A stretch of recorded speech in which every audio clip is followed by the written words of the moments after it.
stage, of course, is very important. We kind of have, I would say, favorite matchups in at least 2 out of 3 wins, but not so big, and it's like very skill dependent, so we will see. All right, fantastic. Now, we did see some last pick Timbersaws coming out yesterday. It didn't work out for Liquid. How is this one different? Why is Timbersaws good in this one? They mainly have physical damage, like Pango, TB, and Under is like historically matchup into Timber is not so good. The longer games goes, early it's not bad, but later it's bad. So I think it's if Timber is 24 pick, Rio is this game. All right, well, thank you so much for the great insight. We'll go ahead and see if game 1 works out in the Index's favor. Let's head to the game. Thank you so much indeed, Slacks, and we're getting ready to go into this. When you hear the last pick Timbersaw, feeling like it's going to be good, all that physical damage, we'll see how they do it though. Yeah, that is the question here. There's definitely some good parts of it, some questions, as you said. You know, there can be some problems with the Underlord heading later in the game, but if they hit their specific timing, the matchup is good for them, good for DM heading into the legendary Yadoro Terrorblade. Yeah, this is the one that you want to watch out for. This man has made millions of dollars playing this hero, and looking to try and do it again here on Grand Finals Day, trying to make it to that last one. And this is not the way that you want it to start. His DM chase down. Yatoro finds him. The last hit, yes. Start the day off with a first blood. Yeah, Soxa will get some vengeance, but a pittance compared to taking down that Timbersaw nice and early here. Exactly what you want to see with this Winter Wyvern. I mean, coming into today, I feel like this was the #1 hero that everyone is looking at. Just with the way the bans are working out, we've got so many problematic heroes, and whether or not they're banned, this Wyvern does fairly well with most of the top-tier heroes and manages to slip through. And again, DM right back into the lane, right back to getting bold. Face down, bringing a lot of heat towards him early on, and now turns their sights. Soxa keeps him pressured underneath the tower. I mean, this is the power of Metamorphosis. Getting that first kill on DM without having to use it, that was the real backbreaker in that one. And Terrorblade, as you can see, starts with 11 armor here. So when you have this level 1 heal in the Winter Wyvern, the value is just absolutely disgusting, right? Like, every bit of HP is so much value on this hero. So juice him right back up to full HP like that, it makes the trade so difficult for Yandex. Well, and obviously that's going to change over as DM starts to get more of these levels, right? This Timbersaw traditionally a counter to the Terrorblade, but as you can see, if you can get off to an early start, and particularly having like this Nature's Prophet as a support, not providing a ton at the early stages from Soxa to try and mess with the TV as Piranha gets brought down bottom.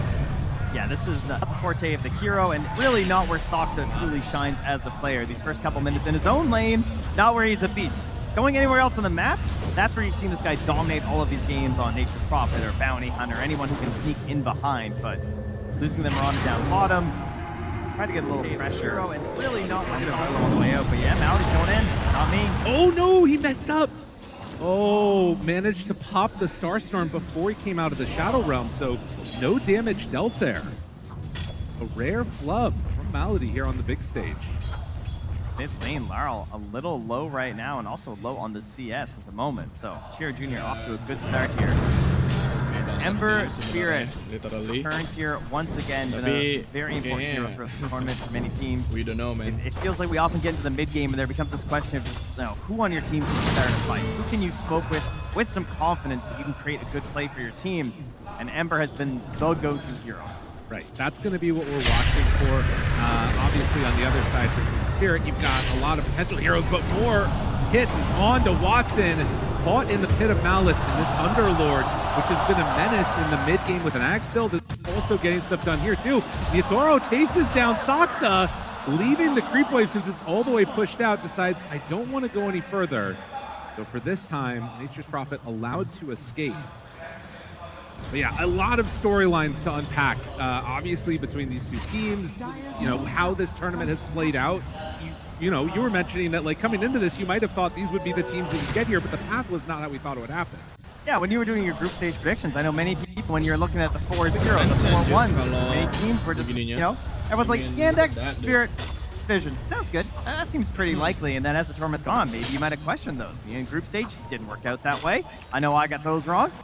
But here they are on the final day, ready to indeed see that last boss of Vision as they're going to, again, force TM back into this TP. Collapse. They bring in Soxa. That is the rotation. Soxa in his lane, bad. Other lanes, great. We really needed that one here. So they take him down. Not Me is immediately TPing to the outpost, though, to get the stacks going. So, I mean, if you guys watched last night and you saw Team Spirit in the final 2 games versus the Boom Boys, the momentum was unbelievable. And I'd say coming to this laning stage, they even carried that in here a little bit with how aggressive they were in the first couple of levels. But they essentially got on the Boom Boys side of the map and just never left. They stole so many stacks, they got so much gold, and look at this, Not Me trying it again, he gets punished. Yes. So Yandex seeming to be comfortable matching the tempo, maybe having watched those games last night, they take this Nature's Prophet who can kind of be all over the map and help stop this pressure coming in. Something to watch for. I think there was definitely some fear if you watch those games, and look what he's doing now. Yeah, in here at these camps, dropping a ward down, wants to know if they're going to be farming these up, and potentially they want to take some of that for themselves. Now Laurel, he's got no way out. Level 6 there for Chira Jr. Now they do have the Cold Embrace, but a good amount of magic damage coming in, although Chira Jr. is actually taking a lot of the tower, but with the arrow move, that Piranha answer to the Winter Wyvern is looking solid. So they get the kill on the Pango. Rue will steal away an Arcane Rune at the very least. That's very good for Team Spirit. Taking that away from a level 6 Emperor Spirit. And that easily could have been a way into those stacks. Yeah. Could have been flying in here, stealing some of those. Not Me again, he's in here trying to defend it. He's looking for any vision that was dropped down by Yandex. He's gonna miss it, so Malady wants to play in there as well. Take a look at these stacks. DM, he is starting to get some of these levels up top. 2 points in the reactive armor. So a little bit stronger here, and Soxy scouts it out. And another one, Malady goes forward with the arrow chains combination. An easy kill. He's trying to get the roll up, does not happen. Yeah, and they were focused up top of Soxa as well, too, at that same time as we move into the Wisdom Shrines. Making the move over. As Soxa is there. They're bringing Terrorblade, and there isn't any alternative move on the rest of the map. Pop Metamorphosis, turn on to DM, now turn towards Soxa. They're in trouble. They're going to lose the Nature's Prophet. DM not able to take that one away, so it is going to be double Shrines of Wisdom going their direction. Oro continues to hit. DM chasing. They're actually going to Fiend's Gate into this one. Well, Rue dies to Chira Jr. DM manages to TP out. Just barely misses the pit. Nearly gets him, but I mean, still able to take down that shrine. That's going to go both Shrine of Wisdoms now heading over to Team Spirit. So they may be down in gold, but it's a big boost to their experience. And Soxa TPs behind the Underlord. Okay, collapse. I mean, I guess that this is just going to be a full commit for the tower, and Collapse is going to back away Malady, and can throw out some Firestorms, try and keep the pressure off the tower. But yeah, that TP rotation from NP not doing much there. It's really hard to force the tower down against an Underlord. Certainly one of the strengths of this hero, so you really need the kill if that play is going to work out. Now, sitting mid Laurel, much healthier on the resources right now, has the Rolling Thunder ready to go. So if they want to try and gank him again, they have to be very cautious that they hit this connection of the arrow. Otherwise, he's very good at turning around and play. Yes. See here as well, as 6-4, 2,000 gold lead. It's kind of mirroring what you were talking about last night, where Spirit were trying to bully GPK. It feels like there's been a lot of emphasis in trying to shut down Laurel. The Pango is going to be the main hero trying to set the tempo in this one. Yeah, 100%. And then when you pick this Timbersaw in the offlane as well, you want a lot of control to pair up with it. So giving your Ember a good game so that he can rotate in towards his Timbersaw, that's going to put a lot more fear in their hearts when it comes to DM. Likely we're going to be seeing a retreat back to the jungle for Yatoro. And Spirit Vessel online. Putting in the arrow combo, able to get away from that one. And so the TP out will be successful. I mean, the big difference we're seeing compared to last night and why Team Spirit were able to run over Boom Boys is the supports as well. They got so much space yesterday. Cores were heading to the jungle. They got really fast level 6s. They have gotten both Shrines of Wisdom, and yet their supports are 5.5 and 4.5 right now. So Team Spirit are not off to this ridiculous start like they were previously, and Yandex are just getting pressure mid. Rolling through the trees, Laurel heads back the other direction, finds Soxa, hits on the Chira Jr. Not Me is going to lay the brambles out. They have enough to take down this Ember. It feels unlikely. Collapse is going to focus Soxa, find him there. Chira Jr. still being chased. Good hits out. But as he remnants away, Looks like Spirit are going to give up on that chase. So defend the tower, find a support, and get the Ember. Nice banget.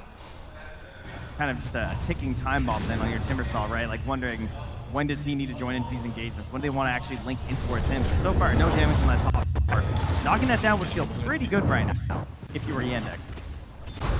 Him here is more focused on trying to get into these items and farm up these camps as opposed to really pressuring the tower, which granted, it would be a little bit tough.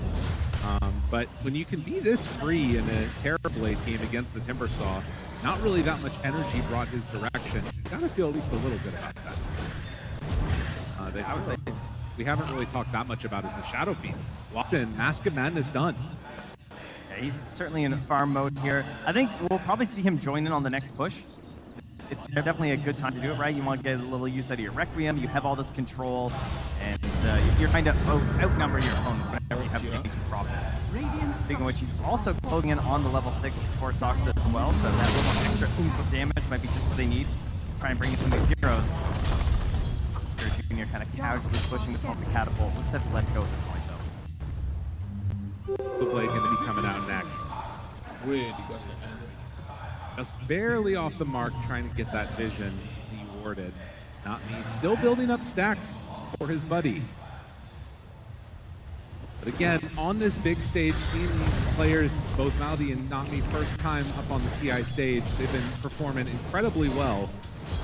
See if they can keep that up, and they're going to need the Willow to have some real value in these team fights later on. The Terrorizers feel like they're going to be super.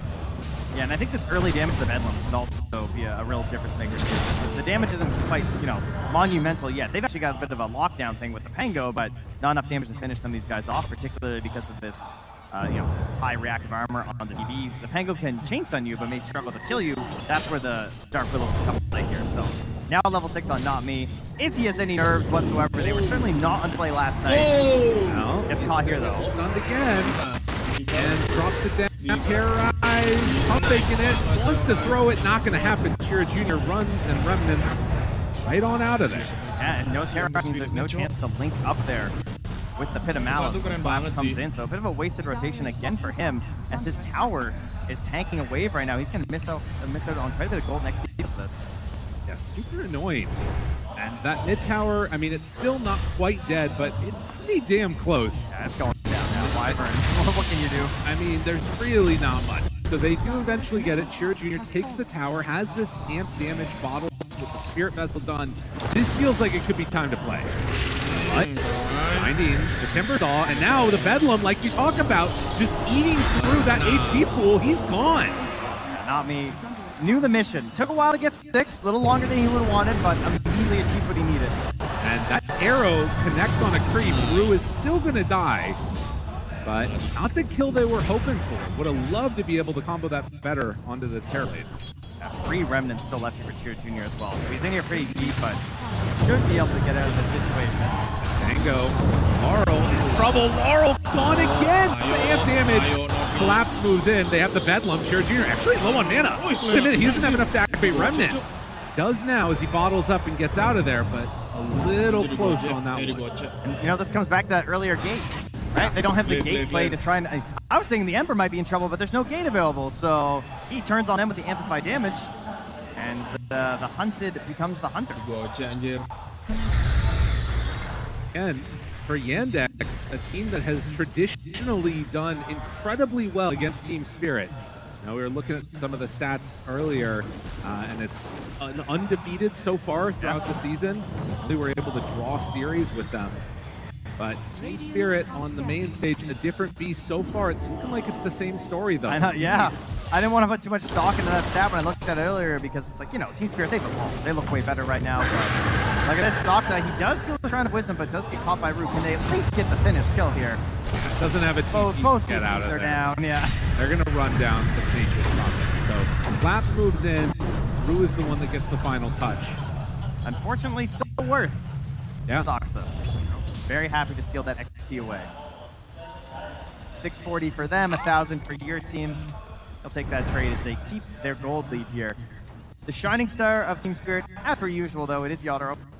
Still 8,500 gold, still top of the board. So if they can bring him into the fold for some of these engagements, they definitely have the tools to win any sort of fight they want to bring at them, because they again are going to try and hunt TM. Yadaro moving in. Can he hit another Bramble into Terrorize here? And if you walk in like that, that's how it's going to happen. Feared, caught, going to be chased and killed. Don't even need the bedlam there with the help of the TV. They're finding somebody to bully in each of these games. And taking out this Timbersaw, it's going to be a nice little boon. Getting the Terrorblade set up for a good mid game. Knocking down his tier 1 tower, killing him in behind by the 2-2, trying to take him out of this game. Collapse, sensing danger, TP's out of there. Oh! Whoa! This is the chains! And Collapse gonna give the tip over to the Ember. All right, insta-tip. Interesting. Yeah, he's still losing this tower. Gotta do something to build up that morale. But understanding what was coming his direction. Being all that pressure, though, down bottom, they immediately take the tier 1 mid, Team Spirit. So, struggled a little bit on the earlier part of this game to open it up, but now this map becoming a bit more free for Team Spirit to move around it. Still have yet to see Watson really make his way into any fights, but Watson is building into a BKB, signaling there could be some action coming their way soon. Illusion room for Laurel. What the hell? This connection here. Not what they wanted on that one. I mean, I guess not amounting to anything anyway. But it's a confidence arrow. You know, you don't want to be missing Way those. into any fights, but Watson is Or it's a calibrating arrow. It's okay. The next thing we're on point. Yeah, he's getting there. That's the other way to look at it. Illusion room for Laurel. What the hell? Oh. There are some pings up on the top side of the map where it looks like Vision is gonna show Saksa. Not me throws out some brambles to teleport away. Will escape. I'd say their first good timing for the side of Team Spirit probably comes out with the Aegis Scepter on this Underlord. Gives them another way to get a root going. 1, 2, 3, we Mike, see just check. how impactful it can be when you get in the early parts of the game. Particularly, we keep seeing it versus the Ember Spirit. So there's a bit of a race here between the Aghanim Scepter on the Underlord and then this BKB on the Ember. Junior would love to have some defensive itu sebenarnya masih bisa tools on diginiin the sih. earlier end here, but I'd like to Masih see Team bisa Spirit making a good di move with the apa Tango namanya? when time comes. Yeah, Collapse is just a little bit closer to it. Digembleng apa bukan maksudnya kayak diberhentiin dikit lah gitu kan. Nah kita lihat tuh ada Cira Junior once again. Cira Junior, apakah Cira Junior mampu untuk melakukan kita lihat collapse once again, collapse dapat kill juga level 12 dari 9 sampai level 12 satu ya. Kita lihat di sana once again collapse dengan darah sekarat, apakah dia mampu di dengan DM. Enggak DM, Saksa harus mati di atas tentu ya. Sepertinya keadaannya berbalik sih, literally. Netus Prophet itu tidak begitu punya banyak gini ya, nggak punya banyak items ya kayaknya ya. Ya, Saksa masih belum ada apa namanya conscious lah, segala macam kayak gitu, belum ada sih di menit segini, di menit 18. Agak susah juga kalau di farming kalau nggak gini sih, literally. Ya, jadi kayak gitu sih.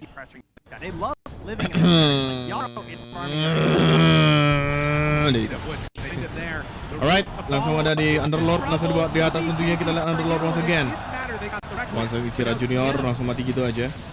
Saksa jelas mati juga di tangan Not Me. Aduh, bahaya banget nih. Malah dia harus lip juga tentunya. Dan juga Lar berani banget muncul ke depan. Kita lihat Diffusal keluarkan ke Maladik, tentunya tidak ada berefek sama sekali juga tentunya. Kita lihat di sini Lar masih berusaha untuk mencoba mendapatkan momentum tuh ya. Namun 9-12 itu skor sementara guys. Holy shit guys, holy shit sih menurutku sih, ini holy shit sih, karena before the blink, it's just not quite to that same level. Gila sih, Oftentimes the roll can feel a bit gila sih. clumsy. So if you have this Aegis Scepter from the Underlord as a bit of a backup, you have the Bramble, you have the Terrorize, suddenly it becomes a 3-layered cake of perfection. Kita lihat Not Me, Cira Junior. Sounds good. Early in the morning. But yeah, I think it's Junior di interesting sini. to watch this, right? Cira Junior langsung berani banget lawan Larl di gini. They cooking something here? Sepertinya. There's no K for 20. Yeah. No, it's all right. But again, like thinking about the way that this game is unfolded, off to good lead for Yandex, things looking solid, things starting to turn back. Oh, Saksa ketangkap juga di sana di tangan Kolaps. Kita lihat kali ini apakah Kolaps mampu untuk keluar tentunya. Di follow up sama Terror Blade juga tentunya di sana ya Toro. Oh, kena juga tentunya, kita setelah circle langsung BKB gitu aja. Kabur. Tidak ada. Oh, kabur Lar. Gelinding-gelindingan, Mirana mati duluan, double kill, Wicked Sick dari Soraya Toro. Kita lihat Toro diem. Nah, dia mati tuh, dia mati jelas. Triple kill. Monster kill streak otomatis. Kita masukin di sini. Cira Junior masih tentunya. Oh, 3 orang 10-15 tentunya menjadi salah satu masalah besar ya buat tim Yandex ya. Tim Yandex tuh hero-nya hero lead semua gitu loh, sedangkan Spirit itu hero-nya hero mid sama mid ke lead gitu sih. Jadi menurutku ini salah satu yang sangat disayangkan ya sama tim Spirit ya guys ya. Interlord udah agak nim di menit 21 by the way. Menurutku tuh sangat cepet sih.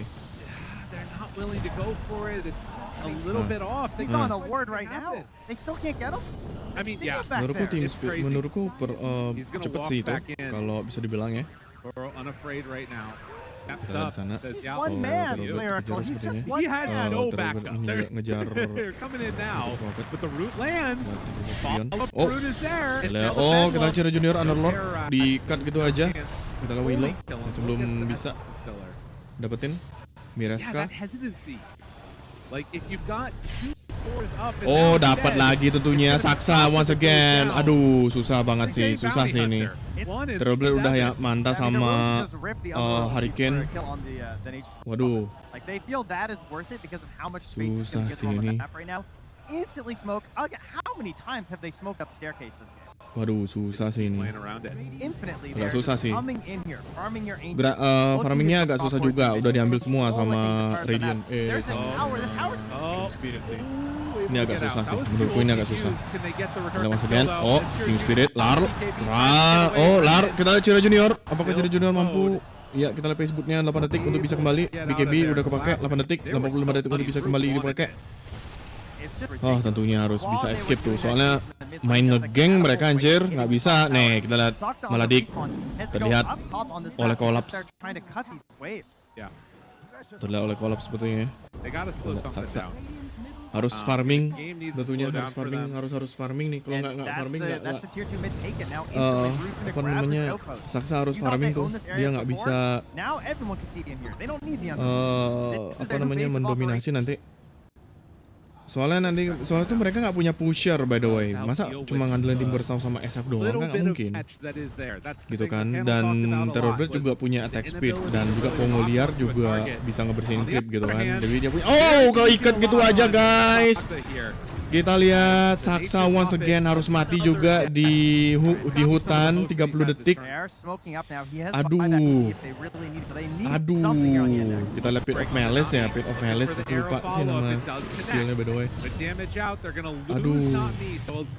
Oh my god, kita lihat DM. Oh, tentunya masih belum. Oh my god, DM. Hopefully D-Ward. That is one thing that Boomboys really struggled with last night, where they were unable to get rid of them. They kept getting left behind here. Maybe in the early Come on, Watson, do some stuff, bro. A lot of risk, but maybe it gives you part of the map back. You know, we talked a lot. Come on, bro, do some stuff. Throughout the tournament and kita lihat orang langsung maju ke depan nggak dilihat ada orang anjir di situ. Jelas mati. Nggak ada, dilihat nggak ada miss kayaknya, makanya dilihatnya clear aja gitu. Ember Spirit dapat berapa net worth itu Ember? 10.000. Tapi masih ada SF sih. SF harus apa namanya informer harus bisa nge-save uang tuh, soalnya net worth-nya 14.000 gitu kan. Dan Terror Blade-nya 19.000 gitu. Ya Toro terbaik sih. Terbaik sih ya Toro sih sumpah. do have a pretty good target in this Willow. If Nami ends up holding the gem, this could be someone they could try and opt to kill. I mean, maybe get something bad. For now, the arrow will say, hey, they're doing Roche. Dia ke reveal kayaknya. Ke reveal tuh. Dah di Spirit berusaha untuk nge-stealing sebenarnya ya, namun Toro masih bisa. Cira Junior once again. Cira Junior. Waduh, Cira Junior, what the fuck? Holy shit.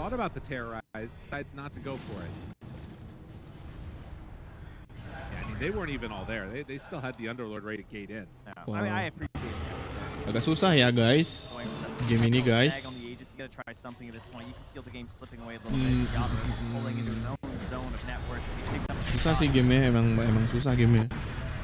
Very early on that Scotty against these heroes, and particularly against the Timbersaw, who has been bullied a good chunk. You can see Dota Plus feels it, but Watson right now, the Requiem, this could be it. Just go for it. You gotta get something. They're not gonna do it. I mean, I don't think it's gonna matter. I don't think it's enough. It would have to be so Yeah, and there's the Sunder possibility of turning around. Oh no, and now he walks into a ward. Watson, don't go over there. You're not safe, sir. Oh, Rue shows up and they find him. Watson, oh my god, Watson maksain banget. Di ulti sama Rue by the way, di ulti sama Rue. Kita lihat Watson harus mati juga networknya. Langsung turun dari 15.000 dari 16 ya benar dah. Dari 15.000 anjir. What the fuck?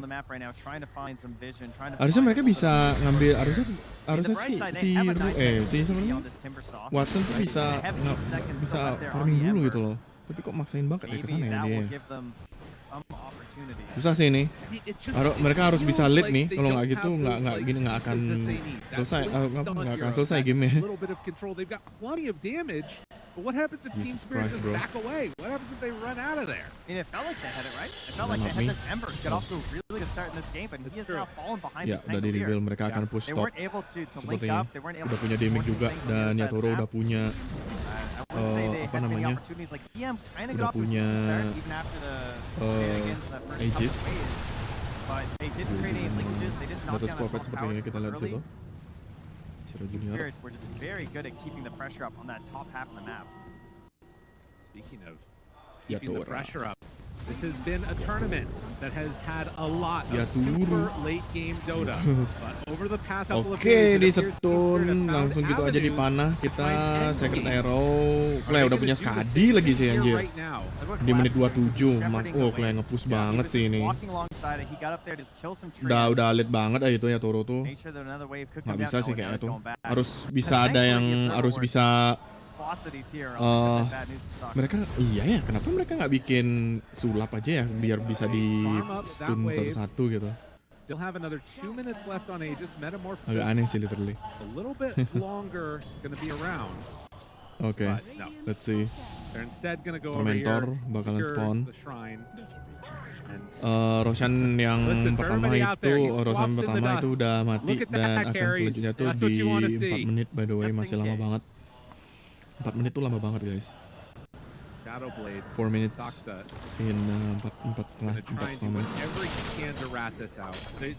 Cuman Laru doang yang sekarang nge-push nih. Tapi padahal network mereka tuh mintin loh. Buyback sih itu. Padahal kan harusnya mereka bisa nge-push buyback, bisa buyback gitu.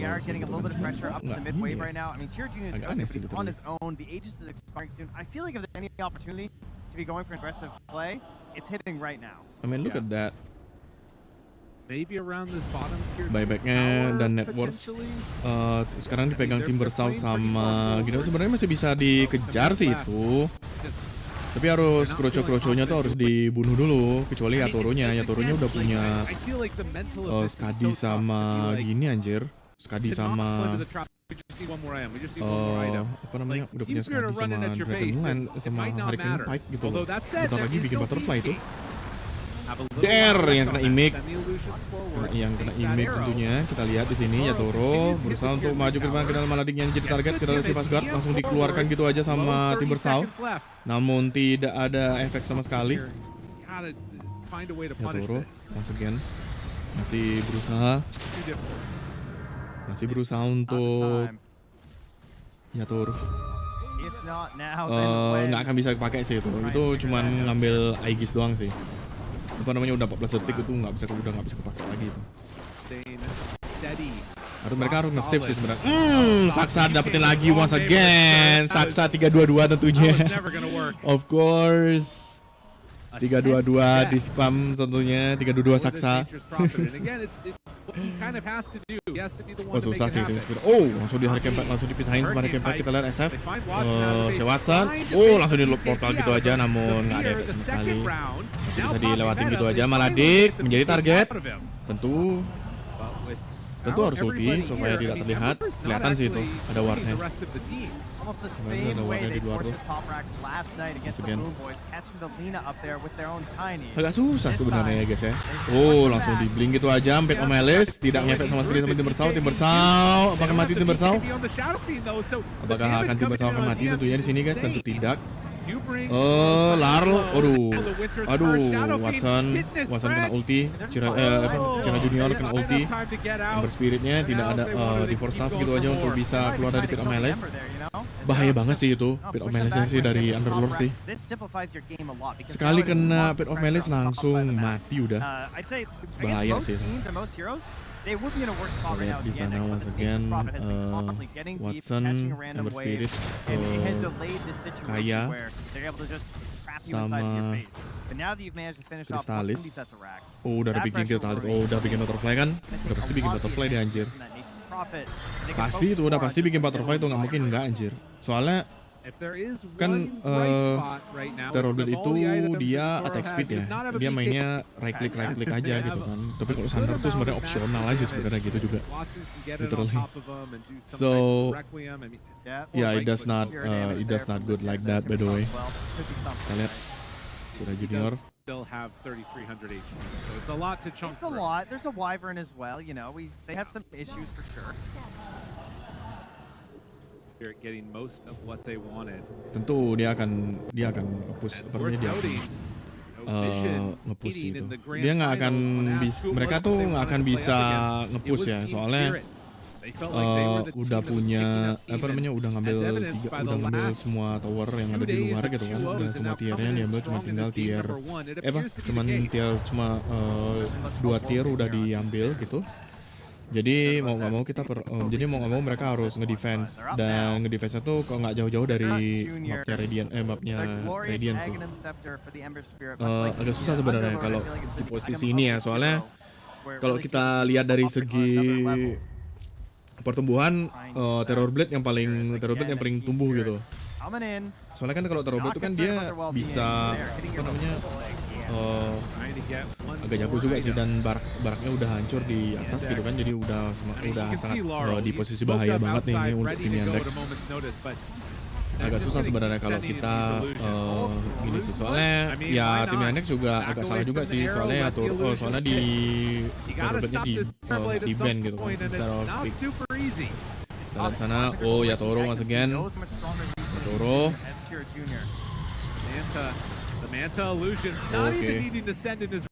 Aduh, DM terlalu keluar guys.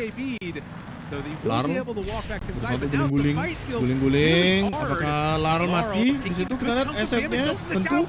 Di save langsung sama Winter Waifu, sama Auroth by the way di sana, sama Auroth langsung di save. Kita lihat Terrorblade, kita lihat ada Lotus Orb yang tidak ada efek sama sekali juga, dengan tentunya kita Ember Spirit. Starfall-nya nggak keluar, malah mananya nggak keluar. Wicked ini kita lihat Willow, kelupaan sama Willow. Kita lihat Not Me tentu mati juga di tangan Watson. Kita lihat teleporting once again dari seorang Winner. Tentu bisa escape tentunya. Kita lihat guys, kita lihat Pombo liar membawa Gem of True Sight. Kita lihat Saksa langsung dikejar gitu aja. DM once again, Larl berusaha untuk kuatnya sepertinya. Kita lihat ada di Diffusal Blade yang sudah dikeluarkan. Kita lihat teleporting, tentu tidak efek sama sekali.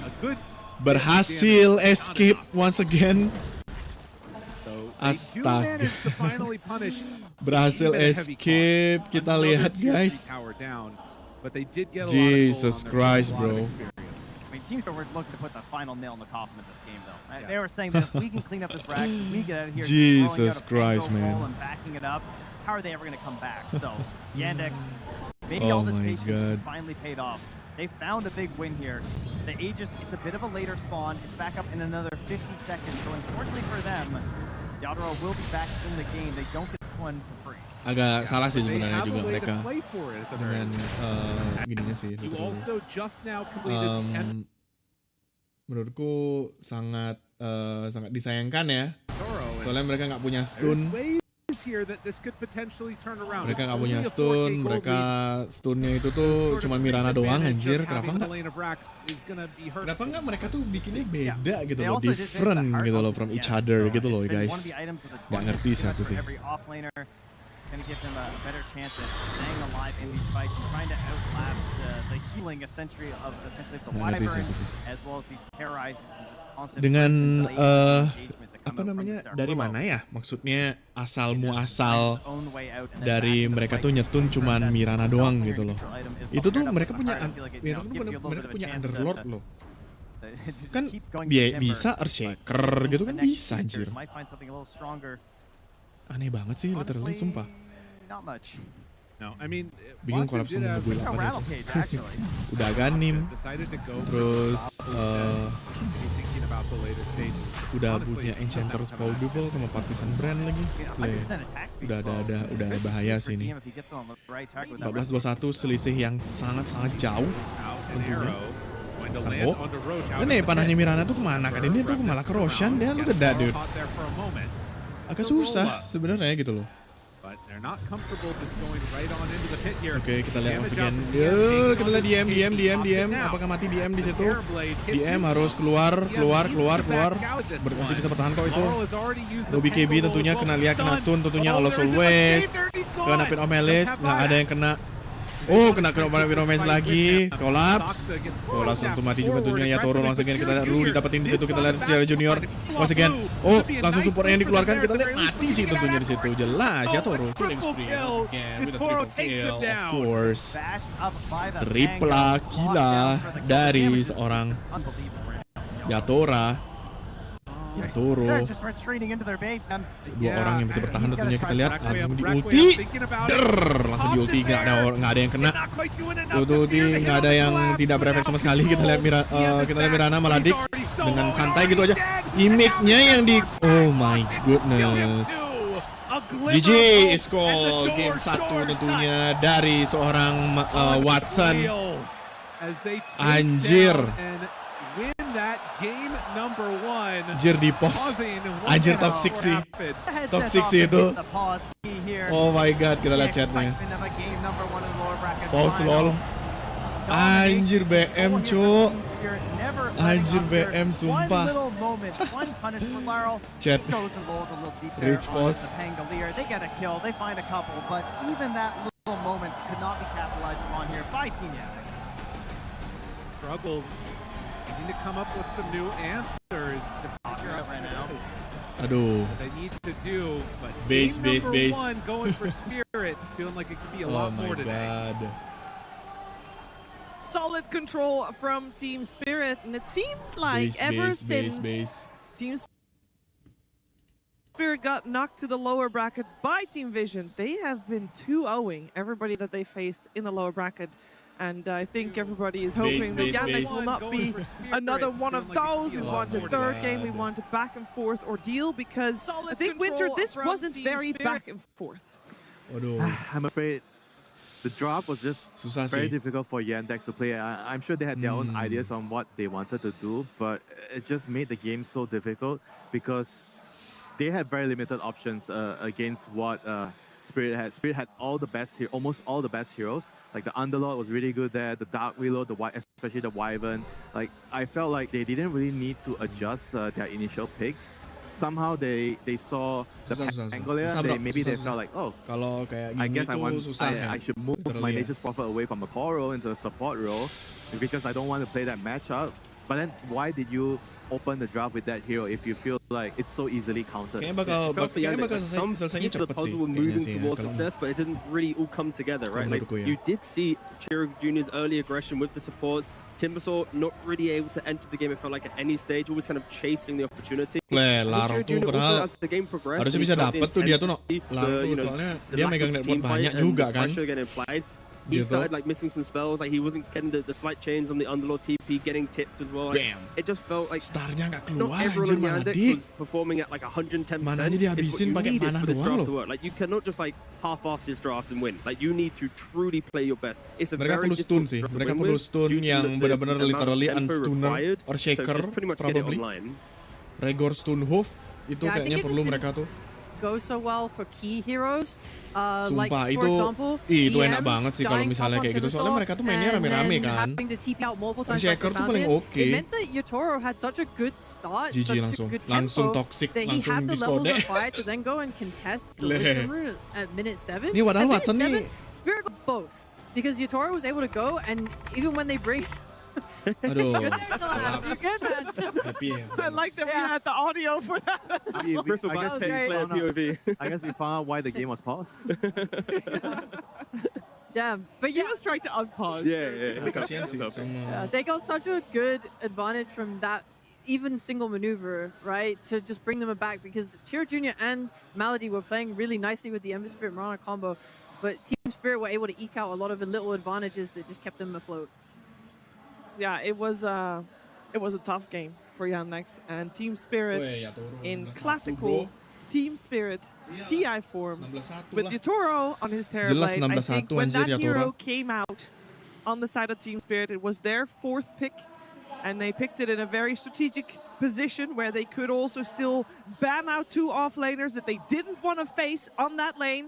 It just gave Yotoro all the freedom that he needed, and I think even just the symbolism of him playing that hero, T-Gup, it just gives the whole teams like, you know what, we're chilling. We got Yotoro and TB. Yeah, Game. it's like you see Toro and TB, you see a TB game where you don't even need to buy a BKB. That alone is incredible. And like at 22 minutes, right? He has 16,000 net worth. The second place player on his team had like, what, like 8.8k, 8.7k or something? Like the whole game was Yotoro doesn't have anything up getting thrown at him. He can farm freely. He can do what he wants. He's 9-0-1 from lane and early map move. Like it is just complete freedom. And that is where for Yandex, like coming into this series, after having Spirit's number the entire season, that they've clearly beat them many times before. And they probably killed Yotoro in all those games. They probably shut down the map. They chased him in the jungle. But in this game, they just watched him. They just let him do his thing. There was no emphasis on Yotoro this game. There was not. And we talked on the panel already about how we wanted to see an active, good first 20 minutes, especially from Team Yandex. And we got a little bit of back and forth, but there was one fight in particular that might highlight exactly what happened this game as we head over to Purge. Thank you, Shiver. And there was a lot that led up to it, to be honest, because the lanes went better for Spirit than we expected. And the name of the game really for Spirit on a lot of their abilities was rooting their opponents. Watch what Collapse does here. Pulls the creep waves to the right, trying to bait the Shadow Fiend to getting closer. And then he uses his Pit of Malice to do the first route. Then we have a second route from the Dark Willow. And they finally get another Firestorm to run down Watson. So he actually did a little bit worse than normal for a Shadow Fiend. He did catch up in net worth. But the one person on Yandex that did really well was Shiro Jr. here. He consistently rushed Rain Laurel here. He's abusing a level 6 before his opponent timing here that resulted in Laurel's death. So that part was going good. The Ember had good net worth and the Pango was behind. But the downside is that Pango is going to be stronger later in that big team fight. And the other player on Yandex that had a little bit of trouble was the Timbersaw. He died in the lane the one time, but look at this really good initiation by Not Me. First route with the Fear, which forces Timbersaw this way, which gives him a second route and tons of damage on top of that. Really just provides for a good team fight outcome. And they do this a second time here. Great blind route into the Terrorize, into a second route. This was just adding up really, really nicely for them. And on the other side, Yandex did eventually try to get Collapse and get some counter kills, but they just really struggled to get these. And ultimately, what it led to was the big at the 18-minute mark for Team Spirit. Watch how they start the fight. Instant Pit of Malice. That's going to guarantee that Ember can't get out. Nah, itu dah maksudnya Pit of Malice-nya itu sih yang jadi problemnya itu ya. Route into the Terrorize, just easy chain stun. And even though Laurel's behind in net worth, he just can kind of zip in and out on the Pango. This is the value of the hero. His team fight is incredibly good. It's on basically no matter what, as long as you hit level 6. So great early game by Team Spirit, making the best out of a slightly bad laning situation, and they ultimately clutch the team fights that we know they can win. Susah. Thank you very much, Purge. And we focus a lot in those first 20 minutes because we already said after the draft is done, once it gets past that, once Yotoro gets all his items, once the game is in a little bit of a favor of Team Spirit later down the line. It's done. Unless Team Spirit makes massive mistakes, it's done. So we focus on the first 20 minutes because that is where the game is played after the draft is done, Winter. And you had some highlights from that as well for us to look at, as you already saw the writing on the wall as well. Yeah, but I wanted to highlight how well Yandex did in the early game. Like how well they were able to utilize this Ember plus Mirana to shut down the Pangolin. I was expecting a much better game, but I think the reason why the early game was like a little bit complicated for Pango was because of this Ember plus arrow. Like the chains into arrows. I think he just kind of really didn't expect the power of it. I think he underestimated it. That's why he died, like, I think 3 times in the early game. All 3 deaths, the Ember plus the Mirana, just creating a lot of problems for Spirit in the early game. But like you guys mentioned, despite the problems that Spirit had in the early game because they had the stability of the Terrorblade in the mid-late game, it wasn't a problem for them. They could be behind. I think they were behind at some point 4K, 5K. But even if they were behind more like 6, 7, I will always feel like with their lineup, they will have a lot of opportunities to come back in the game. But you can see from those clips, right, the net worth, Terrorblade was always on top. And like with the 4,000 gold lead, with killing off the Pangler in the mid lane, like if they could have found a different offlaner that stepped into the lane, that shoved maybe maybe Yotaro down by, let's say, 2,000 gold, the game would have been completely different. I think that the slight fact that the offlane wasn't able to put Yotaro into the jungle earlier was the reason why Yandex couldn't snowball this game more. And it's difficult. In that position, DM's hero pool, Basement was banned, the Tide was banned, the Darkseid was banned. You're probably not going to try and pick up a Brewmaster at this point. The Underlord got stolen. Like, there wasn't really many options to stop Terrorblade just farming and being a threat. Yeah, it was a very good Terrorblade game, very good Terrorblade pick.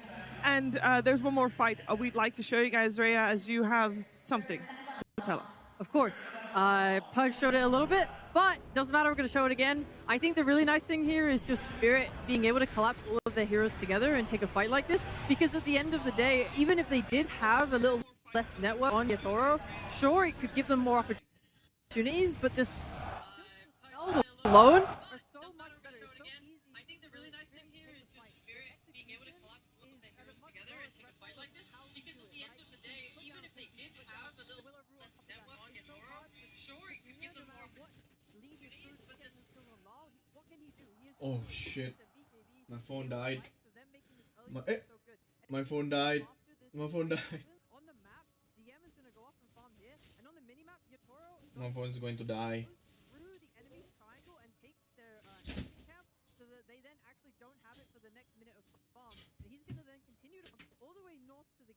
Which allows him to connect to the fight that then breaks out on the bot side of the map, because the rest of the Spirit players move together. Then Yotaro is able to connect, and as a result, he is here for this Saksa kill, he is here for the rest of the kills, and they get a very nice secondary fight off the back of the first one. Just from really nice map play that took I don't know, it was so much skill. I really love the way they played the map. I think with that, it's also clear to say, I mean, we focused a lot on the draft, of course, about how Yandex might not have been able to play too much when it went later down the line, but it also kind of seems, like maybe Tiga, it was just now play. Yeah, no, yeah, fundamentally, yes. This game 1 was Spirit just being the better team. Like, they knew what they wanted to do, they knew the timings, they were very clean on them, and I think for Yandex, they want to try and, step up for that. Yeah, and see, speaking of timings, there's one in particular timing that you wanted to focus up a little bit on, and it's a minute 20 timing, and you know, you talk all about objectives, there's one objective, spawns at minute 20, and then every 10 minutes after that, if it does, die. Yeah, you have to be there at the right place at the right time, because the clip we just showed, Spirit then kind of moved into the Tormentor, and of the top 3 teams left at the International, I have to wonder, is the Tormentor worth it? Because Spirit, in the 21 games they've played... This is such a massive difference, sorry for interrupting. That's perfectly fine. These stats are before the Spirit series yesterday, by the way, just to be aware. But anyway, so it was 21 games, 24 Tormentors. They take 1.14 average per game. You look towards Vision and Yandex, they ignore Tormentor, and/or it gets stolen away from them quite heavily. So I feel like, at least with Vision and Yandex, I've seen so many games where they've had 4 or 5 heroes next to the Tormentor, and they just walk away from it. They don't care. So I just feel like today will be a big day of Dota, where it's like, what happens in the next game? If Yandex is in a winning position, do they value breaking out onto the map, choking out the map more? Because to take the Tormentor, it does take some time. It's quite a difficult resource. It's not just one hero doing it by themselves. So for Spirit, that beauty of the map play that we've just seen in the clip, they can take it very quickly because they're there. Other teams, though, they don't always have that fluid motion, so they aren't going for it. But Spirit, they are the one team that they will go for Tormentor. I mean, I do want to add something onto that. I feel like if you just look at the stats, it might not show that sometimes when you're winning in the game, because Tormentor is also based on whether you're winning or losing. I think when you're winning right now, it just doesn't really feel like you should give up your position on the map. Like what Alex also brought up, like you want to farm the enemy jungle. You want to be in their jungle, you want to farm their triangle, and moving from the enemy triangle to the Tormentor is just like so far away. Like why would you want to do that when you're in a dominant position? So I feel like Dota now has changed so much. I think maybe a couple of months ago, you never hear people say that. You're always saying, Tormentor is just way too good. It gives you way too much goal. It's just easier to take. You can take it with 3 people. But right now, things have changed. It was also nice, like with the Yandex game where they ignored it. It's like the heroes that needed shards, or they were kind of bad shards. So like, what's the point of taking it? We'd rather like choke out the jungle and continue doing these other things. Maybe power of taking it is also to take it away from a team that does need it. In this first game, Team Spirit, their positioning, their gameplay, and their draft just made them the superior team, and they're having quite the onslaught here in the lower bracket. Yandex is on the receiving end. It's painful for them this first game, but they have proven that they can come back from tough series. When they're in a tight spot, they might pull out the biggest, bestest strategies they've ever played here on the main stage, and they need to do exactly that if they want to try and beat this Team Spirit, because that first game was not it. Going into game number 2 shortly, Rhea, what do you expect to see? Is there any adjustments that were obvious from you after watching this first game? Honestly, I think I'm just a little scared about their drafting now, because as Winter pointed out, if you first pick this Nature's Prophet, if you see Vision, for example, first pick Nature's Prophet, you know it's going to go on their carry, and you know that he understands the matchups well enough.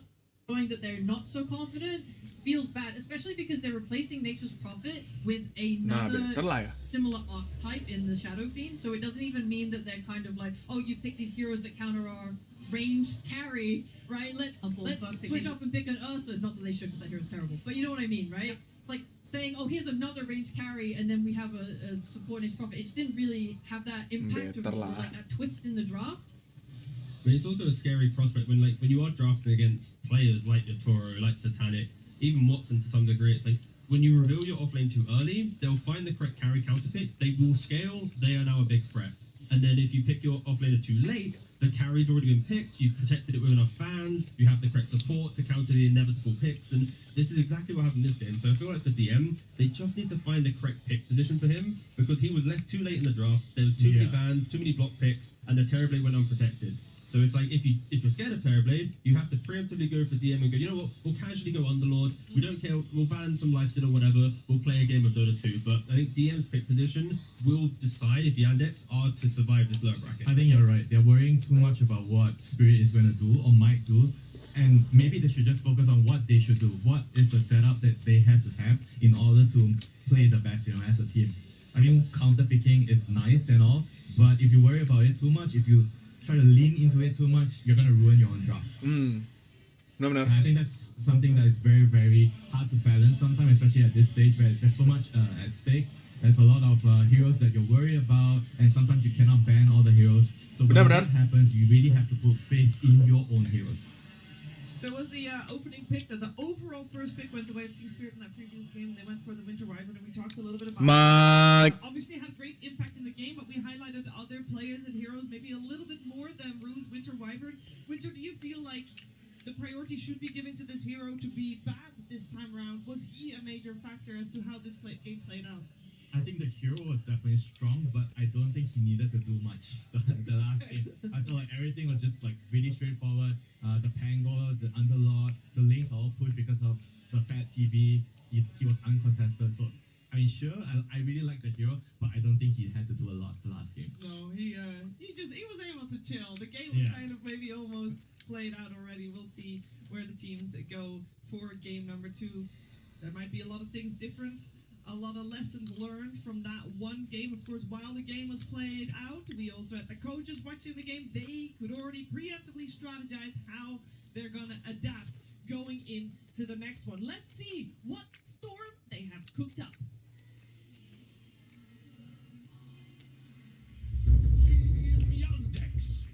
versus Team Spirit. Game 2. The draft of game number 2 is upon us, and we got Team Spirit on the Radiant side this time around, and Yandex on the Dire side. So we swapped that around. We also swapped the pick order. We have Yandex with the overall first pick, and Team Spirit with the overall last pick. Now, normally overall last pick is a strategic advantage. The last game we saw Yandex in a corner, forced to pick a Timber Saw. And that position that did not work out too well. Let's see if Yandex can set a similar trap, as we do have the Winter Wyvern respected by Team Spirit. Bounty Hunter also still out, just like the Earth Spirit of the Tree. And I feel like those 4 heroes that Team Spirit has banned out, those are gonna be stuck there for quite a while today. The Main Ember and the Slard are removed by Yandex. No, I really like Team Spirit's bans. I think they are very stable. It's also a sign that they don't care about the Leaners, the Shadow Fiends, all these other heroes that we have been seeing in the tournament. It's just a matter of we care more about the building blocks that make these other heroes successful. Hurion lagi aja. The Wyvern makes the other ones strong, and obviously the Tree, the Earth Spirit, and the Bounty talk for themselves. But yeah, I like these bans quite nicely. I mean, I know we didn't really get to talk a lot about the sides, but I just wanted to have a little discussion about when we have time, about the sides. I think usually we just mention about your first pick, your second pick, the last pick, but does the sides actually feel like one side gives you a little bit of advantage? I think as a player right now, the benefit of being on the Dire side is the Tormentor might be easier for you to get, but for the Radiant side, you might feel like it's easier to get the Roche, because the Roche goes top when the Tom spawns at 20 minutes, and if you have a Desolator hero, you can always easily, or a Helm hero, you can always get the Roche easily. I was just wondering, what do you guys think about having either Radiant or Dire? Do you feel like it's easier to play the game on? Before I answer that question, I will say right now, I believe at TI people are fighting over first pick before side, and then whatever is available, then they just take. But first pick is the one that people take in the coin flip. But I lean towards Radiant myself because of the outpost, the Roshan control, the general map movement just feels kind of cleaner throughout the Radiant side. It's easier to protect areas, in my opinion at least. Aduh, Hoodwing ya? Dia udah nge-survive Hoodwing sih. Yeah, I'm not sure what the actual stats are for sides in this tournament. It's relatively even, I believe. I think last time we saw it, it's slightly Dire favored, but that could also be because Dire often gets first pick, so it's hard to judge. Things when you always ask about side, there's going to be some actual analytical point to why one might be better, but then they don't also is a vibes thing, and it's as a support player, I prefer playing the Radiant safe lane than Dire safe lane. And it can also come down to this minutiae. If one player is vocal enough, this makes my game easier, you just take it. Even if it goes against the trend, it's if you got 33 in your team and he says, Dire is better because I like this thing, you just do it, It's if your mid laner tells you I want Radiant, I'm not gonna ask him why. I'm just okay. I got the exact stats for you. Oh, wonderful. 51-49. For Radiant? In favor of Dire. My favorite Dire. Wow. Yeah. I do like Dire, I think. I like being the underdog. I don't think it's apparently there's nothing that's swaying it actually hard in any direction. But I do like Dire. I think the way the camps sit for safe lane, the duo camp behind tower it feels nicer to me. Or maybe I'm crazy. Okay, Underlord di ban, nice. Nah, tuh baru ngerti anjing. It's easier to get from Dire to Radiant. From Radiant to Dire, because when you're getting from Dire to Radiant, you need to take the long tree map because you cannot cross. Londonnya di ban. You cannot cross the tower without being spotted. I will say last words on this. It was actually 51 for Radiant. Ayo. I do want to focus on the draft that is unfolding. Ayo Godman tentunya. On the board, and the Clockwork makes it through. We Rattle Trap Clockwork, aduh. The second phase here, and the Clockwork picked up, sets up for a Waduh, nice Rattle Trap. range carry. I say that, but both Rue and Not Me have swapped Clockwork and Hoodwink around freely to see what fits best with the other cores that are coming our way. And unlike Yandex in the previous game, Spirit's approach to second pick here is take 2 really reliable supports that can interchange lane between top and bot, and also pair well together, that they can go find kills on the map, they can speed SE and just stable, because then you're not revealing anything. compare that to Yandex, where they had what the Nature's Prophet into the Ember Spirit. There are two potential cores. Of course, Prophet did eventually. As if like Spirit, they're kind of holding the cards W. and now Yandex has to decide what they reveal. Wah, Doom anjir. Okay, but they're picking Aduh, Doom no. the offlaner. This is something that Aduh, agak berisiko sih. should try to prioritize pick DM's hero early, because every time we see them Agak berisiko sih, literally. it's like, I guess that's his Doom, you know, there's not many options remaining later, so why not just pick it early? Because Doom is a hero where he doesn't really mind being in a worse matchup. He's still gonna find a way to come back into the game by eating creeps and the shard. You can recover in the game. I think heroes that are like this should be picked early.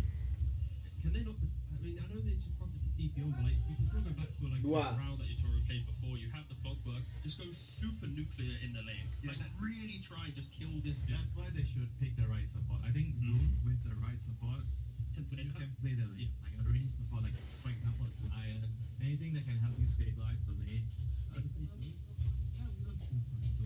think against Clockwork, maybe I prefer Lion. Wah, Shadow Demon. Eredar anjay. Management against the SD, they feel like maybe that is. I think SD is really, really good against that, and it's very Eredar. with SD because Doom likes to clear stacks, and SD is the best stacking hero. And it's very simple. Disrupt hero, everyone collapses on it during the laning phase, Prophet TP's in, you get killed, then you reset. So Yandex trying to remain stable within the first 3 picks of this draft. I do feel like this hero has gone a little bit under the radar. I don't know if you guys played a lot of SD recently. I do think that this hero is a little bit I think Shadow Demon was very Pango popular sama in the Senta. tournament, but then just kind of fell out of favor as like Wyvern Rose in Dota. Senta. Pango Senta berarti The thing for Yandex, they are falling into the same trap to some mid degree last game. berarti mid itu si Pongo kayaknya. Pongo lagi kayaknya mid nih. Still is a disruption. That's it. Mereka perlu yang Yandex belum ada mid hero. The Panga as well, because let's say Yatoro is the big focus, he gets Doom, Panga can come in, Rolling Thunder, buy some time, you can kite back with the double 4 stuff supports to keep Yatoro alive mid during Doom. Like Yandex need to find some ways to lock heroes down. Of course, normally here you'd look towards what Mereka nggak punya mid hero ya. Kalau Furionnya mid lawan Pongo bisa aja sih. Oh, Snapfire, Snapfire mid kayaknya nih. Oke, Snapfire mid, here we go. Start the fight. It's a good connecting hero, but it seems like in both games, in the first game and the second game, Yandex has a lot of. Aduh, kok Snapfire mid ya? So they are completely Sven! sacrificing a little bit of like Enggak sih. They don't really have a lot of. Mereka belum ada carry sih. Carry-nya itu kayaknya bisa. Willow masih kebuka by the way untuk jadi support di Yandex. Willow masih kebuka, Rubik, Aegis, Spirit Breaker itu masih oke. Spirit Breaker atau Baratrum ya. Obviously, if someone is doomed and you spit the Baratrum masih oke. should die, but Centaur just ruins everything. I think they need to be dooming him every single fight, in which case I would like to get something. Terror Blade-nya di ban, nice. Terror Blade-nya di ban. Oh iya, kita lupa sama Terror Blade ya. Mereka nggak punya carry ya. But your Shadow Demon is playing backline, your Snapfire is playing backline, your Nature's Prophet wants to play backline. So who are you sending in first? It's gonna be your carry, or are you looking for Nature's Prophet to be a position for here, or are you looking for a new carry? Spirit's respecting the Nature's Prophet carry at the moment with the Tusk ban. I think the idea of just winning lanes is just scary for them, and they know that Prophet Tusk will win the lane. And of course, Snapfire will Tuskar di ban by the way masih oke juga sebenarnya. Tapi kita nggak perlu. Tapi tim Spirit nggak punya carry. Tim Spirit masih belum punya carry. Tim Yandex masih belum punya support untuk si Kiritich. Maladik untuk Maladik. Templar Assassin di ban untuk yang mid hero. Untuk yang main carry ya kenapa TE-nya di ban ya? Nggak ada ngefeknya sama sekali sebenarnya.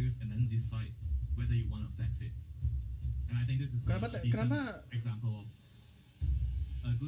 time to actually decide Kenapa whether TA-nya you di-ban? want to flex it. Why? The overall last pick for Yandex here.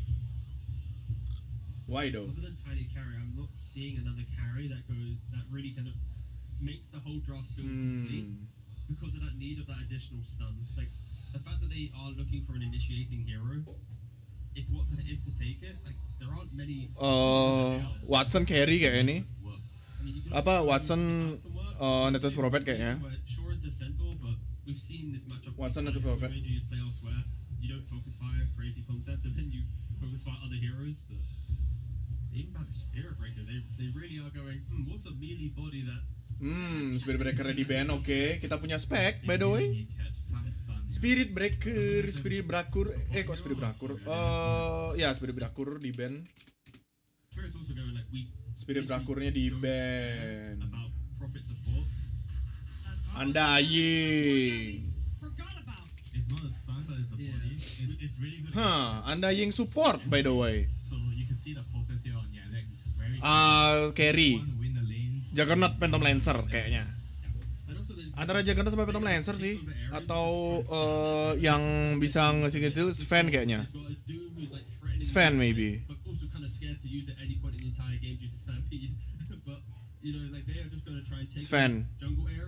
Sven sih kayaknya. Soalnya kan Undying tuh apa Dirge kan punya anak-anaknya itu. Dirge sih kayaknya. Apa Sven kayaknya. Oh, Shadow Fiend. Shadow Fiend.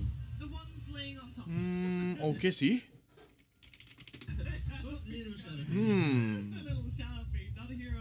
Oh, yang perlu yang range ya.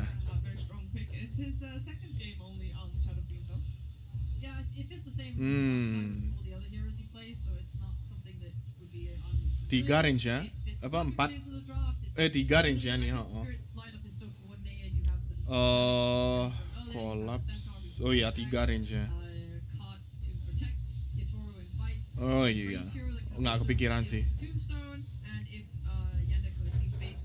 Oke, looks clean.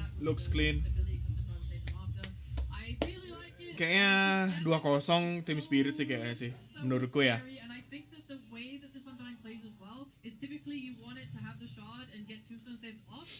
It feels like you need him to be the one that can walk up high grounds as well and like tank smokes and things like that. It just feels like they're giving up parts of the utility of some of their heroes because their draft is not super complete. The Spirit does need more time this time around, right? Like the Collapse Centaur, he's going to have to buy Dom into Heart, and then of course Yatoro needs items on his Shadow Fiend, and then Yandex with Snapfire, Undying Prophet, all their heroes scream, let me go try and make a move, let's try and play together. So I am looking at Yandex to be more decisive on the map, to try and threaten Spirit's timings. But Spirit, sure, when they're online, we favor their draft. It looks cohesive. It looks like it's meant to win games. But for Yandex, they have a better window this time to punish. Chiro Jr., he has to step up. He cannot choke after the laning phase where he's dumpstered low. Like, he needs to be, a consistent threat the entire game.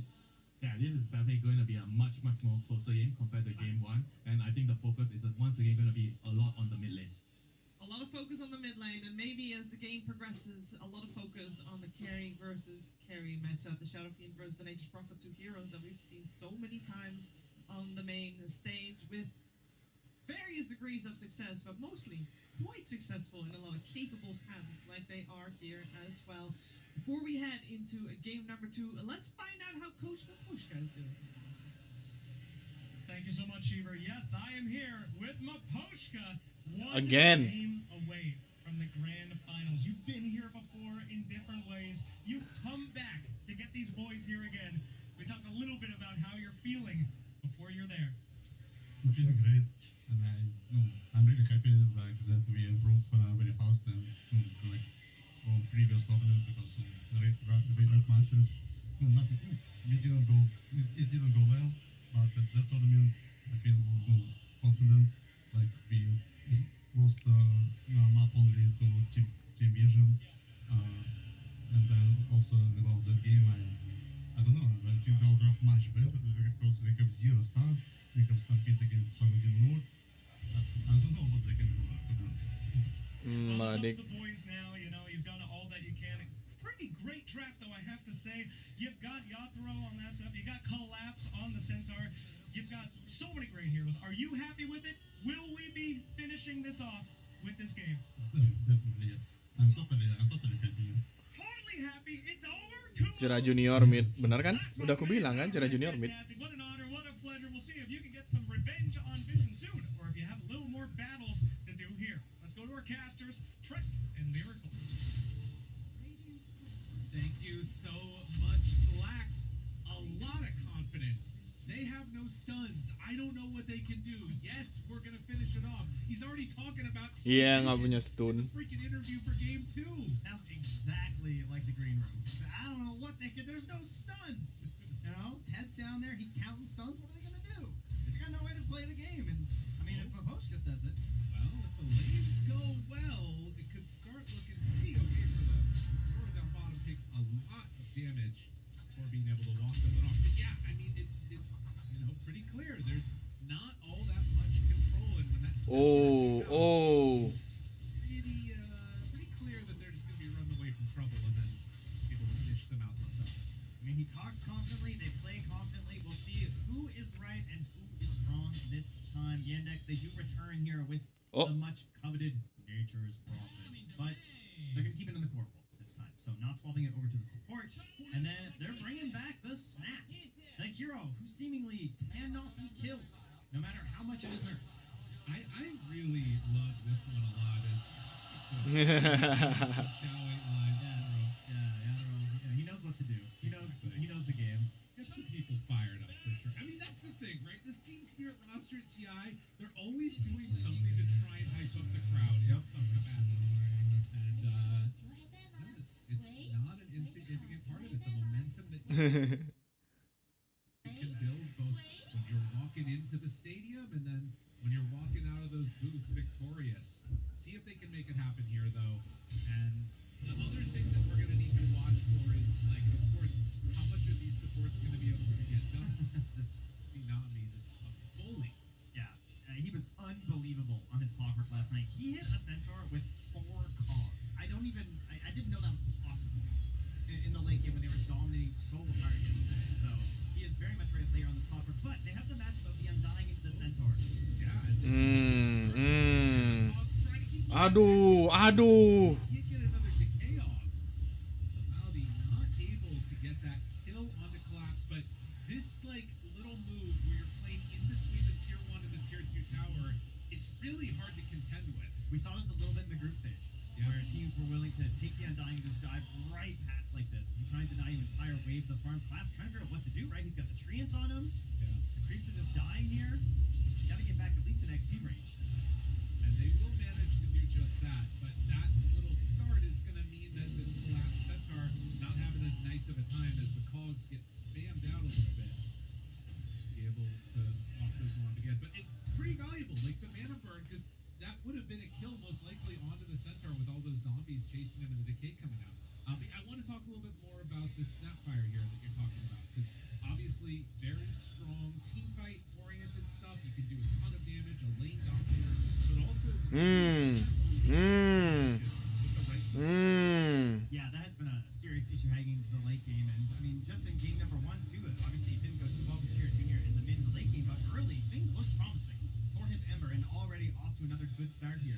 Laryl, though, I mean, he knows if he gets off to a bad start, he's got some teammates to help him out. Last time it was the Unlord with the Aegis Scepter. This time it's kita lihat. They have ways to enable this mid hero every game, even if he gets off to a rough start. Definitely going to be a nice little boom for them, because Centaur likely to be a little bit underfarmed, although that said, he's 16-1, so it's not completely demolishing by any stretch. But the other thing that you're going to want to watch for is how much can they pressure the Shadow Fiend down bottom. The Doom Shadow Demon lane a little bit strange as Laurel's want to get back home. Yeah, fighting up against one of the most powerful supports in the patch right now of the Hoodlink as well, so very hard to pressure her. And I mean, my question's the Doom. I mean, what are you getting out of the Doom this game? You're not expected to really win your lane. You know, you tend to get itemization on an easier path because of your ability to get the shard or sometimes even the Midas.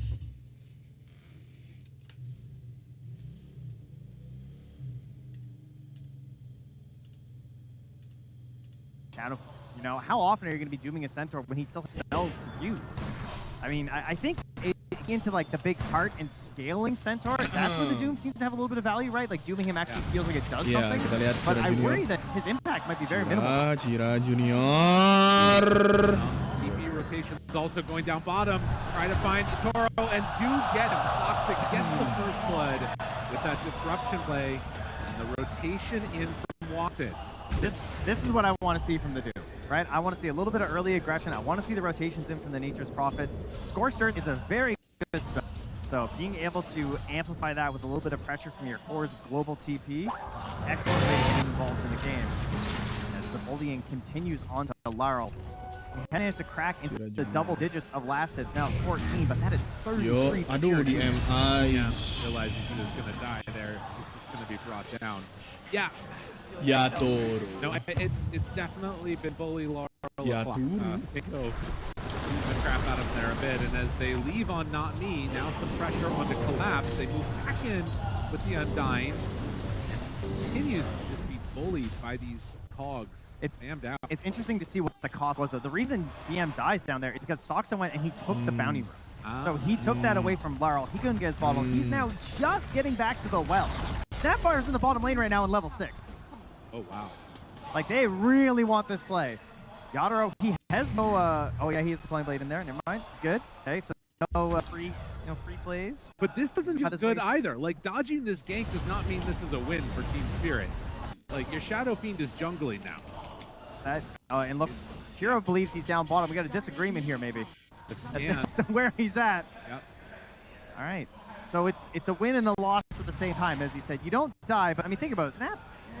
She's going to farm through some of these jungle camps. She's also missing out, and a bit of recovery here for Laurel. They give the space to Malady on the Undying, so he gets quite a bit of bonus here. He's got a bracer gun, actually. Not going to connect that wave, too. So we'll try and take away this range creep as the Snapfire moves back in. Dude. They can't really do much there. Doesn't feel like. They'd have to commit pretty Oh, but hard. wait a minute. This could work. I think they're out of spells, though. No more cogs. They don't have enough.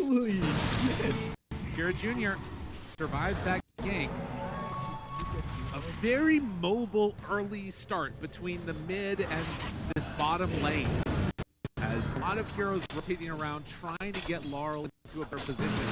So far, it's been basically the Snapfire NP dominating. And Not Me moves in.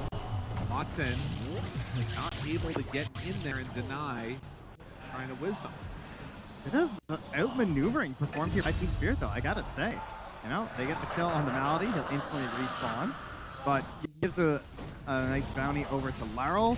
Yadoro dodged all of that aggression from the Snapfire, wasted an opportunity. I mean, you could have been like farming stacks, or obviously maybe getting a more secure kill somewhere else, rather than trying to chasing this Shadow Fiend through the jungle, and Yadoro's still very firm.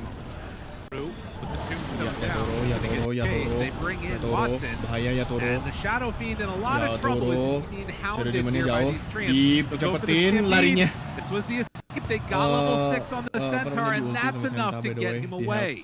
This time they don't have the Snapfire. There's no kisses. You're just shy of level 6. He just got it on Nature's Prophet. If that's there, they get that kill. Still, this is not where you want to be on a Shadow Fiend. No, he is still weighted dicing his way back to the base, so not feeling too spectacular about his game. But it's not as bad as it could have been. And Yandex taking advantage when they get the opportunity is, man, Not Me. Okay, if they kill him, it's going to feel so good. Not Me. They chase down, find the clockwork, you get the deny, not quite.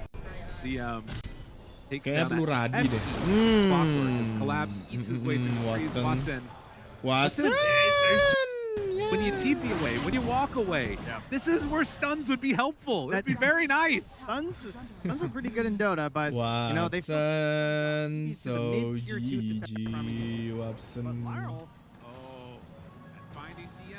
Kita lihat DM digelindingin Laurel. Oh, your Doom, kok Doomnya ke sana malahan? Is that enough? Oh, they do get it. With the Wrath of Nature, it's going to be It might be dead. I don't know. Dead kayaknya sih. Nice. A little bit of retribution from the grave. Team Spirit, Laurel. Kita lagi bikin Blink Dagger itu. Your mid Snapfire to not have cast kisses. Dapetin satu. They need the disruption. They've got to get close enough to open him up, but it's not going to happen. You know what? That was a very small window because Stampede just came back up. So now if you try and make that same play, don't think you're going to have the damage. Didapetin kayaknya tuh. Oh enggak dapet deh. Is finding camps Balik deh, along the balik. way at the very Balik ke mid. least, but it's not what he's hoping for. It's important understanding when you're strong and Ketampatan Jana Junior di ulti gitu aja, di shackle. Once again mati jelas, instan kena shadow race. Saksa once again. Tentu mati juga. circles around Yandex right now. They want desperately to take a fight that is good for Snapfire, and they're not giving it to him. And do you know what DM was doing that whole time? He was denying creeps. So he was holding this wave back. He wasn't Stop. letting the wave crash into the tower or anything here and try and force this down. They're kind of trying to stall it out here because of the control that they were feeling past that tier 1. But then your Snap just dies, and it's kind of like, should I? Maladik. Ah. Drop the tombstone. DM, Oh, I mean, nggak can't ini ya, do belum anything. ngambil Just ulti ya. more gold for the Shadow Fiend. I mean, you can sense it right now. Yandex, they want to make a play, but there is no play to make. Watson feels like he can't even get in. Like he thought about teleporting in, but at the same time, there was also a bit of a battle going on between the Snap as well as the Pangolier. So things just a little bit too fragmented right now for the side of Yandex. They got to figure something out soon because he's right there, knocking their foot off the gas. Yadro is coming through that twin gate. He wants to get in behind Watson right now. Stampede not available though, so it will be a tougher catch. They're bringing in Smoke. Rue. Oh, is he gonna walk right Kayaknya nggak in? ditauin deh. Reads, ladies and gentlemen, like Nggak a ditauin block. kayaknya. Yep. Kestun tentunya. Walks through the Kok gate. nggak ada yang report able to miss ya? kill Laurel Gila now, banget anjir diving komunikasi in mereka begitu. towards mid, making sure that there couldn't be any TPs to help up top. Huh. I mean, Doesn't look good. Spirit dotting their I's, crossing their T's, and Yandex, who is going to be the one that can step up and turn? It does not look good, by the I way. mean, it's got to be in the game. It's got to be out of the game. Someone's got to be having a talk right now. Hey, we got to calm down. We got to think. We got to realize, what do our heroes do? Right? What gives us strength in this game? We got an Undying. We got the kisses. We got to find a way to use this spell, man. Yep. Snapfire's the broken hero. What's her damage right now? I don't think it's going to be very high.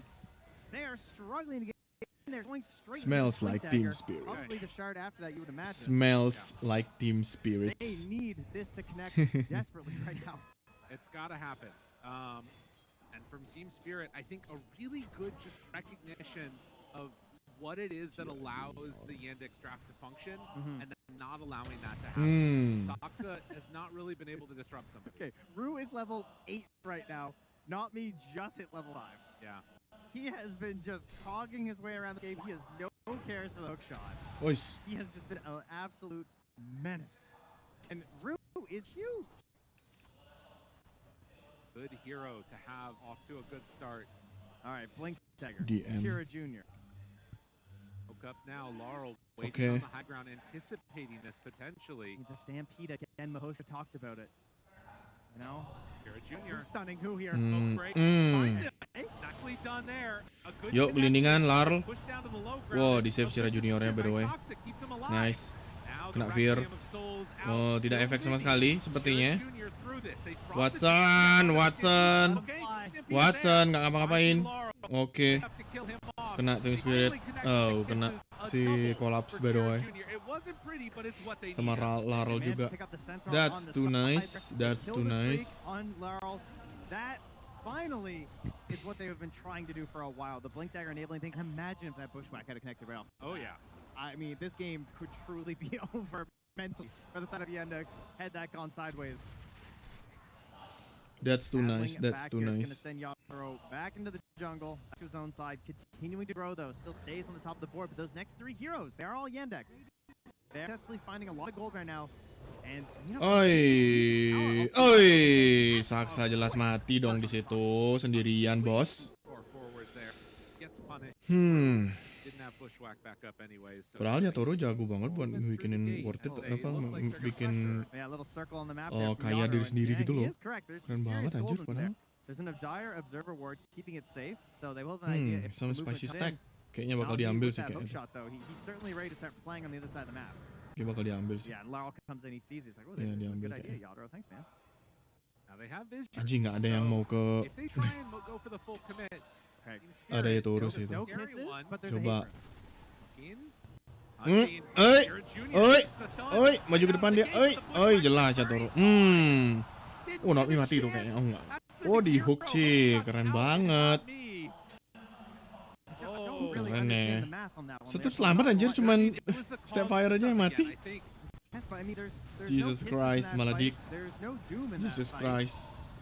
I think that the idea of cuman defending it is good, but the idea of chasing into step fire doang yang mati, siapa yang step feels fire? like I don't blame them. They feel like they have to force something, but that's Who is exactly the Snapfire? kind of play Team Spirit is hoping they're gonna make. They did manage to clean up the Ancients at the Goldnya very least, so 1100. that gold not going into Team Spirit's coffers. Oh, ini CJ yang Collapse immediately starts dragging waves with his creep, forcing Watson to come back up here and push it off. Very least to do this as they catch jelas mati tuh. Trying to run. Lu dia died DM. Oh enggak, jelas nggak mati. Jelas belum. Jelas mati, jelas nggak mati DM anjir. Kencang gitu movement speednya. This is Dota. At the end of the day, you can buy disables. Watson. Do they die? Watson, no, please. Oh mati sih kayaknya. Oh kena di salt, mampus. Watson. The way Collapse backed away there, of course. Kind of bait him in, you know. Yeah. And Laurel wrapping in behind, but Collapse not able to survive even with that nice play. Brimstone out. Iya. Mati sih kayaknya. Laur kan diguling-guling. They're out of there. Guling-guling. Shira Junior Sox and Aldi, they don't have any connections they can make on it. They'll just roll it back to the camps. Enak banget tuh farmingan. So it's still 1,000 gold lead for Yandex. Cira Junior, Cira. Wah, disulap anjir. Wah, ditidurin cok, jelas mati tuh. Cira Junior mati lagi. What the fuck is that timing, bro? Harusnya jangan diginiin dulu kali ya. Jangan dulu sebenarnya. Tapi nggak apa-apa sih, yang penting kelompok mati. What the fuck? Jesus Christ, bro. Ya Toro died again. Apa namanya si Saksa died again. Very dead Shadow Demon. Yadro is unpressured in these engagements. He is just standing there. He is just casting any spell he wishes and right-clicking you to death. Impressive performance so far. Level 13 on the Shadow Fiend. Basically even with the Nature's Prophet in terms of farm. But Cheer Jr., after a good start, has started to fall down that leaderboard because of the failed ganked attempts. It's just like last game. It's the exact same story. Has a solid start in the lane. Together. They don't hit the necessary timings they need with their items. And then he misses combos. You know, he missed some slight change last. He's missing a follow-up cookie after the banish. I mean, this is the kind of stuff that you're not going to see when you're playing a nice, comfortable tournament from the room. Maybe even from the hotel room. You know, this is the gap that occurs upon the main stage on the last day of the International 15. Let's see if they can turn it around here. Team Spirit, they've been very strong. Kenapa ngelag lagi itu sih? Right in the middle. They I were don't know, man. waiting with Lauro, who has his Blink Dagger done. It's also a Blink Dagger done on Doom. Just a little undying here. They're ready to go. Now, Rouge shows himself for a moment. Stampede. The cogs. Get back. That's Stampede a little funky. And maybe it opens up an opportunity here. I mean, they have an Invis rune on Shira. Maybe he feels like at the end of this, they could try and go in with it. One, but they definitely need something a little bit edgy right now. Well, the illusions did a good chunk of damage to that tower. Gonna send in the Warpine Raider. Do they realize that this guy's taking the tower malady? Go for the deny. They're waiting for it. Battling. Oh, he goes in and Collapse takes it. He's too strong. That's crazy. I mean, it's unbelievable that you just had 5 heroes sitting here trying to set up a play on this. Yeah. You can't get your play, and the tower just falls for free too. Like, it feels really bad. This movement now, Laurel is rolling out down bottom. Kena lagi kayaknya tuh. Doomnya nggak bisa ngapa-ngapain, cok. Nice. Doom itu tuh kena tuh. Kejar. Tombstone down, and yeah, with the poison stacked up, it's gonna be enough. Nice. The Hoodwink too. Now, not me. He goes down to Cheer Jr. So Yandex, they find their targets. Rue barely getting out of that one. 13 to 10. nearly gets a third one. Oh, just goes for the Requiem. Watson mati. Watson jelas. Oh, they call him the new king. It's happening. The demon is unleashed. Aduh, kayaknya juara 3 deh. Kayaknya juara 3 tim Yandex deh. You know? Sometimes Yadro is just gonna beast on you. That is a backbreaker. Shira now being found by Not Me. He might have his vengeance here. Essence is still to track him. Hoodwink coming to Setun. It's a Nice. hazardous support duo. Lompat. Getting up on the high ground there. Melompat. Trying to get away, but with the hook shot follow up there. Aduh, kena stun tuh. Nggak ada yang nolongin anjir. Semua pada di top. Just be easy kill right into a tormentor. Doesn't even have to stop farming creeps. Dapat tormentor deh mereka. Team Spirit, this squad, when they are cooking, you better watch Sumpah. out. Aneh banget anjir. I feel like they are the most intimidating team in Dota to be losing to. Yeah. They just strike this fear in you, and they have this confidence that it just makes everything that you think about Dota seem wrong. Now, DM, having just expended the Doom to kill Laurel, is maybe recognizing the danger coming his way. He'll back out and go back to the base. I like his idea here of going for the Ya tuh. You know, reduce that base armor of the Shadow Fiend, send it down to 10. Maybe it gives them a chance. Like they need every little bit of help because he had serious struggles this game. The Croaker later will be great as well. Obviously, the big classic with the Doom. Masih ada Doom, masih ada ulti Doom by the way. Masih bisa di areain juga sebenarnya. Maksudnya tuh kayak gimana ya? Matchnya mereka tuh kok apa namanya? Bukan match sih, maksudnya apa ya namanya ya? Line up-nya mereka tuh cuma itu aja gitu loh. Jadi kayak mereka tuh main safe gitu. Kita lihat langsung Doom mainan sendiri aja. Kita lihat mati jelas. Honestly, this hard mode does give him a lot of value now. Yeah, like, it really does. He completely shuts down the way you're seeing this Centaur. Every fight in the late game is Malady here. That's a pop the ulti and a tombstone. Unfortunately, we'll still have to feed him away to Laurel. Rube comes in, tries to find the bushwhack. It's not quite there, but one little hit from the Shadow Fiend does a lot. Now Watson doesn't have any friends here either. Let's see. He's gone again. Yadro goes for it. Requiem's on top of the TP that was coming in and says, yeah, I dare you. Now Forceff up the high ground. Oh, he's feeling himself. He's feeling himself now. Triple kill. Gatoro. He hungers for the grand final. There's smiles on their faces. An ultra kill. Get on back over here. Come on. Get back over here. They're chasing. They're scanning. No, they're not stopping. They're never stopping. With that hook shot, Not Me. What do you got for me? Can they get there just in time? Not quite. The crowd wants it too. Oh, man. Watson getting caught back there. That can't happen, man. He was so close to having a game. His BKB was 100 gold away or less. Now he's dead. He loses all this gold. This is supposed to just be an undying dying. Why is NP dying? Yes. Why? How does this happen? I mean, Laurel just keeps going. He's like, hey, this guy's just here, guys. And then more show up. And then more show up. I mean,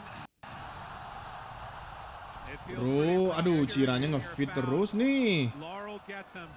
Level 14, networknya masih di bawah banget lagi tuh. It just wasn't that bad at this point. They were Oh so my close God. to getting their time. They were gonna have the BKB on the Nature's Prophet. Maybe it gives them a chance to stand in these fights. There's still a lot of damage from Yadro. I understand that, but it gives you something. Now it feels like their hope is just turning into maybe I can TP out when I kill a wave somewhere. I mean, that's basically what they're hoping for now. They get the BKB completed on Nature's Prophet. Chira Jr. dead for a little bit, does have the Kaya up. Doom is close to BKB also. Just don't know if it's going to be enough at this point, because if they Doom the Shadow Fiend, then you're Centauring away, and if you know, Not Me is just Ray Chase. Yeah, Stiller was there. He puts him inside of the tombstone for a moment, but Laurel running back and forth over these Shadow guys. Fiend. Oh, Nevermore-nya nggak bisa ngapa-ngapain tuh. Doom-nya mana? Ya Toro mau gila tuh. Doom-nya mana? Where is Doom? Where is Doom? Anyone else? DM gotta hide. Gotta blink. He's just Kejar. Nice. They thought about it. Kejar apa? Decides not to go. Escape lah kira. Oh man. Jesus Christ, dude. It's a privilege to be here on the last day. It's not a right, you know. Yadro, he's seizing the opportunity. He wants to grasp that Aegis just another time. Maybe not even just the last time. Maybe a couple more times. There's no signs of slowing down. There are signs that there could be a hero up here that's dead. He finds the right angle. Going through the I mean, he's okay. Aduh, dapetin tuh Cira Junior tuh. When you know the game is in your hands. Ah, nggak nyampe. Yeah. Zero fear. Perhaps more impressively, zero TPs in from the Yandex. At least they didn't panic. Speaking of panic, collapse right next to two heroes here. Sentanya kena. Sentanya kena mati tuh kena keras. Gue nggak bikin Aghanim ya? Oh, lagi Alright, not me. Harusnya bisa not me tuh. Kok nggak ada? Jelas mati. Bam. Dar ya turu lagi aja. 19,000 net worth at 25 minutes. Nice. Dor. Put the team on his back. He does a good amount of damage, but it stops there. Semua pada susah sih ini. 26-12 tuh susah, bro. They can't establish a foothold on any terrain of this map. Susah sih. Kalau kayak gini sih susah. We win this area. Doesn't feel like that at all. Yadro is just hurricane piking into the tombstone and just attacking people. He just much damage right now. He's got too much backup. Saw again the early start, the 2-0s that started the day yesterday for Team Spirit and have continued on. Are they going to be able to do it again? Cira Junior. Yandex, who this entire year have not lost a series to Team Spirit, on the verge of being eliminated here in the lower finals, main event of TI. He can't quite get the connection onto Cira Junior. He's getting the game closer. So, you know, the Vlad's at 26 minutes. Oh yeah. That's I'm finished. You know, we got enough. We got all the right items. We are ready to end this game at a leisure. A minute 40 still left on this Aegis. Very well set for a potential tier 3 push if they want to clean up this top lane. Go ahead and try and catch some of these waves, but just has to be careful. DM, Malady, Watson, they're all on the bottom side up here. No intention of fighting this top tier 2. What do we have here? I mean, we got looks special. What the hell is this, man? They got all the items. They got items outside of the game. Holy we shit. have the Congregations of the Deep. There we go. Upon DM, the Croaker, the Riverborn Aura. Unfortunately, there's no river in the base. Yes. Can maybe change that. Meanwhile, yeah, he gets out. They were trying to chase. Cannot afford to get caught back. I mean, there's still not many shots. Okay, Ghost Scepter is good. Mm. Unfortunately, Collapse is right there to clean them up. But that's what you have to do for Yandex. If they want any hope in this game, delay, cut waves, try and get out of there. Now, they do see Toro completely alone down here with 3 seconds left on the Aegis. Dapat Aegis. I mean, the problem is there's still Stampede. And Watson finds a Shrine of Wisdom. There you go. Does that make you feel any better? Not really. I'm going to be completely honest about it. And Cira Junior, be brought down again. It has been such a series. He has no buyback. Yeah, that's an issue. That is an issue. All right. That is a major Cira Junior got killed. They can start pressuring the high ground if they by wish. Larl. It is only 10 Aduh, seconds win left on the probability-nya Aegis, so perhaps they 93% consider anjir. it unnecessary, but has that Jelas really stopped Team Spirit kayaknya. in their last 4 Ya games? Toro I don't kayaknya think so. lawan nih. They were going Jelas high ground, but they still kayaknya. had the tier 2 up. Yeah. He was just going to kill people. I mean, they don't have a Shivas, so the initial jump is a little sketch compared to most games. But you got the Clockwork, so if you want just all your faith and not me, personally, I would, after seeing how he's played the last couple of days. They could opt for it, but the Jadi safer cuma option sendirian is lagi. certainly to continue to control the map and just let Yandex create their own issues by leaving the base. Laurel waiting for somebody to step out. Is that enough? I mean, No, he's not the biggest target in the world. You know, maybe they're a little bit off on the timing of the Cecil Sturge. It was still 40 seconds. Yeah, back up again. Try and extend this out as much as possible for Yandex. The micro maneuvers here from Watson, just spamming the trans out amongst the map, scouting, trying to spot. Holy shit. As they drop Stampede to catch Soxa. You're gonna lose heroes like this pretty consistently. Holy Yep, shit. No time though. Laps there. Facing the wrong way from the blink, but whatever the case is, it is a smoke up now coming out as the Aegis has been reclaimed. And Toro showing on the lane, they're hanging where they think he is going to be, and he is over there. They find him as he comes back this direction, completely alone. The biggest doom of the game. This would be what they need, and they got him right there. Forward, got him caught, congregation. Jelas mati duluan 89 menit 89 detik. The best thing that has happened Holy to shit. Yandex in a very long Oi, time. kena anjir. What the hell? This would be really bad. They don't have Oh my god. Jelas anda aing mati itu. Di game mati jelas. Watson paling Watson tuh kena gini tuh. Doomnya nggak ada, mati jelas. BKB, no blink dagger, jelas mati. Ditontonin aja sama Watson anjir. Your golden god for him here, but a double kill for Laurel, a kill on Yadro. Yandex will take it. It's something. Yes. I mean, he's a lot of gold going back their way. Yeah. Big bounty there for DM. What in the blue hell is wrong with these people, bro? Yeah. You know, it looked like they were thinking about holding it. Watson was coming in. He was just like a second too late to ensure they wouldn't have to. So they just secure it. Of course, that being said, maybe you needed that too. Maybe that helps you get a secondary kill here. Speaking of a secondary kill, Watson found collapse. Uh-oh. They're stampeding in. Nggak di stun, jelas kena stun, bro. What the fuck is that? Nice. 2 kali TP. Lasts long enough. Does get him out of trouble as Chira Jr. gets caught by the bash. Larl. Not going to be so Chira Junior. lucky, Oh. as there Oh. is not Wah. quite Mati gonna be jelas. able to get it to Aduh, range to Chira save Junior him no. there. Paling penasaran sih berapa sih statistiknya tuh Chira Junior tuh. Get something good with the Shadow Fiend Jesus kill. Christ, dude. Comes at a price. Man, he was dead for ages, huh? Holy shit. 23. Yadro, he is absolutely massive here and still not considering anything too defensive. Wants to finish the Daedalus first. Collapses job. Helm of Dominator. Exactly. You saved me, team. I mean, Laurel, not me. Like, there's so many good heroes here at providing space and safety for ranged carry. This could be so many different heroes on Yadro, and it's a very similar game.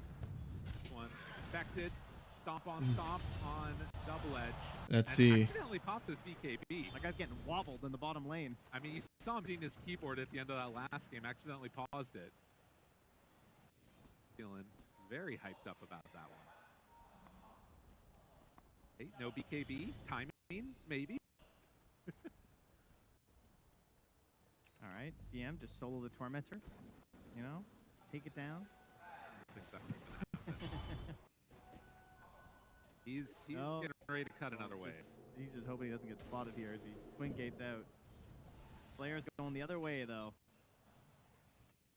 He Susah sih. is going to be on the same side as Susah. him though, and how annoying it can be getting Yeah. these heroes caught. Toro having an inkling, an idea. DM, ooh boy, rocket flare. SF kebuka, gininya kebuka.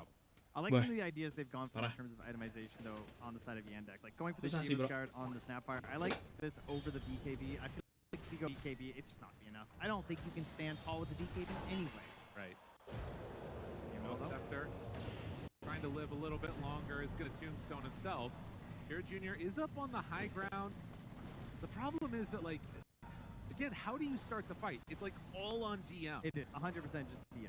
That truly is the major issue. And he has gone for the Shiva's Guard as well, so they're doubling up on it. But again, Aduh, all masih the banget extra- smoke-nya, all anjir. the extra armor is very good. Phantom Spirit. DM needs to get in here and spot all with the Shiva's Guard to set up the kisses. This is a really good ward, but they're going to get the stomp to open it. Disruption. The flare. Not me. Him. Now damage coming out. Oh, it's insane. Already out and on top of it. They get the save for the Shadow Fiend. He's going to be fine. Triple gone. Your entire Yo, bisa yuk itu, aduh. That is not not the decision that's going to work out the way you hoped it would. Chira Jr. also gone. lagi. There are no buyback on all three of the Proto. cores. GG is called. Team Spirit are going. GG is called 2-0 guys. Single rocket coming out from 2-0. He ends any hope of a fight there for Yandex. No blinking from the Doom. Alright, 2-0 guys. 2-0. 2-0. Listen, Guys, ya. they said they wanted to fight this spot. They wanted to fight 2-0 guys. Vision was looking good. They were all over the place. But Team Spirit Juara has 3 cukup. leveled up over the past couple of days. Cukup juara 3 aja guys. Juara 3 saja sudah cukup. Ya guys ya. Have they awoken a demon? Can you stop Yatoro? This man is a menace on this stage. And he just took out Yandex.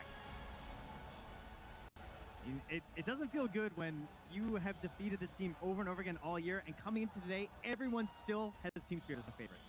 You can feel it, right? It's in the arena. It's in the crowd cheering. We all see what's happening with Team Spirit. We've been here before. We've watched evolution and growth of this team, and it truly is horrifying to the state of which they've GG been boys. Something GG boys. to watch out for indeed as we're getting ready for the Still can grand believe it. finals. Team Spirit Yandex take the 3-2 2-0. kayaknya. Have not lost a game in many days. And it's feeling like it's going to be the final boss here, as they have often been at the international. Two players that potentially could Yandex go for a 3-2 third kayaknya. Aegis as well.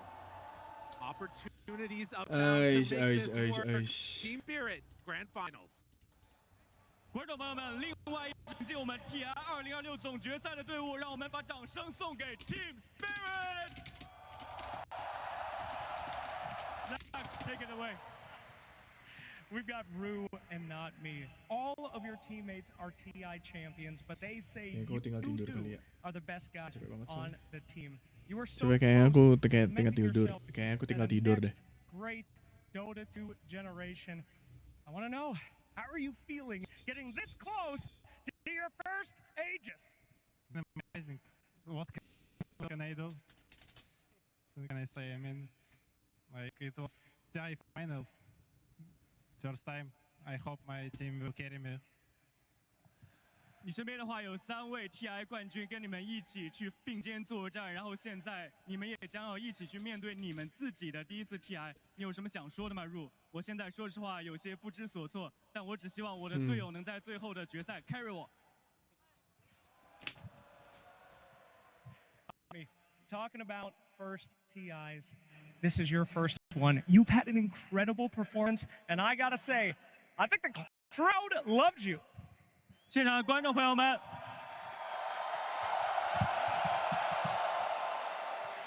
Do you have anything to say to them? Thank you all for support, guys. I love you. More tribune. More these guys. 感谢现场所有的观众，我爱你们！我希望你们能更多的来支持我们的比赛。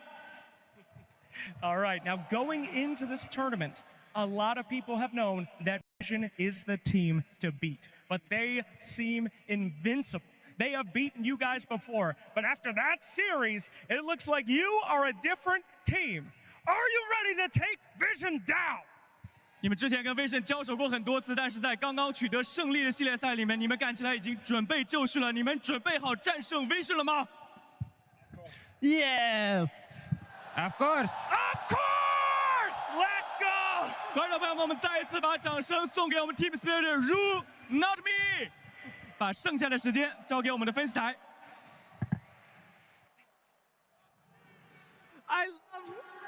I love seeing both of them on that stage.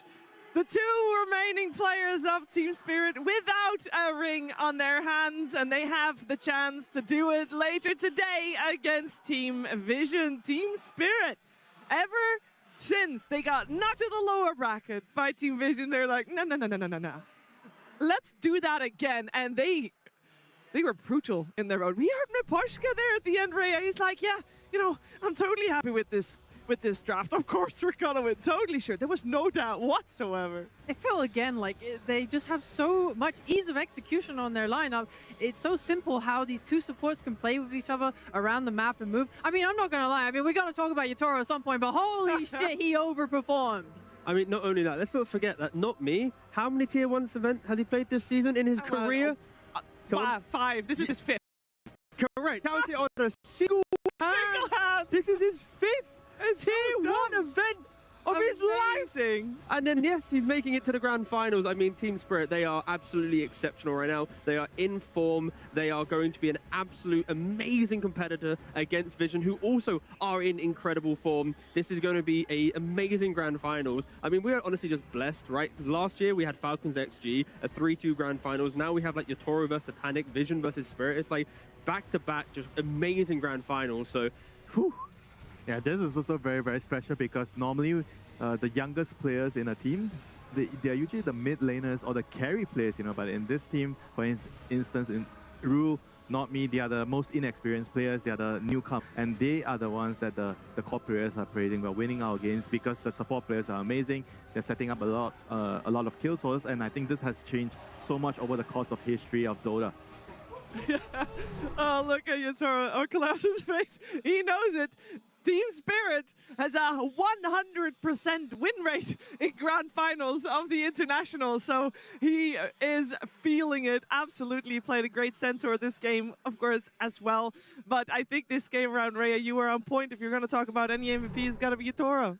I can't believe it. He was so active. I think last game, I felt like he had such a good lead that he just pushed that advantage. This game, he just makes his own advantage even more. It was very good. It was fairly one-sided. And on the other side of Team Spirit, it was Yandex that fell here. And for the final words, we're heading over to Saxa. Yeah, thank you. I am here with Saxa from Team Yandex. Saxa, commiserations. We're sorry to see you guys go out of the tournament. I know you're disappointed, but you guys have had a fantastic season. 3 first places, lots of second, thirds, and fourths. You've made it to the 3rd place finish here in TI. How happy are you overall with how your team has done this season?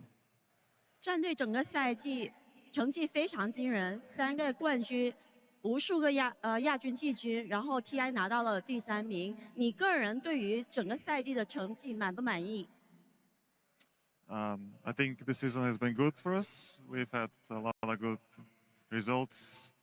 It's a very young team, and for a lot of the guys, it was a first time winning. So with the results, we're happy. Obviously, a bit sad now, but top 3 at TI is not a bad result by any means. And yeah, overall, I'm not like too unhappy with the season.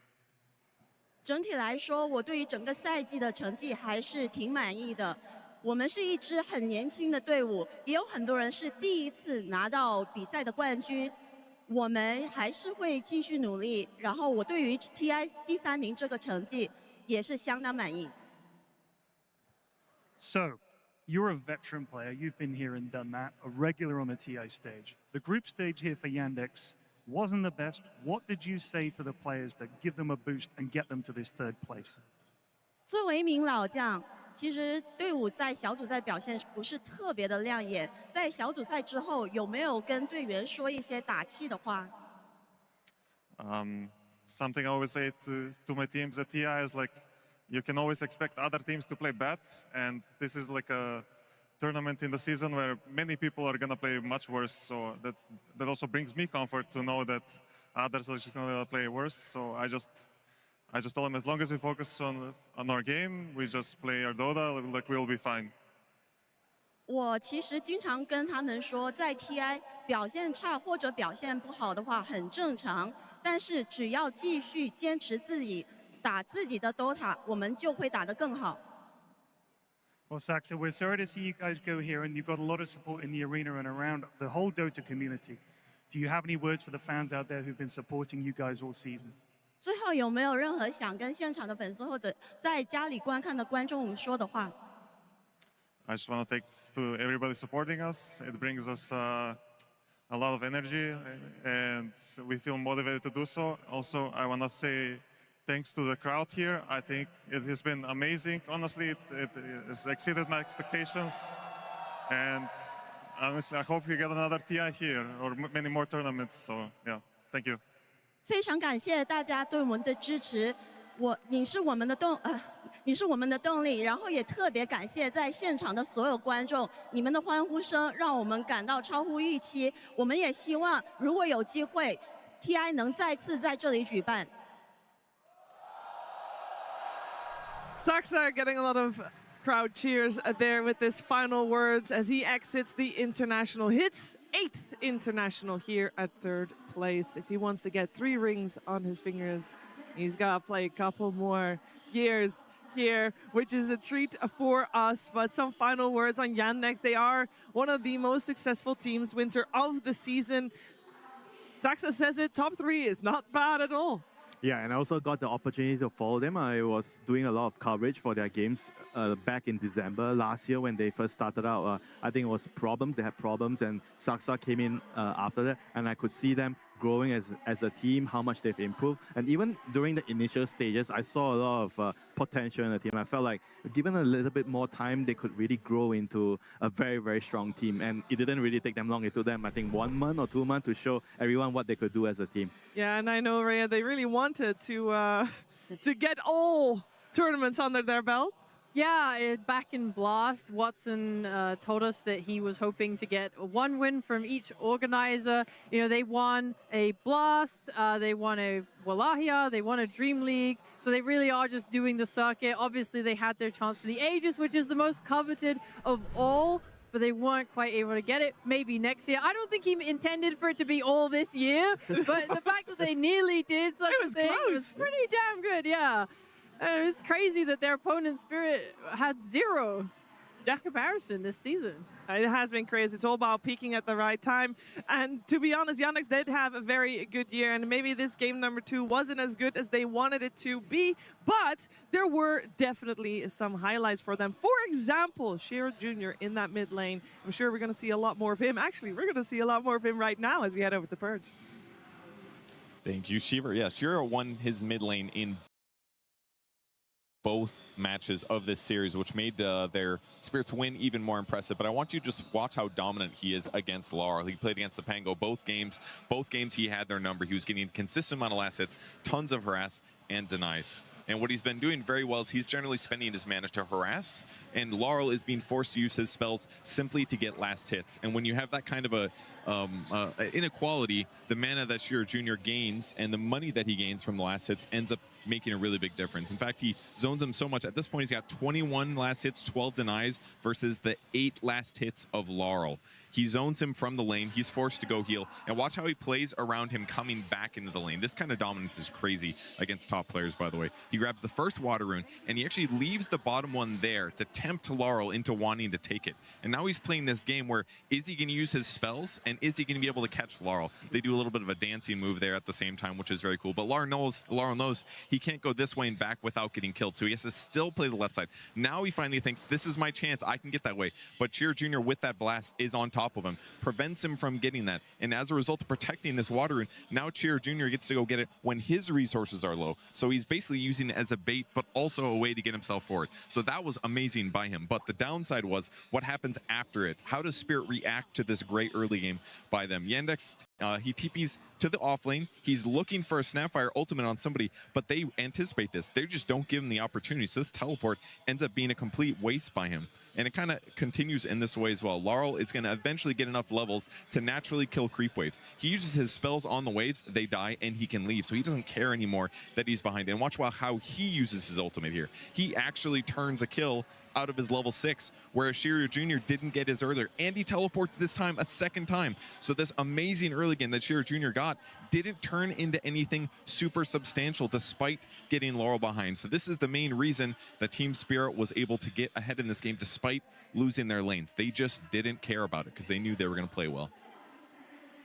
Thank you very much, Purge. Yeah, the movements of Team Spirit, we keep bringing it up time and time again because they are just superb. But we had a couple movements, of course, also from Team Yandex, and one of them was when Shiro Jr. had his Blink Dagger, Rhea. Yeah, I think what Purge just brought up was fantastic. The fact that Team Spirit anticipated the level 6 timing from the Snapfire and avoided it, it's very consistent throughout this game. So Yandex smoke up when they get the blink from Snapfire and they move to bot lane. However, even in that moment, Team Spirit are aware of this move, and they have Lal positioned on the one high ground, and then they have their supports positioned on the other entrance to their jungle to try and break this smoke and make it so that they cannot get the opportunity they need for a kill.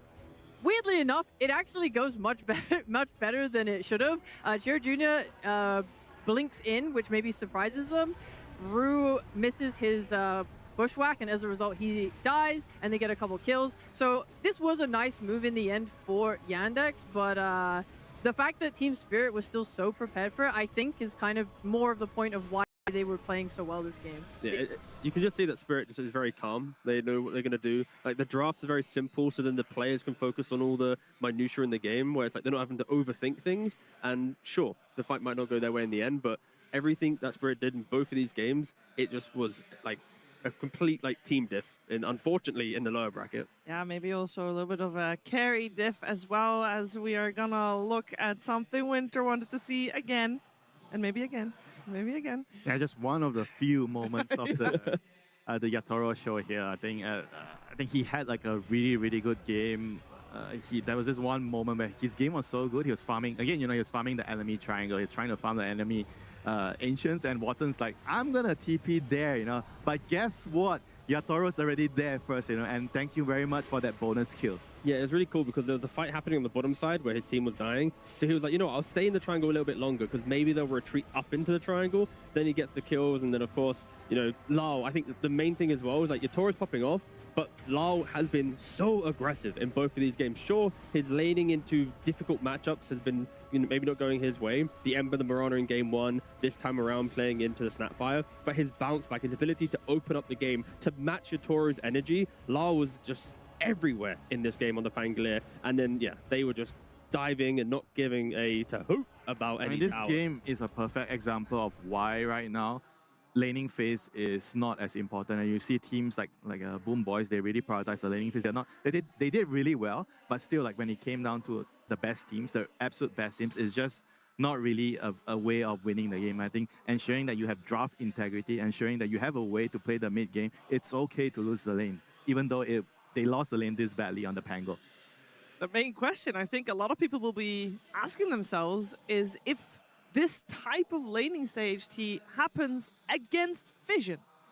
I mean, I feel like this is going to be very back and forth, of course, in the grand finals. Like, these two teams, they've already, they 2-1 earlier in the tournament. Like, this is not going to be a shutout where it's a 3-0. It feels like it's meant to be a lot harder. I think Spirit are going to have to put up a better fight. The drafts aren't going to be as easy. I do feel like Yandex dropped the ball quite heavily in the drafts today, unfortunately not putting up the fight. So, yeah, it's just only going to get harder for Spirit now. Yeah, Team Vision will be the ultimate boss for Team Spirit, or the other way around, because did you really win a TI without beating Team Spirit in the grand finals? I don't know about that, Ray. I think this is a very poetic end. I think it is a very beautiful end. Like you said earlier, Team Spirit haven't lost a grand finals that they've played in yet. This could be the first time. I do think we will definitely get more than a 3-0 with how these games have been going. I think the crowd is so in love with Spirit and how Vision have been playing that I think the environment, the mood, the vibe is going to be way up to the ceiling. I genuinely don't think we could have asked for a better grand final right now. Yeah, the student Satanic meets the master Yatoro. Yeah. That's going to be a hell of a show. But also the two old-timers, right? The two legacy POS 5 players, Puppy and Maposhka, transitioning to coaching. And now it's like, who is the better new coach on the block? I was going to say for both, it's their first time in the coaching slot. Exactly. Yeah, that's what I mean. It's kind of crazy to think that, I mean, when you have such a big career, it's quite easy to just, to take a little sidestep to coaching. But I just like how happy Maposhka looks on stage. He's like, when he leaves a draft, like, he knows, like, I've done my job. I don't have to play the game now. Yay. And then, of course, Puppy, like, he's just there, just enjoying inventing some stuff. Like, hey, go try this. It doesn't work in game 2. Yeah, it's fine. We'll win game 3, you know? Me and my pawns will try this Exactly. It's such a different style of coaching between the two of them, but the drafting is going to be just on another level. It will be on another level. You mentioned there's 3-time hopefuls in our grand finals here today as well, which is, I think, crazy. You know what makes it crazier? Yatoro and Collapse. Yatoro, for example, Winter. Now, don't worry. You're not old. but Yatoro is 23, and he's playing for his 3rd ring. You're making me feel old. I mean, it's amazing. He is one of the best offlaners of our time, and he is so good. You know, the flexibility he has. The carry. Okay, the carry. Yeah, I mean, Yatoro is, I think the same can be said for Yatoro and Collapse. They're both very flexible in how they can play for a team. They can be greedy, they can be a team player, they can be the sacrificial lamb.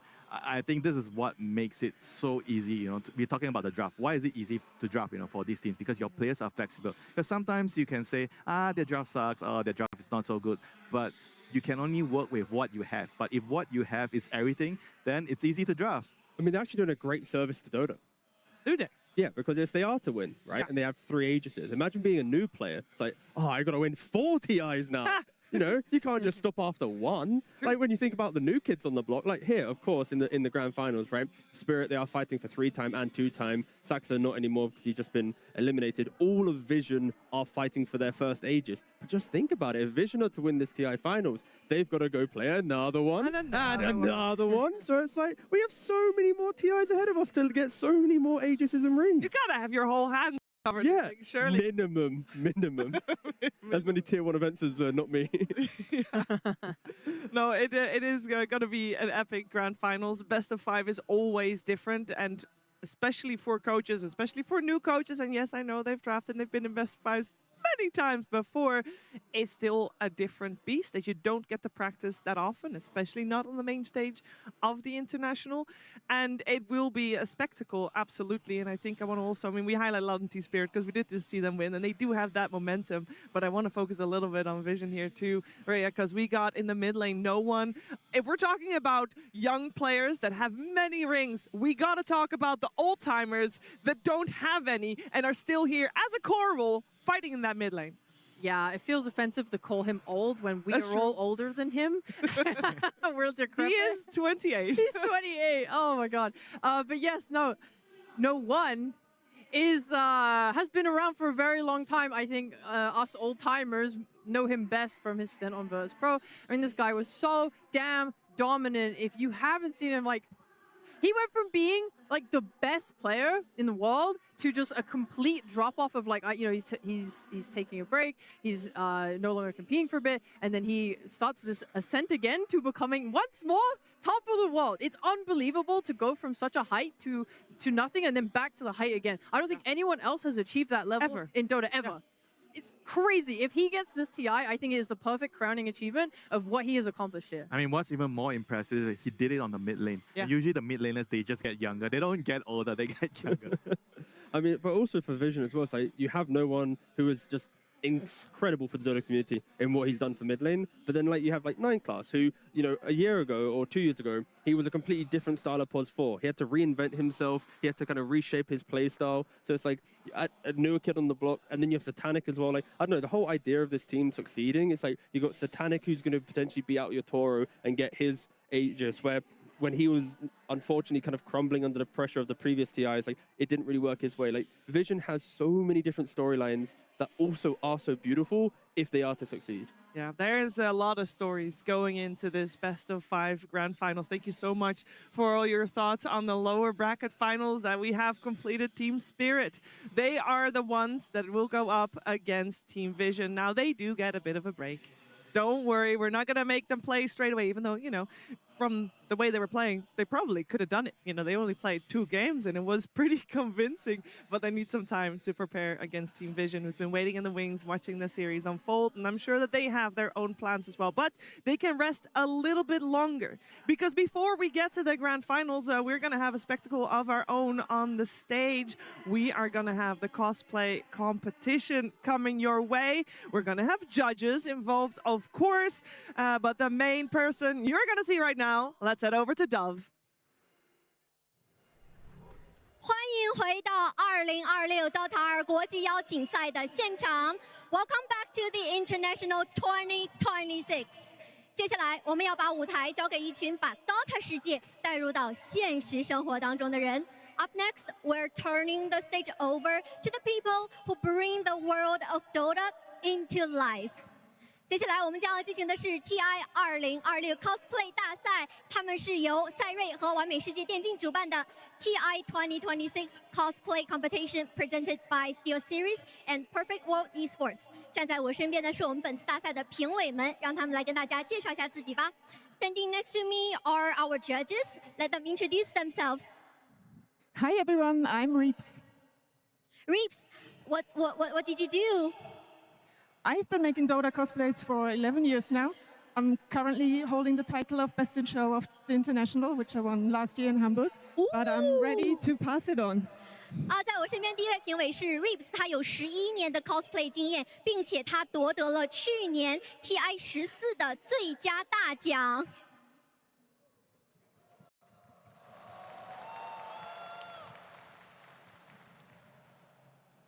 有请我们第2位评委。大家好，我是林景，我是奇想天外的艺术总监，也是一名戏剧导演、配音导演、配音演员。同时呢，我也是 China Joy 超级联赛总决赛以及 WCS 中国总决赛的多届的评委，很高兴来到这里，谢谢。Wow, Lin Jing, he is a voice director, voice actor. He's also China Joy Cosplay Grand Final Judge, World Cosplay Summit China Final. Welcome our next judge. 大家好，我是瑞，就是瑞。我是一名做了5年 Dota 新手教学的视频创作者，立志于让没有接触过 Dota 的玩家感受到 Dota 的魅力。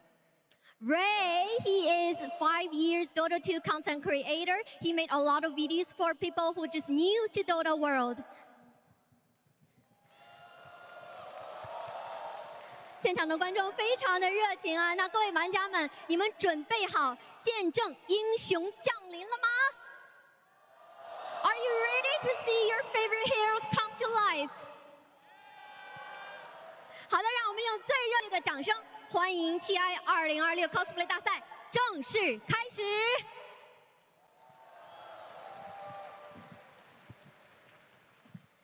接下来，让我们来看一下我们的第1个作品。Let's go to the number 1。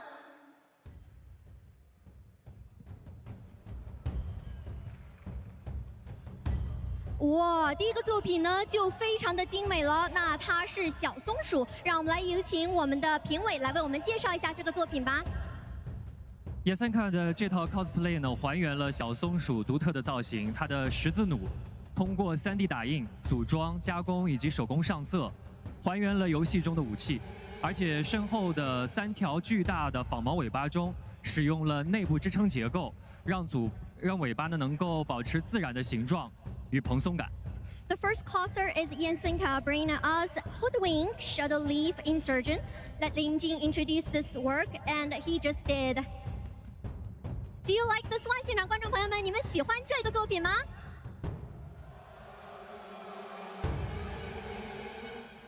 好的，那接下来我们来看一下我们的第2个作品。Let's move to the next cosplayer. 哦，这是一个什么英雄呢 ？Who is this? Please, Ray. 这个是我们的剑圣，这套造型主要使用了3D 打印加上 EVA 泡沫板进行雕刻拼接，最后组装并行竞图了喷涂上色。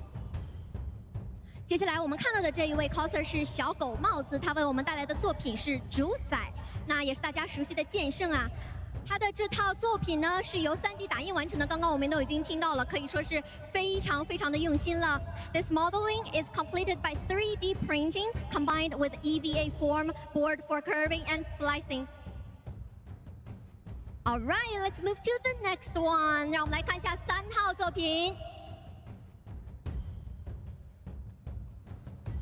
哦，现场的观众有认出这是谁吗 ？Can you tell who is this? Here we have Nika Lockhart as Dawnbreaker. This outfit took a whole year to make. She built 28 lights into it, which requires 20 meters of wires that are all hidden underneath the armor. This costume posed a lot of challenges, and Nika overcame them excellently. 这套令人惊叹的服装花费了整整1年的时间，并且搭载了28处灯光，更有20米的电线，巧妙地隐藏在铠甲之下。它就是我们的破晓星辰，星辰使者。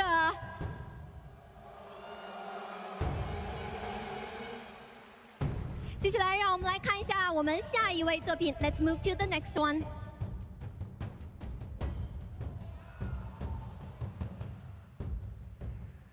那家海喵给我们带来的这个作品也是非常精致啊！它这套作品呢，均为手工制作及上色。帽子下的猫咪呢，是由建模打印贴毛制作而成。配饰上的磁吸猫眼用指甲油巧妙地做出了光泽，而翅膀也加入了机械结构，能够灵活扇动。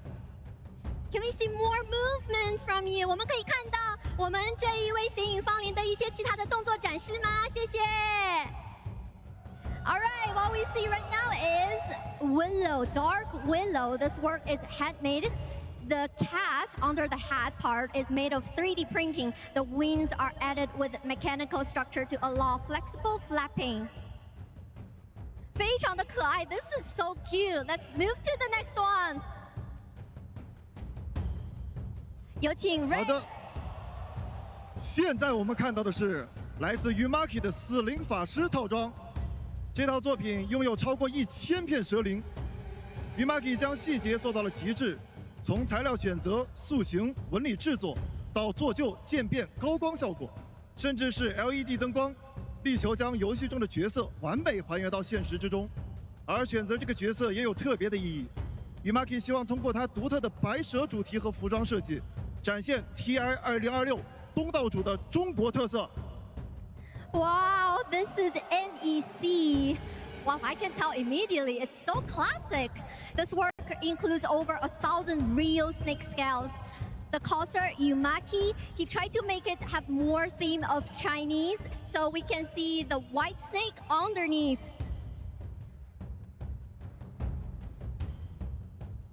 好的，感谢这一位 coser， 让我们移步到下一位。Let's go to the next one. Here we have Shinbalus as Omni Knight. He completed this whole work in just 45 days. I don't know how. And the surface details of the armors, you see all the faces and figures, are all sculpted by his own hands. 接下来我们看到的这一套是全能骑士哦，这套套装我好像没有怎么见过，真的很漂亮哎，特别是他手中的这个锤子，是不是？那么这个全能骑士呢，他仅仅使用了45天，就独自完成了整套的 cosplay， 展现出了过人的创意与创作能力。Maybe can he swing the hammer? Can you do more movements for us? 可不可以对着我们的镜头展示一下 ？Well, I like it. 谢谢谢谢。让我们接下来视线移动到下一位 coser. Let's move to the next cosplayer.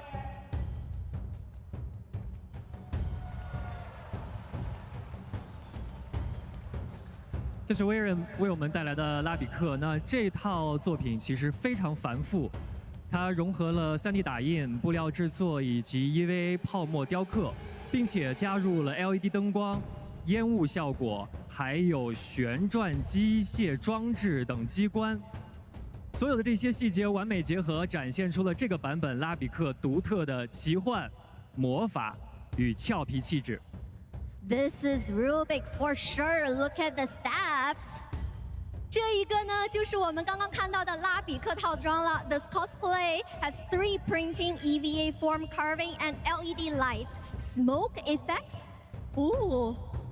Oh, I can see it. 现场的观众朋友们，你们能看到它的武器上面的烟雾特效吗？非常的精美啊！ All right, let's move to the next cosplayer. 现在我们看到的是来自 Goldie Moon 的军团指挥官。作为一名艺术家 ，Goldie Moon 运用了多种制作技艺，包括了雕塑，将这套令人惊叹的服装呈现出来。整套作品历时6个月完成，充分展现了精湛的艺术与制作工艺。 This is Legion Commander. The entire set of works took about 6 months to complete. fully showcasing everything and his idea, the production techniques. 哇，这个军团指挥官感觉也非常的漂亮啊！现场的观众有没有喜欢玩军团指挥官的？我知道这个英雄现在不是版本热门，但是它还是非常的漂亮的。Let's move to the next cosplayer. And here we have Naga Siren by Grafomanka. She places great emphasis on hand coloring, on painting, on texturing her materials, including imitating forged metal textures and delicate color gradients. She has a strong preference for traditional handmade methods, so every component of this outfit is handmade and assembled by her. 娜迦海妖深渊少尉套装 I like how she moves. You can tell this is exactly how the hero moves, right? 我们可以看到她动起来，感觉就像是现实生活当中我们真的看到了娜迦海妖一样。这套服装呢，非常注重手工上色的细节，包括它所有的金属质感以及细腻的色彩渐变。它非常偏爱传统的手工制作方式，所以整套服装的每一个部件都是由它亲手制作并组装完成的。Amazing work! Let's move to the next one. 我们的第10位 coser 是阿布多瑞乃盖。她是一位10年 Dota 2女玩家，这是她自制的第10套 Dota 2 cosplay 作品。这套作品的制作时间超过了500小时，总重量15千克，使用了15.8米的 LED 灯带，从图纸制作到硬件开发，全部由她自己完成。What? Sven, she is a 10-year Dota 2 female player, and this is her 10th self-made Dota 2 cosplay work. The total weight is 15 kilogram and use 15.8 meters of LED light strips. 15 kilogram. All right, that's our last works. 这样我们就全部欣赏了我们10位参赛作品了。接下来就是我们揭晓奖项的时刻了。不知道在座的观众朋友们，你们的选择是哪些呢 ？All right, that's all the 10 cosplayers we've already seen. Which one is your favorite? Let's go. The first one. 那么第一个我们将要揭晓的是评委推荐奖。有请 Ray。获得评委推荐奖的作品是阿布多瑞乃盖的斯温刚刃之治。Ray Rival the Judges' Choice Award。恭喜阿布多瑞乃盖 Sven。该选手高度还原了斯温的刚刃之治，将发光假发、巨型武器与全身灯光系统融为一体，展现出极强的视觉表现力。从建模、打版、制作到硬件开发，全部独立完成，体现了选手卓越的综合制作能力与创新能力。The reason they gave this award to her because the content has recreated Sven, everything detailed, combining a glowing wig, oversized weapon, and full lighting system to create a highly striking visual impact. Congratulations! 接下来我们来揭晓第2个奖项。哇，现场的观众朋友们，难道你们不喜欢这套斯文套装吗？那么接下来这套是不是你的选择呢？下一个奖项表彰的是一位能够在穿上 cosplay 后彻底化身为角色本身，让人忘记服装背后的真人选手。有请 Reeks 为我们揭晓 The Biggest Transformation Award。The biggest transformation award of TI 2026 goes to Grafomanka's Naga Siren.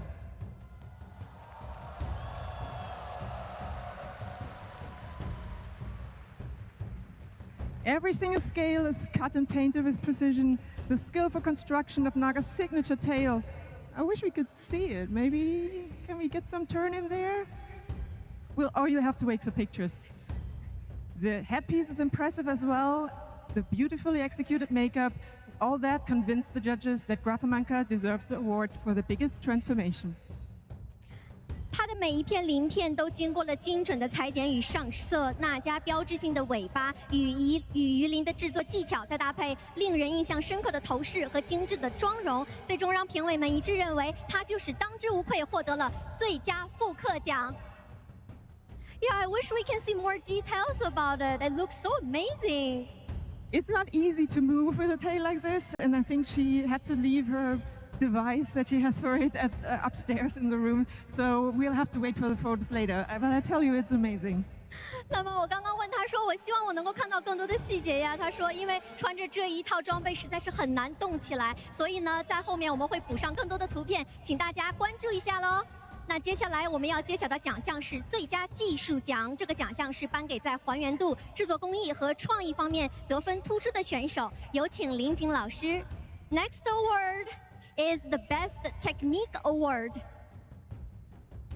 获得本届最佳技术奖的是 Goldie Moon 军团指挥官复仇魔刃。Goldie Moon, the Legion Commander.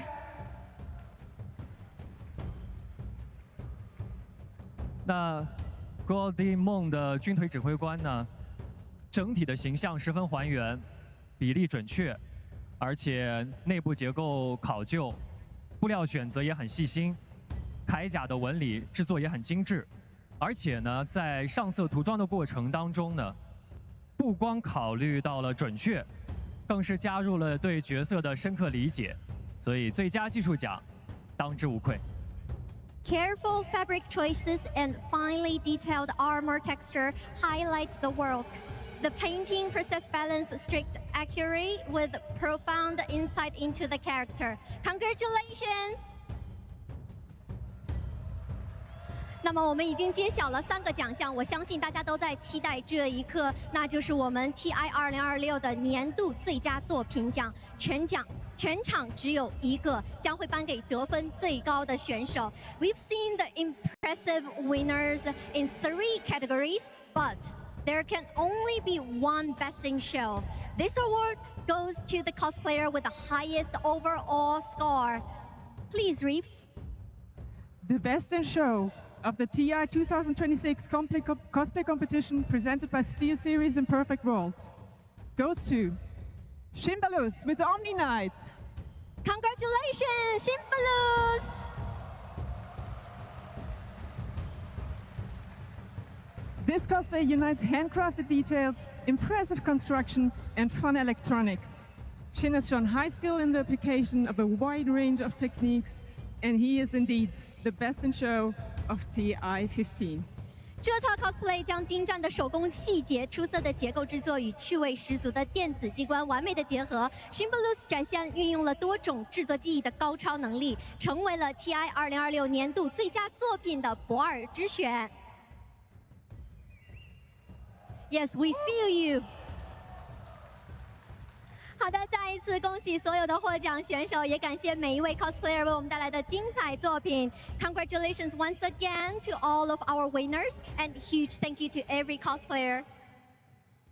有人用一针一线让 Dota 的英雄走进现实，而接下来还有另外一群创作者用镜头和故事把他们心中的 Dota 搬上荧幕。We've just seen Dota brought into life through incredible costumes and craftsmanship. Now it's time to see Dota brought to life in a different way through cameras, stories, and imagination of filmmakers. 接下来舞台交给你 ，Take it over, Slacks. Thank you.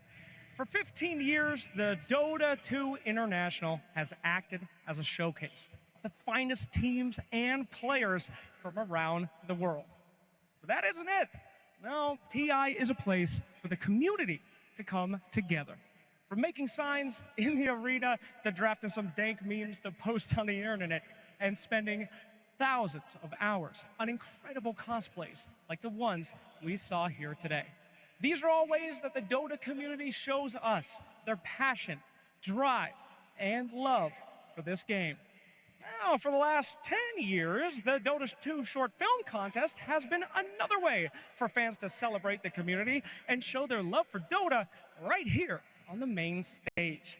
So many talented people have come together to participate in this contest over the last decade. And we thought it might be a little fun to talk to some of the finalists and get a backstage look at what it takes to make it here to the International.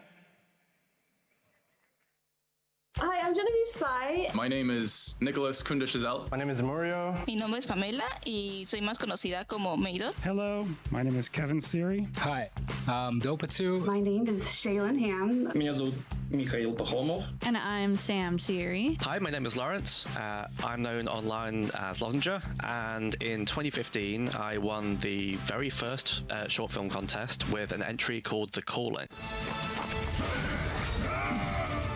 I submitted the award in 2017.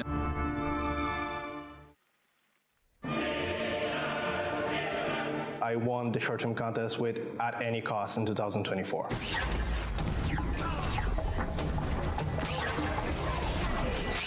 Yo participé en el 2022 con el corto de Just Hold On Here and I Wake Me. I submitted in the 2022 short film competition.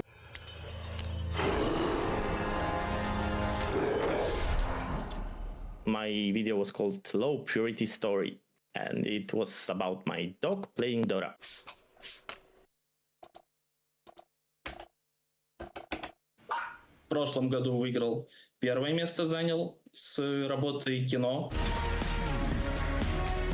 I first submitted the Night Stalker and Punch video. Fresh meat. Not yet. And we made Tiny and Io Elemental Adventure in 2016. Tiny and Io Elemental Adventure. I've always had an interest in animation. I was always kind of this creative kid.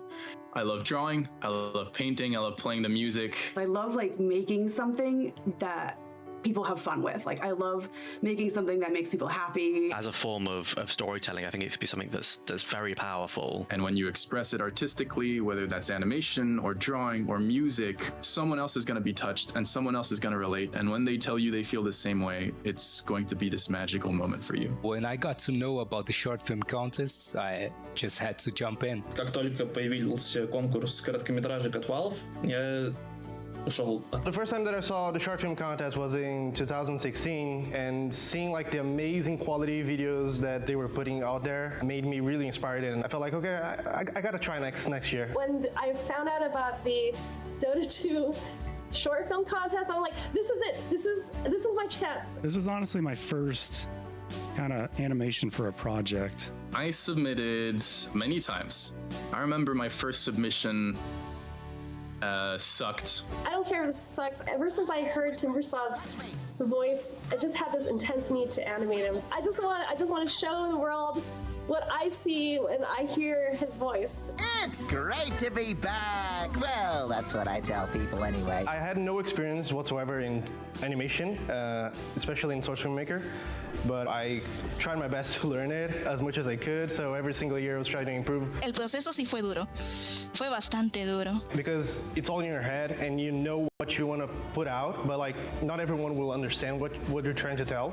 And like the hardest thing to get better at was definitely directing and like finding a way to tell a story in 1.5 minutes.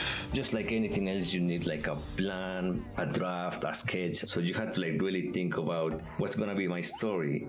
Am I gonna make it comedy or drama or action? From makeup to wardrobe to the director, the producers, or if you need a PA or if you need production designers, set dressers. And for me, even though you're so exhausted, I have that feeling of just knowing that this is exactly what I would want to do. I wouldn't rather do anything else. I'm the voice of the song. A rock and a ball, best friends forever. Super simple and elementary, but it was cool to be like, oh, I wrote that. Tiny and I would say, brought us closer together. We got married 2 years later after the video. And I love you. I created several short films for the short film contest, which for me was one of the biggest moments, I think, in my entire creative career, where for the first time something that I made was put on a big screen and millions of people watched it at one point in time. Seeing your video inside the game client later and all your friends are watching and people are adding you to their friend lists, people I don't know. It was just fun. When they chose me as a finalist, I was like, ah! Oh my god, I just could not believe it. Hearing my name, like hearing like the title of the video was really something that I'll never forget, really. I was just like jumping and screaming. I was super happy, super excited. I remember watching a lot of reaction videos from people who were watching the award for the first time and just really laughing at it. And that just brought me a lot of joy, you know? That was a beautiful moment for me. It kind of made my family proud of me. I live in a small village in a rural area. I said to a couple of guys and the thing spread throughout the community. And people now know that I have a YouTube channel. I got kind of famous in my community. I was on my bed still, like I was watching my bed, and then I heard you saying that, and then I was like so fucking happy. I started like banging my bed with my hand. That was an incredibly validating moment for me as a creator, and to that I do credit a lot of my background with the short film contest. The short film contest, all the years that I've submitted, they've changed my life in so many different ways. Эти конкурсы кардинально изменили мою жизнь, и стало понятно, в какую сторону будет двигаться моя карьера дальше. Сразу после первого моего участия в конкурсе короткометражек я смог найти работу в геймдев-студии. After short film, I was blessed to work with as many tournament organizers as there is in the Dota scene, so I had a chance to work with PGL, ESL, Blast. For PGL, for instance, I worked on those animations that you guys see, like the draft animations where the heroes pop up during the draft phase. And definitely like the craziest thing that I've ever worked on was this year's TI, so the embroidery theme, the opening ceremony that you guys seen. Now I've been working with animations for like 10 years, which is something I never imagined I would do. After the film contest, I've gone on to continue my career in character design, and previously I've worked on The Wild Robot as a story artist and a character designer, and currently DreamWorks feature animation. A new movie I have been working on is coming out called The Forgotten Island. And I was a character designer and story artist on that as well. My advice for someone starting out in the creative space for something like Dota 2, just do it. Please get over your anxiety of making something that sucks, because you can rest assured that the next thing that you're going to make is going to be even better. So my best advice is just make something, make it as best as you can, put it out in the world, and then make your next thing, because the next thing is going to be better. And trust me, 3 years after that very first video, you're gonna be happy you hit that button. Working in animation is just being surrounded by a community of nerds like me. Dota is this wonderful heritage for us because it's come from a very bottom-up place. It's very grassroots. It's been built by the effort of the community and the love of the community. And that includes not just the game, but the community around it that's making the art. So all I have to say is thank you. Thank you so much to the community for inspiring me and so many others over this last 10 years. Thank you for your support. Dota 2 wouldn't be the same without the players. Dota 2 wouldn't be the same without the creators. You guys mean the world to everybody else involved. Thank you very much for supporting the game and for supporting our work. Congratulations. Congratulations. Congratulations. Congrats. Congratulations. Поздравляю, Зиси. Congratulations. Congratulations on 10 years of the short film contest. Thank you so much. Now, besides just introducing you to some of the real people behind the winning films, we wanted to celebrate the first 10 years of the Dota 2 short film contest with a little something different for its 10-year anniversary. We asked all of the finalists to come together and craft something special for you. We wanted to make something for the game that we all love and touch upon some of the most memorable moments from the International over its last 15 years that we all share. Hope you guys enjoy.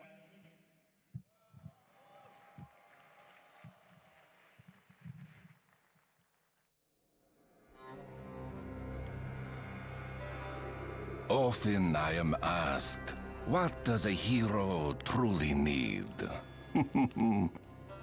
Much depends upon the hero. Would you be swift? Then for you, I have speed beyond measure.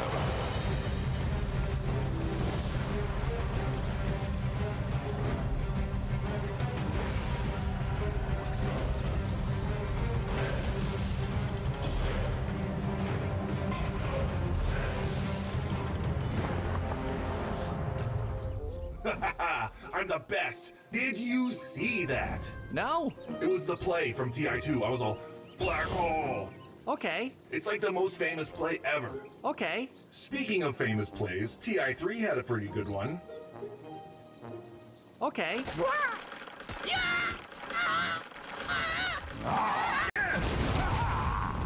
Would you be strong? Then I can grant you the might to overpower any foe.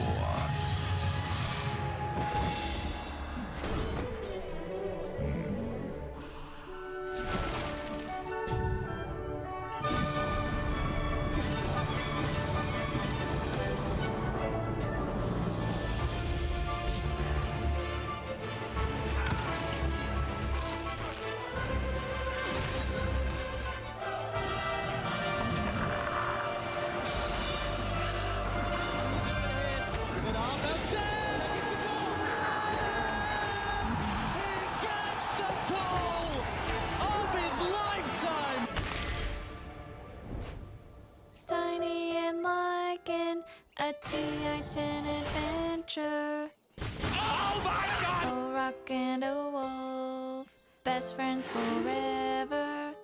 My roof gets blown up! I can't take this game seriously. All right. Focus, my son, focus. Everyone called me crazy when I said hamsters could learn Dota. But who's laughing now? You have learned all you can about being a rat. Just pick nature's prophet and... No! Not again! Please! Would you be wise? Then come closer and I will unlock your inner cunning.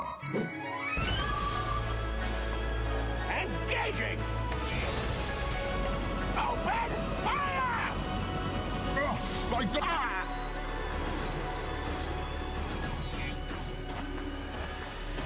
Mega Creeps inbound. EG with their last chance. Can they hold? Here we go. Ice going in. Shatter move the Dagon.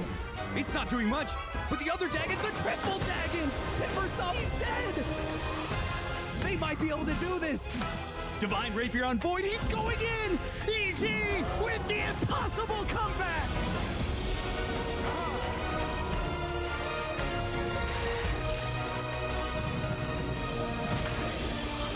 What does a hero truly need?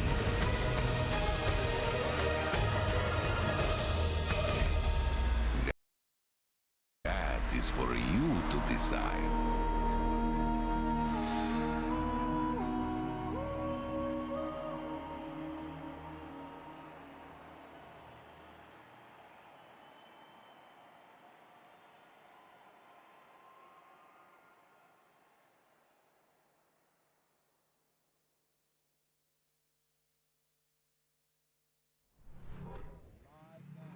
Ten years of the short film contest, 15 different internationals, one yet still to claim who will be the champion for it. And it is this one in Shanghai right now. We're looking at our grand finals. Only 2 teams stand the test of time and have the chance to be able to get up there and lift the Aegis.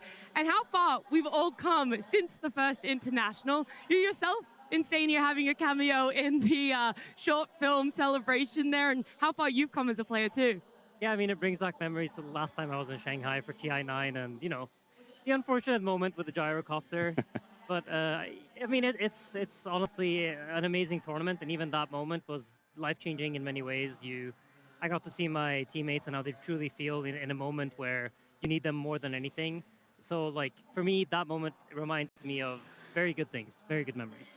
And someone that we need more than ever. Effie, you've been to so many TI finals as a panelist. How does it feel to be seeing one in Shanghai now? It's just so special. There are no words. Just from the Dota today to the cosplay contest to watching that short film, everything is so beautiful. It's the perfect celebration of this game and this community. And Quinn, you've played in many a TI finals too, to be exact. Yeah, it's just an incredibly special occasion. It means so much to me and to so many people. It's a celebration of the game, and that's why I love things like that piece so much, that we get to see the history of not just the players, but the people that make the game so special. When I see the Dota 2 reporter, my eyes light up. I'm watching it with my brother. I remember even when he didn't play Dota, watching it and enjoying it. So stuff like that I find so special, and I just love to be a part of this community and this celebration. I mean, today is by far one of the most emotional days that exists in the season of Dota. It's our final day of TI, and we're on to our last best of 5 here, our last series that we're going to get. Looking at the grand final now, and it's so hard to pick who is going to come out on top. Vision have looked by far one of the best teams. They haven't dropped a single series in their TI 15 run, whilst they've been pushed to the limits. On the other hand, you have a Spirit who thrive with their backs against the walls, who have loved to do this lower bracket run in a way. I mean, coming into this, Vision were the team to beat. They were the team everyone was watching, everyone was studying, everyone was afraid of. And as the tournament progressed, that very much was the case. They completely bulldozed through it. But on the other hand, you have the TI team in Team Spirit. It doesn't matter how they do throughout the year. If they show up at TI, they're absolutely going to show up as the anime protagonists. They're here to cook. And Spirit, I feel like, is a different beast when you play them. Like, we saw them match up earlier in the tournament, and that was an upper bracket round 2. I think at this point, they've had so many series to figure out their draft. They've had so many series to iron out the kinks in their gameplay and just get everything on the same page. And you can tell by the fact that almost all their last series in the tournament are 2-0s. It's actually crazy to look at Spirit's matchups here. One, they've played significantly more best of 3s, but the only 2 teams in which they've lost these best of 3s to is Vision and Nigma Galaxy, and they lost twice to Vision. In that group stage to be the first 4-0, our only 4-0 team, and of course that upper bracket best of 3 that they had just a couple of days ago too. Yeah, the first one 2-0, the second one 2-1, and third, we'll have to wait and see, but I think that illustrates the arcs of these teams. Vision came in at the top, and they've stayed at the top. No one has been able to touch them, evidenced by their record, but Spirit, they started down here, and they're arcing up towards Spirit, hurtling at them like a speeding bullet that we know the terrifying Yatoro player is. And now it's the collision, right? It's the team that's been on top versus the team that's charging towards them, and what happens when they meet. I'm more curious than ever. Of course, the Dota is what we want to celebrate and have fun with as well, but also what form of Yatoro are we going to see? And I don't mean what hero is he going to show up with, what playstyle he's going to have. Is the man going to come out with a shaved head? Are we going to see the run back of a Bull Toro in another TI Grand Final? I hope so. I mean, I can tell you, as someone who on stage and witnessed the horror firsthand, seeing my dreams crumble in front of me, it's just so iconic, such an epic moment in Dota history. And he is, I don't know, for the last 6 years or so has been like the iconic player. And so the fact that we're even questioning what his hairstyle is going to be for the grand finals is, I don't know, a testament to how legendary he is. And just for context for those who may be tuning into this TI as their first ever TI, Yatoro, every time that he has won the international, he has shown up on the finals day with a shaved head and has just completely unleashed himself upon his enemies as the best carry in TI. I believe the quote goes something like, at TI 10, he sacrificed his hair to the Dota gods in order to win that final against LGD. So then he did it again in Seattle. So, I mean, if he's not bald, I will be very sad.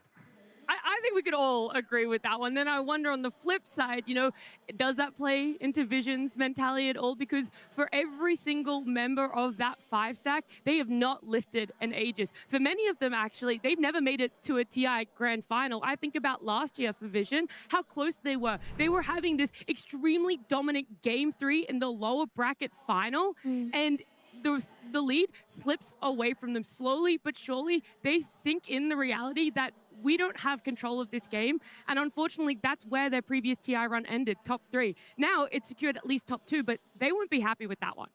Yeah, it's a totally different beast, and I think it's something you dream about for so long, so that when it finally becomes tangible, it becomes in your grasp. Even the idea of being in a grand finals is so distant. There's so many series, there's so many steps along the way that you can't really focus on that. And so then when you're suddenly there, because you've been focusing on the moment, you've been focusing on the journey, wow, now it's very real, and it's quite an overwhelming feeling to go through. And so I hope for them that they're able to steel themselves and actually focus on the gameplay and not let the sort of the grandeur of the moment overwhelm them.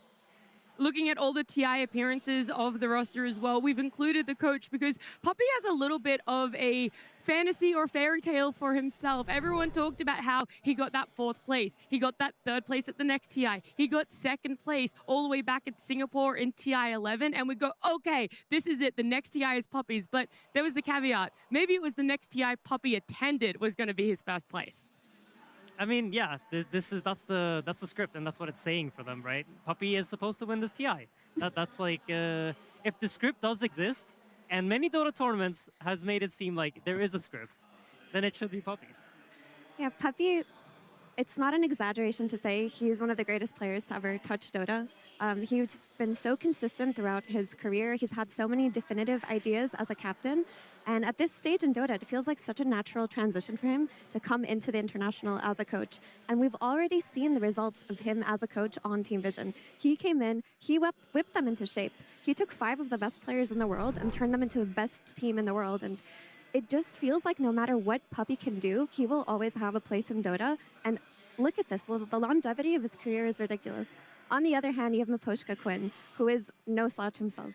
Yeah, it's two titans, really. I think the parallel of Puppy coming in, whipping him into shape, I think Miposhka is the same thing. He was not on this team for a solid chunk of time, and they did not look like themselves. They were in shambles for a big period of that. And then Miposhka joins, and you slowly see them ramp up to the form that they're in now. I think he is such an integral and core part of this team's identity and history. And honestly, I think they would not be even close to the same without him.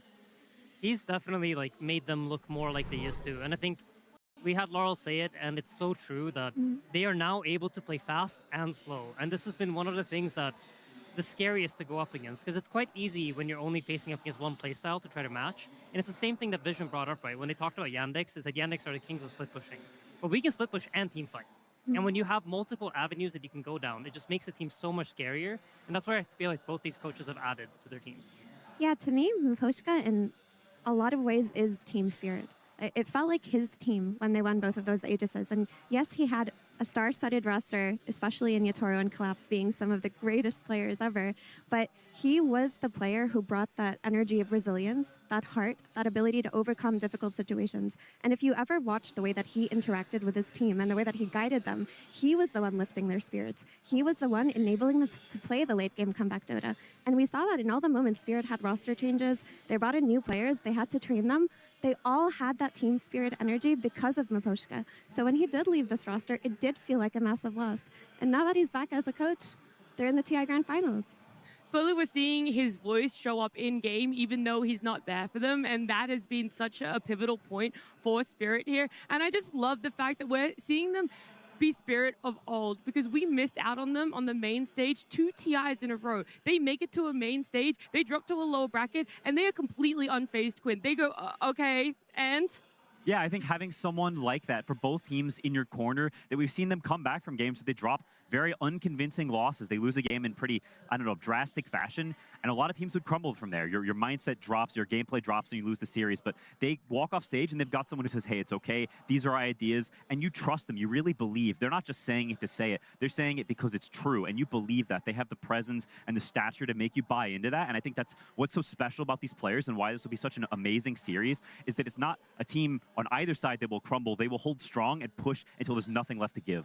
I think what adds context to how surprising it is that Spirit are here, because if you tune in for TI every year, you go, oh, this is an org, a roster, lineups, players that we're expecting to make deep runs. But this is the one year in which we have not seen Spirit win a single Tier 1 event. Every other TI since that TI 10 run for themselves, and even including in that year, right, they were able to get an event win for themselves. This time around, 2 second places was the best that they were able to do in senior, and so they really did, I think, slip to the wayside in people's minds about the potential threat of what they can all be together as a roster.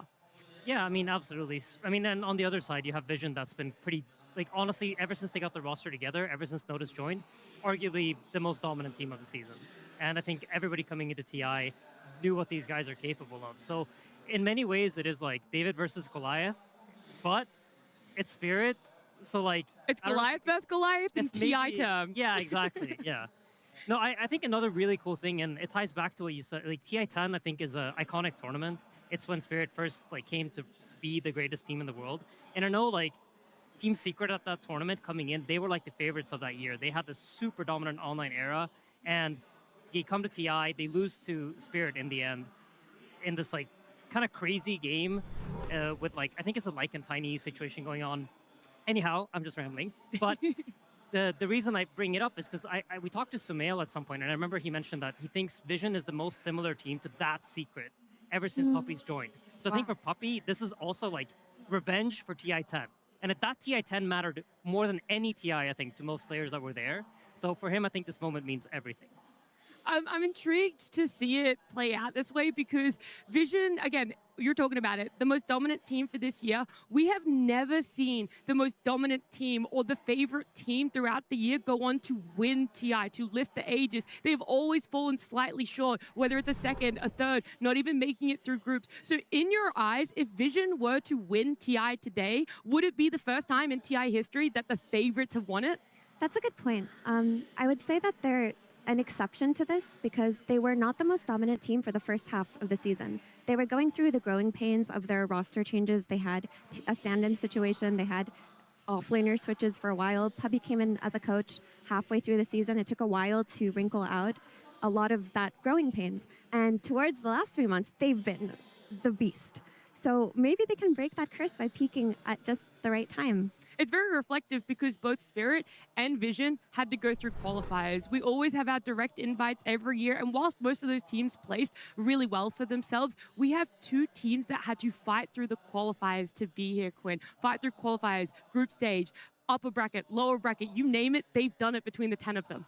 Yeah, I had completely forgotten about that, and it is such a crazy, and I think it's very accurate what Mira says about peaking at the right time, and I think this plays a lot into it. You've had a bunch of games. You weren't the greatest whenever, you know, the season was going on. That's why you weren't invited directly. You had to prove your merit in other ways, and so that you've had to grind. You go through these group stage matches, and you ramping and ramping and ramping. That's what you want. You don't want to peak too early, because that's why we see so many teams that are dominant early in the year fall flat later, because you can only be so good for so long. It's the nature of competition. It's so difficult to stay on top. People are gunning for you constantly, and so the fact that both teams have timed it perfectly, whether through luck or through, I don't know, some insane pressions. That was the Maposhka. He's like, if I do this and at that time and in this month, if we just bring it up and stop playing late game, we got it, boys. Yeah, they've stolen the stars aligning from another team, and now they're here and they're in form. I mean, peaking at the right time, honestly, it's a skill you learn as a team. It's something that we put a lot of effort into on Liquid, and I think especially Blitz was very adamant about, like, let's not burn ourselves out throughout the year. We need to kind of think about how we put effort into tournaments, because there's only so many events that you can actually like put in your 100% in. And for TI, you definitely want that. And you don't want to come into TI feeling like a little bit burnt out. You don't have like that fire and that passion for the game that you would have otherwise.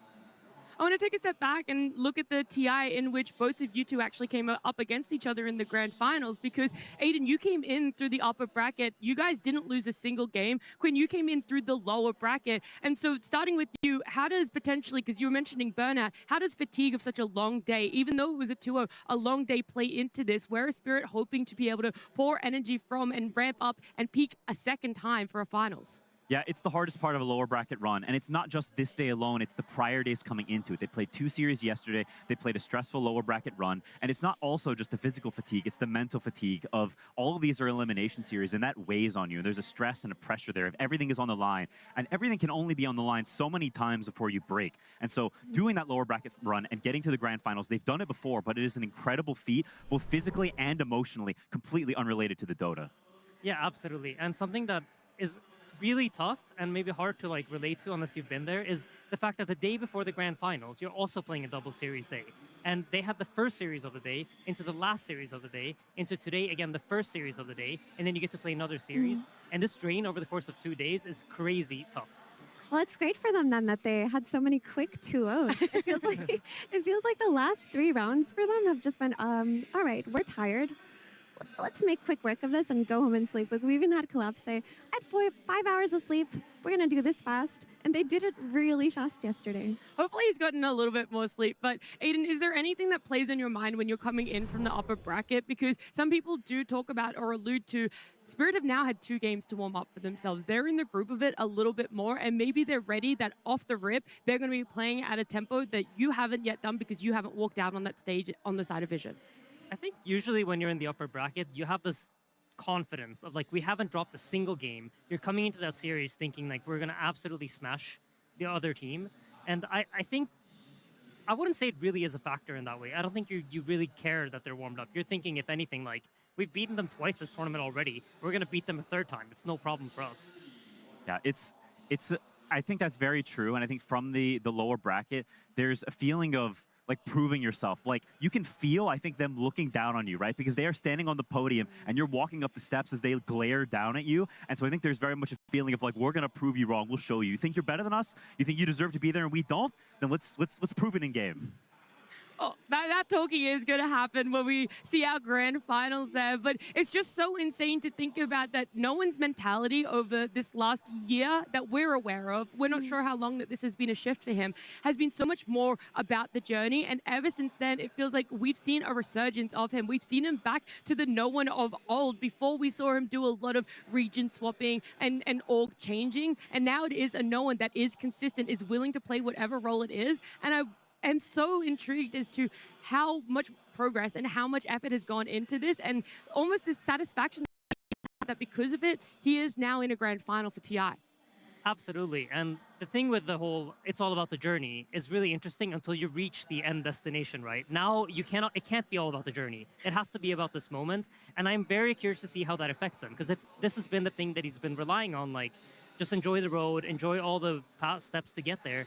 Now that you're here, can you stay in that mindset? Can you stay in that idea of like, you know, there's always next year that this team is going to continue on. And even though this moment means so much to you, to not get stuck up on it and not think like, this is where we were meant to like end up and this is what it's all about. Yeah, it's so true and it's so difficult. I remember the same feelings when you finally get there of it's very easy. It happened to me to get caught up into, wow, this is what I've always dreamed of. And then suddenly you start thinking about that and you're not thinking about the gameplay and that slips very quickly. And gameplay goes from 99% to 97 and suddenly you're making mistakes and things crumble. So it's a slippery slope. And I hope that he's able to stay in the mindset that's gotten him all the way up to this point. There's a lot playing into this, and we've mentioned the coaches, the impact that they've had on the rosters that they have been helping come to this grand finals. Now we've talked about no one's journey for himself, but more importantly, something that Vision really wanted for themselves was to see this rematch with Spirit. They wanted to have Spirit in the grand finals. When they secured their spot, that's something Dekal has said. And looking at Satanic, Yotaro, there's a lot of different accolades between them. There's a big age gap between them as well. But more importantly, there's a different sort of veteran when it comes to being out on a TI stage. And Satanic has been there once, and it wasn't the result he wanted. It was a top 3 finish, which is still fantastic last year, but that's still that element. Is it going to be different for him mentally stepping into a grand final? Yeah, I mean, we have to keep in mind that a lot of these younger players from the EE region grew up watching Team Spirit. They watched the miraculous run that they had at TI10. They saw them lift the Aegis in that beautiful story, and Yotaro became the carry player to watch. Satanic has absolutely molded and shaped himself as a Dota player off of Yotaro. We called him Baby Yotaro for so long. And of course, he's come into his own and stepped into his own as a player, developed his own particular playstyle. But this was his idol for so long. So going up against him must mean the world to him. And is it a TI win if you don't beat your idol? Guys, I'm getting a little giddy in my seat because I have just gotten word that if anyone out there is, dual screening right now, watching the broadcast as well as maybe scrolling on social media, Team Spirit, a little bit of a spoiler, have posted a photo. Oh my God. Oh boy. Now, we don't know whose hair this is that has been sacrificed to the Dota gods, is all I'm going to say. But there is an inkling as to which player would love to have given that up. My goodness. I mean, you talk about King versus Prince. What better situation to try to take the throne than versus Baltoro? Can you imagine if Satanic comes out? Shane's head? I mean, There went his idol. Yeah. Do you think? No. You never know. You never know. Really? You never know. I mean, this is, I fully agree with Mira's point, and I think it's so cool that it is, like, he is his idol, and you see that throughout his gameplay, his style, the heroes he plays. They've gotten all the way to the grand finals, and it really is a dethroning moment. Like, that is what it is. Yotaro is what everyone thinks of the pinnacle as carries, and Satanic has risen and risen and risen to be in contention for that, and now the proof is in the pudding. Are you really better? Show me. we're looking at the hero pool comparison. There's a lot of common overlapping heroes, but when it comes to unique heroes, we're not seeing as many come out from Satanic. But there's a caveat to that one in Satanic. Remember, they haven't played as many series, they haven't played as many games, but I also think that that is a lot of props to Poppy. He's not putting Satanic in a situation that you have to reach really deep into your hero pool and hopefully get the final pick, the last gotcha pick that comes out from our carry. It's a stable, all-rounded draft, and you can just excel in those heroes in which we're picking for you. Yeah, absolutely. And it comes down to the different draft styles of the two teams. We saw multiple times throughout this tournament where Spirit just end up in a position where they're last picking their carry against a team that's also last picking their carry. So the maximum amount of bans that can be on carries are being had. And I think Yatoro thrives in that position. That's what he wants to be in. He wants to abuse the fact that he has a big hero pool and make sure that neither carry is necessarily on their most comfort. But I think this is where Satanic can match him. He just hasn't needed to do it yet. Yeah. Looking towards our offlaners as well, because that has been the narrative around Vision. It felt like they were unsatisfied with their top 3 last year, and things just needed to change. They ended up bringing in Puppy as their new coach, but obviously Notice now joining them as their offlaner as well. And it was a departure of DM with a stand-in of SSS, and once Notice became that free agent from Yandex, they brought him over into Vision here, and we're looking at him. He is not necessarily a same player in the way that collapses, despite us seeing a similar hero pool up the top there. It is just so different in how they can engage for their team and what they can offer in terms of stability. Yeah, for Noticed, I consider him very much the best all-rounder in all of Dota offlaners, in the sense that no matter what you give him, he will make it work. Do you need blink initiation? He can do that. Do you need scaling through your offlane? He will be able to do that. Do you need him to take a step back and sacrifice himself? He will do that, and he will make it work. Whereas for Collapse, he has, of course, naturally shifted his hero pool as the meta has shifted. But what he's the best at in the entire world, and has been, is clutching team fights. He's the best blink initiator in all of Dota. He's the best Aegis stealer in all of Dota. And he is the player that you rely on when things are going bad. He finds a way to turn impossible situations. Yeah, he has this magic quality to him almost, that it just feels like if you have any player in the world at a clutch moment, you're picking him. I don't even care what role it is. If he's playing mid, you're still picking Collapse. He's just that, I don't know, he just has that special sauce. And I think Mira's point about Notice is also very true, that somehow in a comparison of offlaners, I don't think Collapse is the clear favorite. This versatility that Notice has, I think, is something that's fallen by the wayside for a lot of Dota players. People are hyper-specialized in modern Dota. They play one way and they do it so well that they force you to beat it. And Notice says, screw that, I'll play all the styles at a good enough level that I can win TI. That is amazing. It reminds me of XXS last year. I feel like he had a similar thing going where, like, whatever the team needs, whatever way I can enable our draft to work, I'm going to do that. And it's a player that you can't really, like, ban against. Like, what do you can't take him out of the game. You know, he's always going to have some sort of impact. There's a lot of fun being had between these, all of us here, a lot of people in the arena as well. We can hear them cheering, having enjoyment of what's happening over on the Chinese broadcast too. But the arena has been filled out by everyone here in Shanghai. It has been such a phenomenal time. And Slacks, so thankfully, decided that he would give us all a preview of what you guys might be missing out if you're watching at home. Everybody, I thought I'd give you a tour around the arena. Sir Action Slacks here with a little walkthrough of all the different sights to see around the old bowl, as they say. We're going to start things off with this embroidered Aegis. This is a real embroidery done by a master of embroidery in his own specific style, specifically to the Aegis that you'll be seeing on people's backs. Here we have our haul of different jerseys and rings throughout all the TIs. This is where it all started, baby.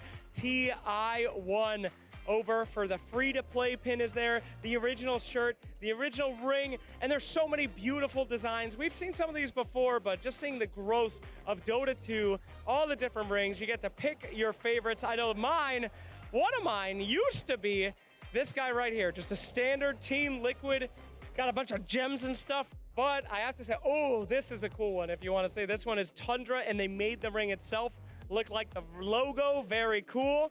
But I got to take you to the new edition. This is last year, Team Falcons. Absolutely beautiful purple ring in there. I can't wait to see what next year's ring will be. But we'll have to do that on next year's tour as we keep going onto the attractions.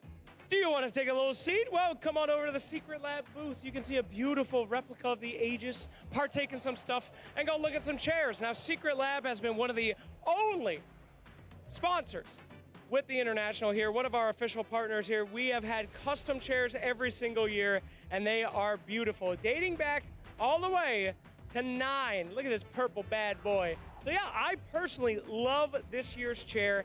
I think it's fantastic. We've got that nice logo on the back celebrating our embroidery theme this year. A lot of Chinese stuff, but me at home, I'm a classic boy. Dota logo for life. Hi, hello everybody, yes. What's your name? My name is Scarlett. Oh, fantastic. Welcome. This is our secret shop area. We saw you hanging out here, admiring it before we came. We have all the stuff in the secret shop in this glass case. What did you like? Was there anything interesting for you? I buy this one. Oh, the chess set? This Yeah. thing is massive. Yeah, and this one. Oh, and the mouse Yeah. pad? You went shopping today. Not the Ogre Magi cape? No. No, not the big Chungus froggy? No, I have a small one. Oh, you got little Chungo. Okay, no problem. Well, that's a very good selection. I can't believe you got that whole thing. So that's pretty cool. Yeah. My favorite thing got to be this gigantic Crystal Maiden. Yeah, I love this too. You got this? No. No, but you want it. Yeah, I want Well, it. congratulations. I hope one day you get to have it. But Yeah, yes, the thank secret you. shop has many cool things. Can you give us a go buy stuff? Yay! Here we have some never, I believe, released art from the game, and it is very, very interesting. You got some creeps here firing lasers and stuff. Got some beautiful rivers out there before it actually got out. I know this one was a preview to the back of TI-10 on Roshan, which was cool. We've got some massive lane pictures. Now, you might have seen stuff like this anti-mage background picture before, but this is the full-size one. I never knew there were radiant towers behind anti-mage. This is early concept art of Dota 2 heroes and other things, and it is fascinating to see stuff like early Underlord, early TA, Arc Warden, Monkey King. These Slark before and afters are absolutely unreal. Did you know Abaddon was supposed to ride on the haunted Gryffindor? I never knew that. But yes, absolutely fantastic. And this one I know I've never seen, the early concepts of Aghanim. So if you're a lore nerd, come and check out the early concepts. It is super cool. Welcome to the secret shop, my friends. There he is, the shopkeeper and his beautiful pet. Do you have anything to say, shopkeeper? No, it's a picture. Don't get crazy, but you can absolutely come here with your friends and have a beautiful picture. Bring your friends if you have them. It's a lovely setup. And there you have it, our little tour around the bowl. So if you guys are here, I hope you have fun. I hope you explore a little bit. There's lots to see and lots to do. And if you're not, you should be here next year. I'll see you guys again. Thanks for watching. There's always so much to do at TI just outside of watching the amazing Dota that these players are putting on for us. And this year's theme has just taken it to another level. Everything about it feels so symbolic, so meaningful, and so emotional. And to see it spread around, to get to go through those journeys, having a look at the jerseys and the rings of all of our TI winners of past, I think that's just so amazing to get to witness with your own eyes, because it's not every day that someone wins a ring, let alone that you get to see it as well. Yeah, I think the theming of this TI and sort of the celebration, the decoration of the arena and the surrounding area has been really, really good. There's commemorative photos everywhere, and just these pictures of people lifting the Aegis, like so many moments captured. And I think it's really special to just be walking around and just see all those pieces of history. It's very nostalgic and very cool. It's incredibly impactful. I mean, and you're saying back in Shanghai as well. This one's going to have like so many different memories for you too, surely. I mean, for last Shanghai was like my first TI ever, so obviously it has like a special feeling in my heart. And this city is one of those places that I've always told like my girlfriend, like you have to come to Shanghai at some point. This is one of my favorite places in the entire world.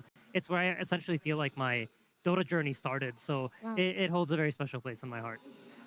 Yeah, it's my first time in China, and it's such a cool thing to be here because in Dota's history, China has always been an integral part of it, from teams to Dota culture to the back and forth of, you know, the East versus West storylines we had for so long. And growing up being part of Dota and watching that, it's something that I've always wanted to do. It's always been a bucket list, so being here is so special. It has been amazing, 2 weeks of it as well, that everyone's just been so privileged in a way to get to experience. But if you guys have been here at the arena every day, grinding out what has been some phenomenal Dota, then maybe you've missed out on just how beautiful Shanghai is.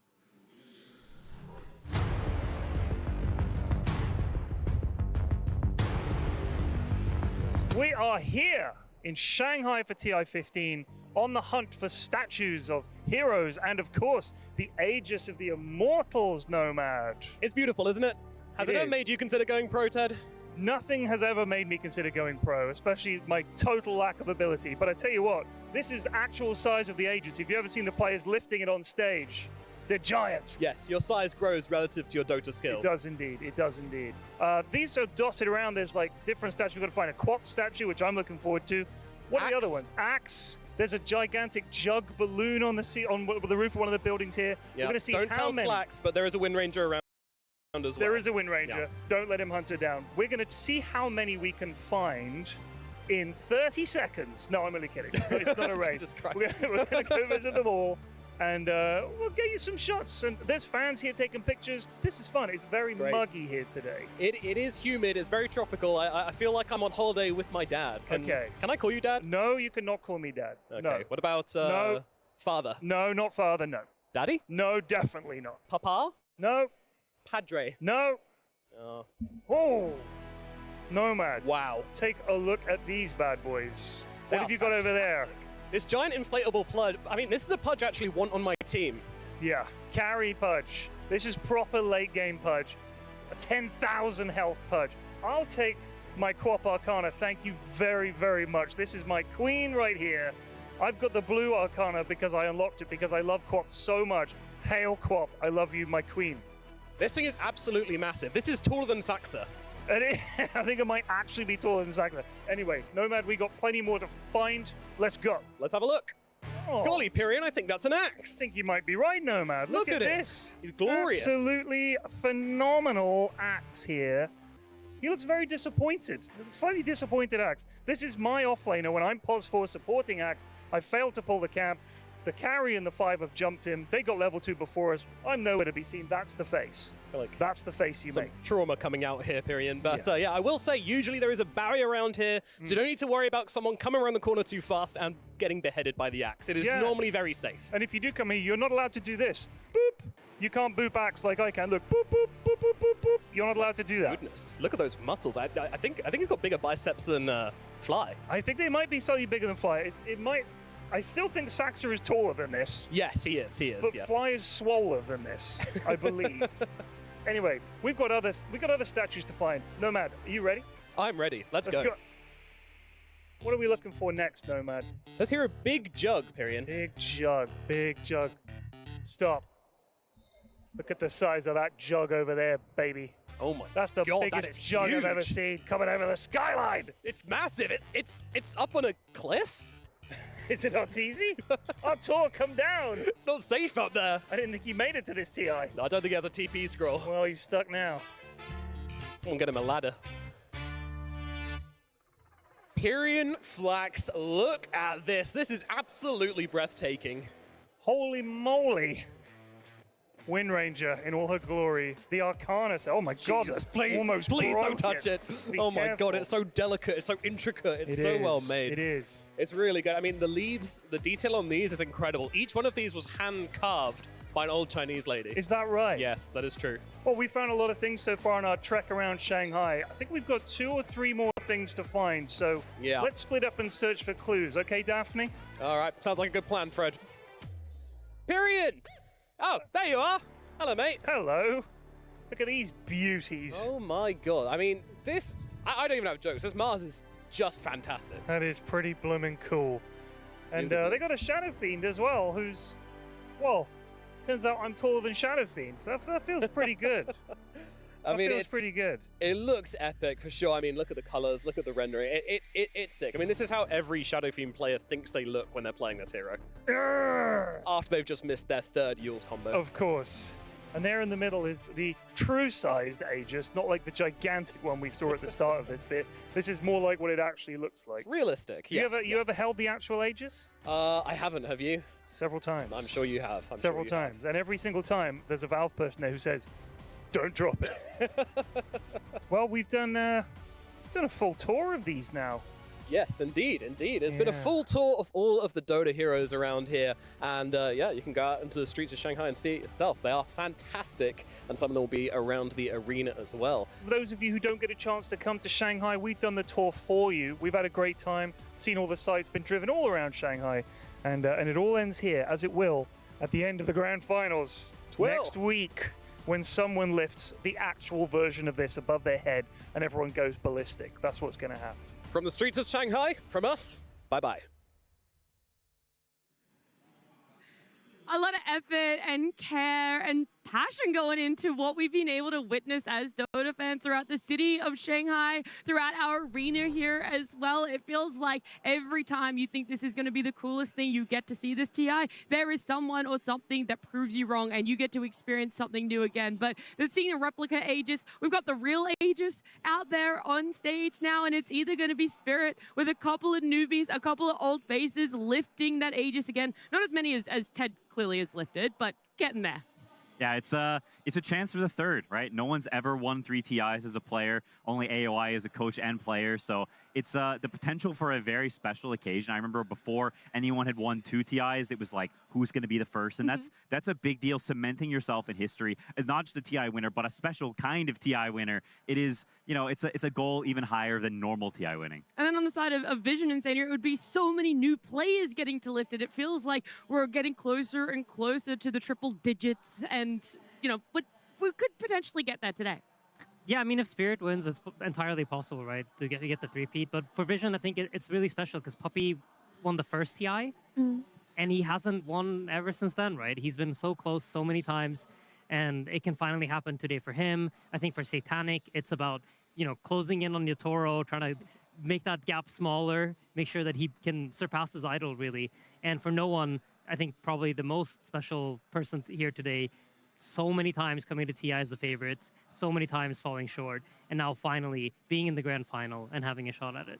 That's so amazing to think about, though. Puppy won the first ever international, and now we've come full circle, and he's still competing all of these years later at TI 15 as a coach. Like, to me, this is one of the most incredible storylines of this entire TI, if not the most incredible one.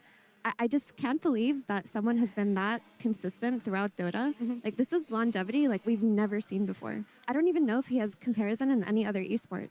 Yeah, the legacy is crazy, especially considering how much Dota changes. Like, there's patches all the time and the game shifts and morphs. It's not a static thing, it's an ever-changing thing. And so to have the commitment to something, to stay with it, even while it changes, is, I don't know, doubly impressive, I think. I know that we've been talking about stepping things up. However time you think you've seen the coolest thing, there's one more thing to add. Well, our grand finals will no doubt be the top of it, but I've got something else to slot in just before it, and I know Devin Tsunami would love to walk us through it. 我们现在就在现场环廊里，在我们苏秀的这一枚不朽盾边上，哇，真的非常的精美哦。It's an incredible work of art. 3 months to build something like this. I thought it was digital, but it turns out that was just the template. And then an incredibly talented artist took the time to put every single thread in the real thing. 大家都知道苏绣呢是我国的一项传统技艺，那它经过了几千年的传承，它的技艺在不断的精湛改善。现在我们看到的这一个苏绣的作品，它其实有一个非常细的地方，不知道大家能不能看到啊？就是它这个平面完全是平的，那这也是苏绣的一个技巧，就是你在缝制的时候，你的每一针的拉力都必须是均匀的，这样下去的时候，每一针才能恰到好处，它是一个完整的平面。Can you check if it's actually so flat? I'm telling you, like, this almost looked like a painting at first, or like a woodcut painting kind of thing, but it's real. It's all threads. And it's a gorgeous tapestry. This art form has had to be preserved for thousands of years, and the fact that there are still artisans creating it to this day is truly impressive. But I was hoping I could ask you about some of the specific themes that they threw in. So I'm noticing here there are pine branches on the left side, and then on the right side there are plum blossoms. What's the significance of that? So these are symbolizes some very good quality personalities about strength, about resilience, about never give up. Perseverance. Yes. I see. And then how about we got the tides at the bottom and then clouds all the way at the top? These are just in Chinese, we call that 吉祥. So it's kind of like a good fortune and it's just blessing. I see. And then, of course, the entire design as a whole, I know we pointed it out how flat it is, but I want you to see that the effort it takes to make all these things look like different colors, the sheen of each of the threads as the light catches them, and yet somehow you can still see shading on all of it. 是的，在现实生活中，这样的光线下，我们可以看到每一针每一线，它其实是有色彩明暗的变化的。它是一个2D 的平面呀，但是你能看到这样3D 的色彩变化，它其实是非常非常精美的。It's an incredible work of art, but this is just the cloth version, the thread version. Tomorrow, we're going to find out who wins the real thing on the stage. 我们这里是一枚苏绣的盾，但是真正的不朽盾将由谁、哪支战队举起呢？让我们拭目以待。That is an absolute piece of art. It is so beautiful to get to see it, but knowing even more that the amount of time put into this one piece itself, you can't even fathom what it requires, but it's also 20 years of experience being put into what we got to witness, what we get to see, and what we get to use as a means to celebrate it. And I love the motifs. We're talking about it, resilience with good luck. And it reminds me really strongly of a quote that I love where it's luck is when luck is when preparation meets opportunity. And I feel like that is what is going to happen. The preparation happens before grand finals and the opportunity is now presented for you. And it's going to feel incredibly lucky to stand out there in front of everyone here at Shanghai and lift that Aegis in 3 games, 4 or 5, whatever it takes. Yeah, it's an amazing feat, and it's something that you always strive for, but you don't have complete control, right? Dota is a team game. There are a lot of moving parts. There are patches. There are all these things that can change your odds of actually winning, and so you do your job. You do as much as you can, your individual work, either helping your teammates or just your gameplay. But at the end of the day, everyone has to show up and play their part in winning the tournament. I think that's why, part of why it's so difficult on a mental and sort of, I don't know, just preparation level is that you are just a small part of that. You don't have complete control, and humans love control. And I mean, I think every single TI winner would account their win to some degree of luck, whether it's luck with a patch or luck with like everything clicked at the right time, or luck with like us peaking and the other team maybe not peaking. Like there is always an element of luck involved in winning TI, and it's cool to see. You know, you just have to have it. If you don't, you're not going to win. We were alluding to no one's perseverance, his resilience as well. I mean, how poetic would it feel for this to be the one that he finally lifts the Aegis with? For him, we mentioned it, so many times he's come in on the favorite team. So many times favorite teams in general have come in and fallen just that little bit shy. Last year was one of those ones for them, and look how close they were. It was a top 3 finish. They were literally 1 game away from making it to a grand finals, and it ended there. This time around, going through the upper bracket, you don't have that pressure, but you still have to face the reality of a grand final, of a best of 5. Yeah, I mean, especially the TI 2017s and 2018s, these are the ones that no one must really feel more than anything, because if we look at his history as a player, he was known as the most scary mid laner in the world in that duration of time. When he was VP No One, when he was playing on that dominant roster, he was crushing everybody. Even our most famous and popular mid laners did not want to face him. If you listen to Miracle or Samael talk about him in the past, they always say, I don't want to lane against the VP No One. There were jokes about Miracle forcing Matu to play mid against That's not him. jokes, it's true. I've heard Matu say it himself. He still says it. Yeah, every time they would play VP, he's like, yo, Matu, give me safe lane, please. But just the fact that he had this history as a mid laner but didn't have an Aegis to his name up until potentially today, we'll see, speaks a lot to his resilience, because a lot of players, they'll peak at a certain time and then we just don't hear from them again. They fall off. But he's brought himself back up and he kept competing, and he still has sights on his dream, and that's a beautiful thing to behold. Yeah, it's really amazing. And if you didn't play against it back then, it's hard to fully understand how disgustingly good this guy was. I don't think I won 1 single lane against him when we played them like 25 times. He was incredible, and those teams are incredible. And I think it's a testament to how hard it is to win this tournament, that they were dominant throughout those years. They were dominant last year on Team Vision, and now coming in again, getting another chance. I think it's something you really just try to be grateful for, that we have the opportunity. You get to play in this amazing grand final, surrounded by all these people that care so much. And they have, I don't know, they've done incredibly well in a lot of heroes as well. There are pieces to this puzzle that aren't just the players, but the heroes too. And if you look at the top of the leaderboard, it's two mid laners, right? It's Ember and it's Earth Spirit, and he's been absolutely amazing on both of these heroes. I feel like for Yandex, for example, we saw them kind of fall short because they were lacking a hero. And that's where having the experience of having played for such a long time comes in, because you know how to play almost all the mid laners, and no one is an incredible value for his team in that regard. And two of the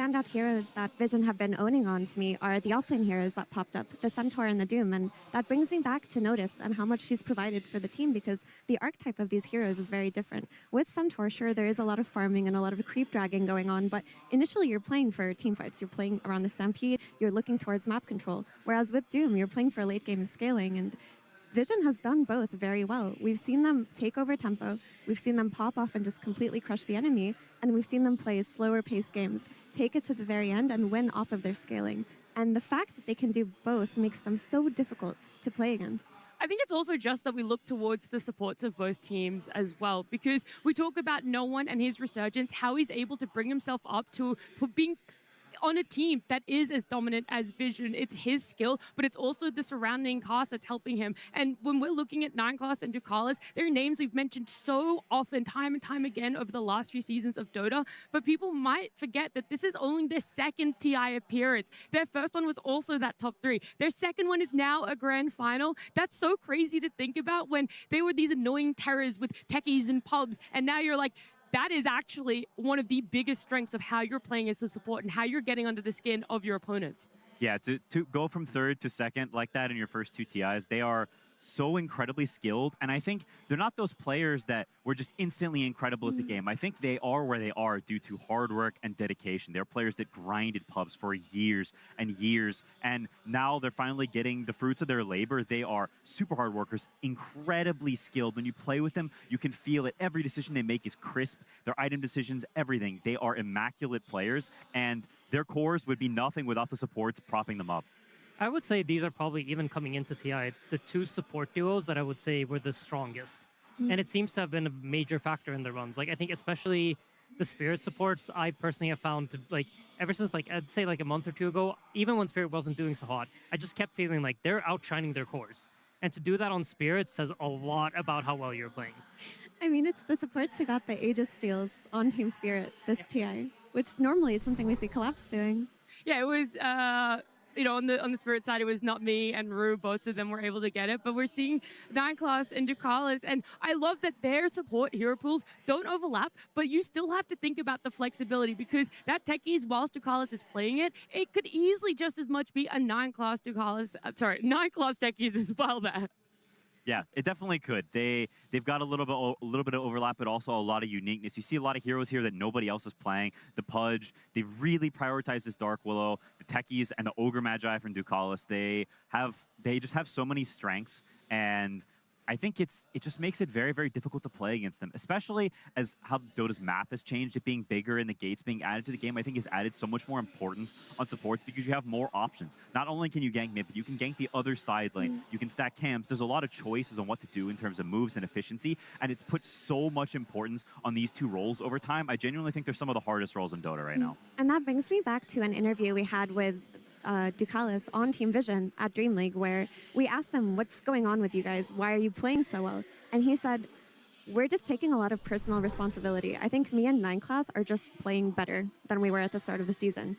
And he said ultimately that what takes you furthest in Dota is if you have the best players. And he thinks that they are the best players and they are the best supports in terms of technical skill. And I found that confidence very interesting. Yeah, I mean, for sure. And I think that confidence is backed up by hours and hours put into the game. If you pay attention, I feel like Ducalis, every time he picks any hero, it's at least Platinum tier on Dota Plus. Like, he's like the Amar of position 5. He has so many games on all these heroes, he has so many reps, and that's why I think he also, when you paid attention to the hero pools, has slightly bigger hero pool than Rue, right? He's had years to refine his position 5 gameplay, whereas Ru has kind of been thrown into it very recently. So it's cool also to see that kind of matchup of like a lot of experience versus somebody who's coming into a role with like a completely different perspective on it. I mean, there's someone that's coming into this TI as their first one, and that's not me. We haven't even mentioned him yet, just how impactful it's been that he also joins the team of Spirit around the time that Maposhka is joining as coach as well. And it feels like he slotted in. We didn't even necessarily see the roster change. That's how seamless it felt him joining and removing to that 5. Yeah, I think it's also very fitting that he's landing with Collapse because this Not Me guy has the clutch gene. Like almost nobody I've ever seen as a rookie. It's ridiculous. This guy, whether it's the hardest match of his life, if they're down 15K gold, he is still absolutely owning. And so the fact that the 2 most clutch guys ever that I've seen are on the same lane, I think it's just only fitting that it fits Spirit so much that they're just the clutch guys. I also find it a benefit of it when it's your first time playing a tournament or like a big tournament like TI. You don't really necessarily have the experience of like fully having understood what it means and all this pressure that's going on. You just show up and you're thinking, I'm just going to focus on playing the best Dota that I possibly can. And I think that it also enables you to be a bit more clutch, to take those risks, because you don't have the experience of trying to do that and then being punished for it. So I think that gives them a little bit of freedom in the series too. Oh, 25 seconds. I'm just excited. Are you more nervous as a paddlist than when you were playing, walking out for a grand final? No, not even close. Playing is way more stressful, and that's why I'm excited to see how they look, how they feel, how they play, because it's just such a monumental moment for all 10 of those players. It's just so insane the way that everyone's feeling, Effie, to feel like we're this close, moments away from our grand finals in Shanghai. I have such high expectations for these finals. I think it's going to go to all 5 games. All 5 games would be amazing, and we get the moment everyone's been waiting for, the horn here. This grand final has everything on the line. 3-time hopefuls here, 2-time hopeful in LoL, first-timers as well on the side of Vision, but we know at the end of the day, whoever lifts that Aegis, it's going to be a lot of fun, and it brings me immense pleasure to welcome you to the grand finals here at TI 15. They battle around the world for the right to stand amongst legends. We gather where the legends are made.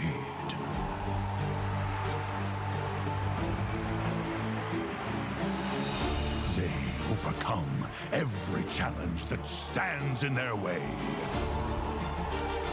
We witness the final ascent to Dota's greatest stage. They carve their names into the pantheon of legends.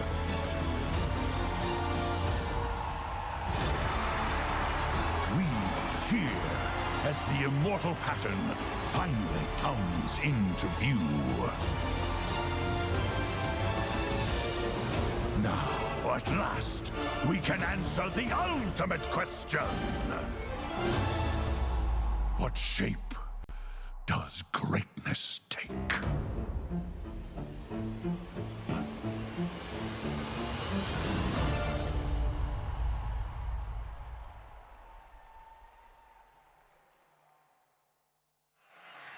It has been 2 weeks leading up to this moment, down to 2 teams in Sania that are about to take to the stage and hopefully lift that Aegis for themselves. I mean, this gave me chills. This is honestly one of the most magical moments in any Dota player's career. I think, you know, on Spirit's side, they've been here before, they've experienced it before. For Vision, it's the first time, and I hope they really love this moment and enjoy their time.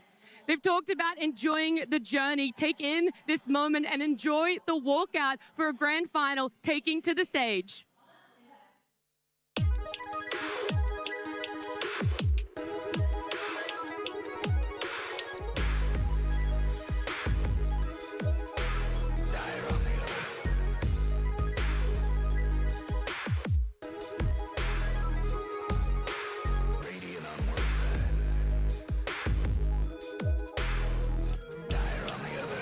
Team Vision!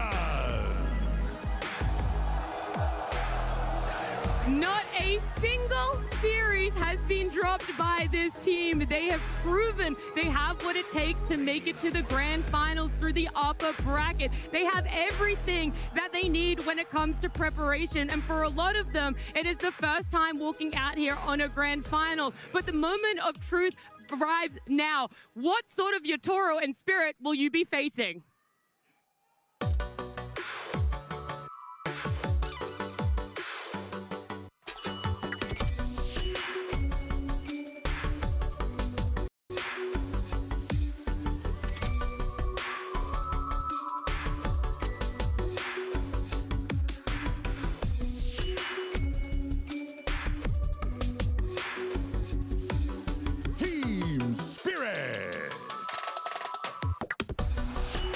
100% success rate when it comes to TI Grand Finals. We've got Spirit walking out there, and I think a little bit of a disdain to some of the Spirit fans. It is Yatoro with a full head of hair, but he doesn't need to make a sacrifice to the Dota gods to show that he has what it takes to potentially be our first ever three-time TI winner, along with Collapse there, and so many new players by their side. They've done it time and again, bringing in new players, changing up their roster, and still proving they have what it takes when it comes to a grand final, when it comes to Spirit being in TI form. They are one of the most epic rosters in Dota history. This is their bread and butter. They love this spot. They love the spotlight, the crowd, the pressure. They are the kings of this domain.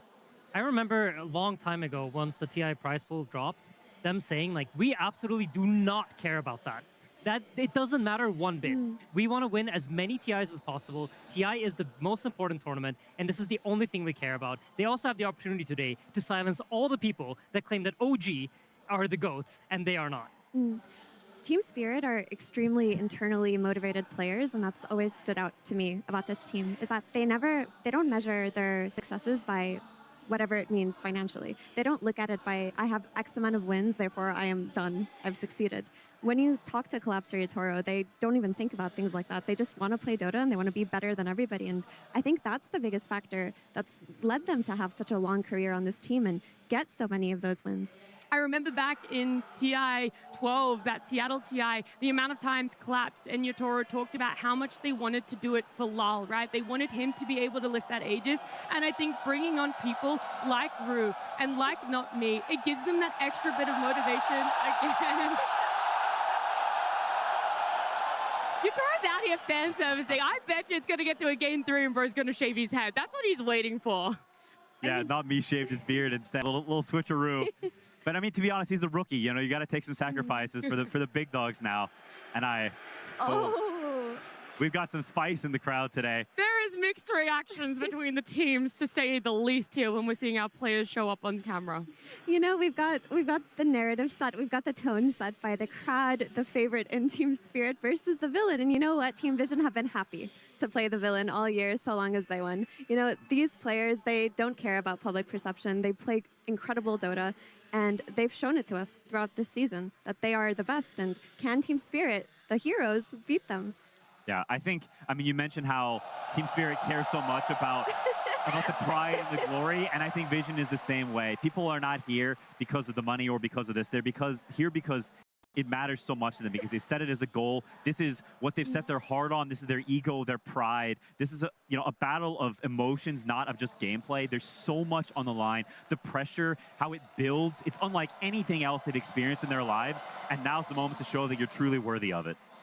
It's so phenomenal to get to feel how everyone is looking at these players. We've all loved the journey that they've taken to make it to a grand finals, to see each individual player get their flowers, their cheers from the crowd, to feel the energy that TI 15 in Shanghai has been able to offer us.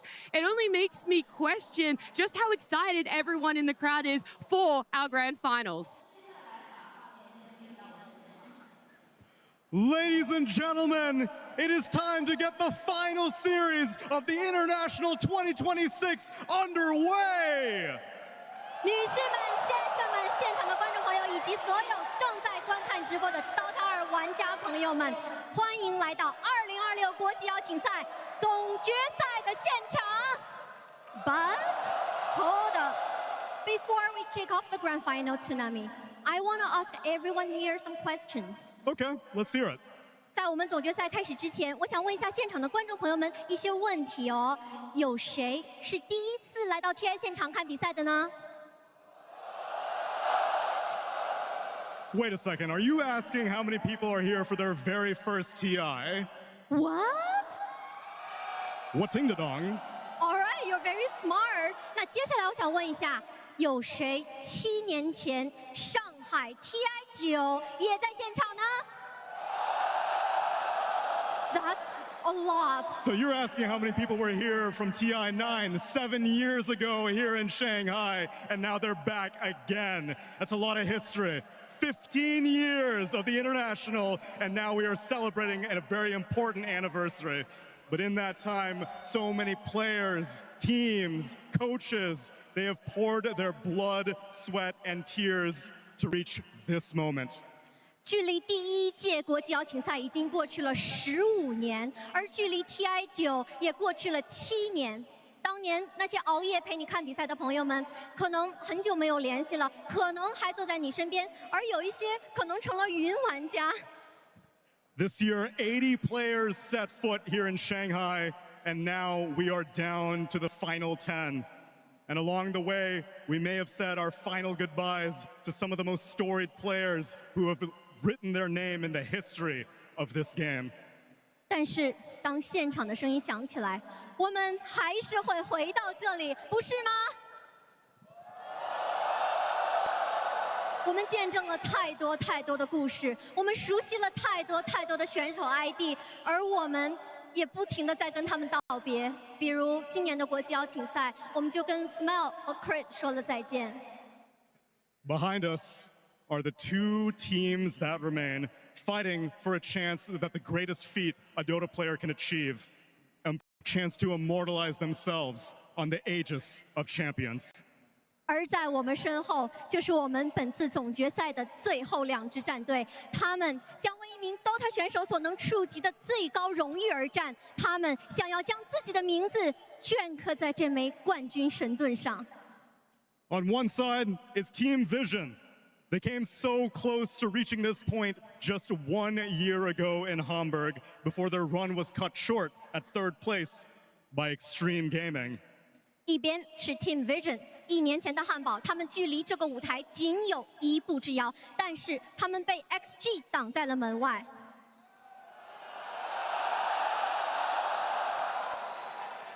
Today they are here to prove that second chances do exist. 而今天他们站在了这里，他们想要证明机会可以再来一次。And on the other side is Team Spirit.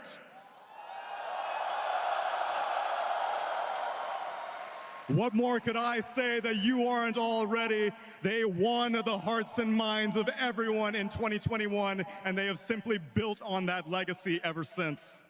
关于 Team Spirit， 我们还需要再多说一些什么呢？这支队伍从2021年起就赢得了全世界观众朋友们的心，而在那之后，他们从未停止过书写自己的传奇。Some of the players may have changed, but the storied core remains, and they are here fighting for a chance to potentially make a 3rd inscription on this Aegis. 也许阵容会改变，他们的核心却永远未变。他们想要达到他们的目标，那就是举起这门冠军盾第3次。These two teams have taken very different paths to get to this best of 5, however. Vision made their way through the upper bracket, defeating all of the remaining 3 teams in 4th, 3rd, and potentially even 2nd place. 2支队伍在本届 TI 都有不一样的故事线 ，Vision 一直在胜者组勇往无前。Spirit, however, have had a different journey, but arguably a scarier journey. They got sent to lower bracket by Vision, and since then they have crushed every single one of their opponents 2-0 in the lower bracket. 而另外一边 ，Spirit 虽然被 Vision 送到了败者组，但是他们的脚步却从未停下，他们依然是那支大魔王战队。Dove, I think I already have a feeling, but I want to check who the crowd is rooting for. Let's start with our upper bracket finalists. 话说到这里，我们想问一下现场的观众朋友们，你们是来支持谁的呢？ Who here is shooting for Team Vision?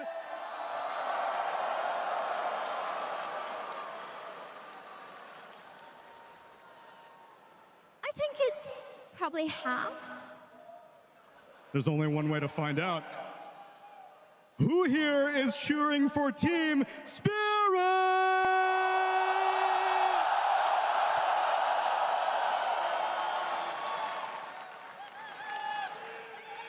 I don't think it's half and half.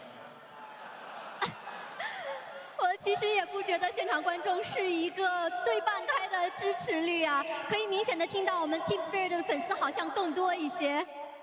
But I know I can get one thing that everyone can agree on. Who here wants to see some good Dota?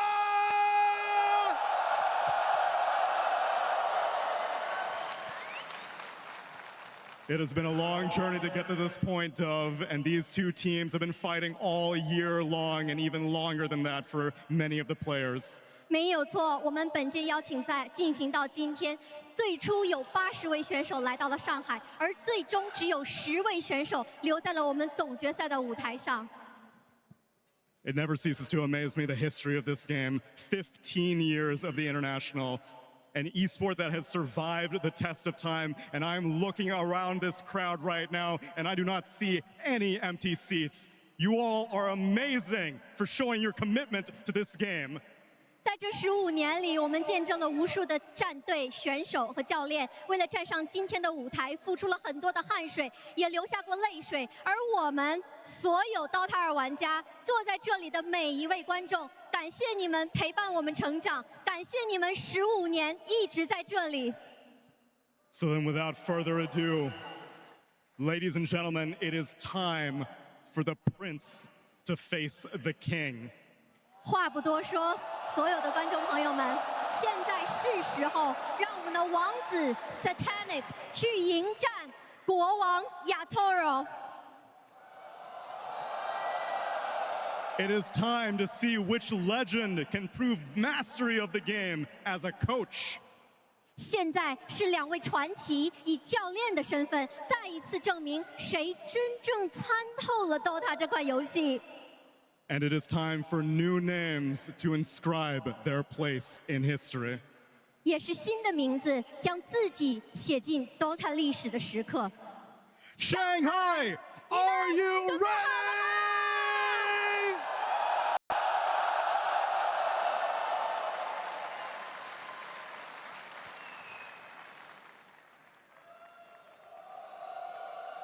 Such a beautiful arena here, a full house, a lot of fans coming from everywhere here to celebrate what is our 15th international.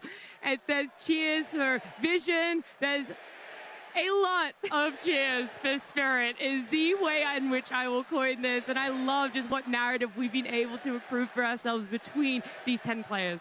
But you know, I really hope the crowd bias lights a fire in Team Vision and in Puppy, because they've been the greatest Dota team this TI. They are the strongest players, and I would only hope that this gives them the need to rise to the occasion, to prove themselves even more. And I feel like these grand finals are going to be exceptional. I feel like starting out as a Techies player for 9 class, like being the guy that used to place these mines, always annoy each other. I think there's nothing he wants more than to just silence all the haters. I think he loves this. I think it could be no better situation for him to be in than to have the crowd cheer against them and for him to end their fun. This is the stage you do it. Ducalis asked for it. He wanted the prince versus king. But if you come for the king, you best not miss.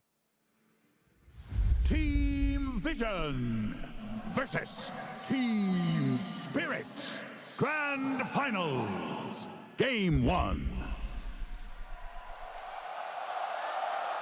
A lot rides on the line of a game number 1 here. You always want to be taking a best of 5 with your best foot forward here. And it's going to start off with hopefully a strong draft. It is going to be Vision that will have our first pick, which some teams love. Some teams thrive on it. Other teams, they want that second pick because they want to be able to have the overall gotcha pick here. And looking at our first phase bans, Bane, Clockwork, Wyvern, Coddle, Earth Spirit, Tree, and Bounty Hunter taken out with Vision not too worried about opening up with an Ember here, despite we know the threat of a Slark.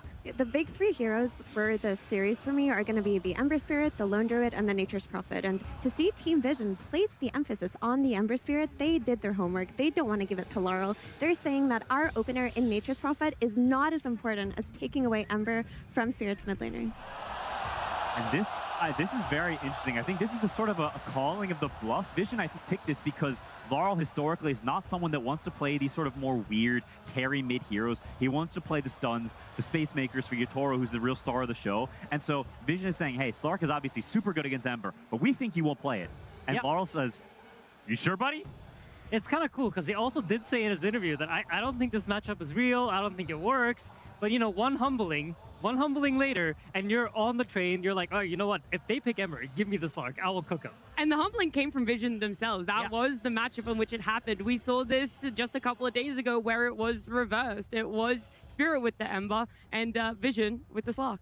And I think Vision will have considered the scenario that they would have picked Slark here. And if I know 9 class, I know that he is definitely considering to play this Ember 4. We saw the Ember carry as a potential flex from one of Liquid series, and I think flexing it to support may actually even be a better option. Ember 4 has been something we've seen in the past. It's not the worst thing ever. With the Distiller playing up Slight Chains and actually not playing up the Flame Guard is definitely a viable playstyle, and if you want to swap lanes, I think it definitely could be an option. While I do think the 9 class of old would have absolutely loved to do that, I think the puppified version of 9 class will not be allowed to partake in such things. I mean, we heard from him at EWC that Puppy was vetoing so many of his hero suggestions that he asked him all that tournament if he could play his position 4 Juggernaut, and he never got it. I just somehow don't see them going down that route I will today. say, vetoing Juggernaut position 4 and Ember, I feel like it's a different situation, right? Because let's say we go down the hypothetical of the Ember Spirit is a position 4 in this game. Larl is now playing Slark, and he doesn't want to be playing Slark, and now suddenly Vision has changed the dynamic of this game to be a game that they like. And I feel like when they look the best is when they make the game into their game. They take control of the draft in that way, right? They force Larl onto a hero he doesn't want to be playing, in a matchup he doesn't really love. And when I remember personally playing Tinker, which was like one of my favorite heroes at the point, into 9 class TA. And I was like, I've never played this matchup in my entire life. I don't know what's going on. And I think that's one of the things that makes 9 class such a special player, that he can do that to you. I also love this Dark Willow pick from Spirit because it's been one of Vision's most picked and most successful 4 heroes. And to say, hey, this is a hero you rely on. You really like it in your drafts. We're going to ban your Coddle. We're going to take your Dark Willow. I think Spirit in finals is incredibly good at taking you out of your comfort zone, of understanding the heroes that you really want, especially in a final, right? You want to play the stuff you've been playing, the stuff you're comfortable on, and they're going to poke at that. They're going to poke holes and make you prove that you can play something you haven't been playing the whole tournament. It's really cool to see. I feel like right now we're in a position where both sides are like not letting go of the draft. You know, they're both trying to pull it in their direction, make you play our game, and neither team is really giving it up yet. There are still quite a few things left in the pool, though. The Lina, the Lone Druid, the Nature's Prophet. Nature's Prophet has been Team Vision's go-to this entire tournament. It's only lost 1 time in the hands of Satanic, and the only way to beat it has been to consistently run at it with heroes with tempo non-stop. And the mid Slark, while it's going to shut down Ember effectively in that mid lane, doesn't provide the same tempo.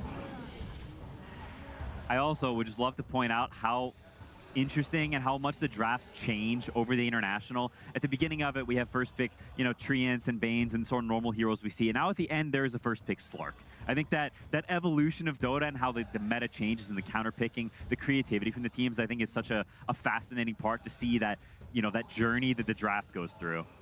We also talked about how impactful the supports have been coming into the series. For me, especially, I think about Rue, not me. And if you look at the bans that Vision decided to go with, as Mira points out, all the cores are in the pool. Why is that? Well, because you have some of the best support players in the world, and they're forcing out these bans. Wow.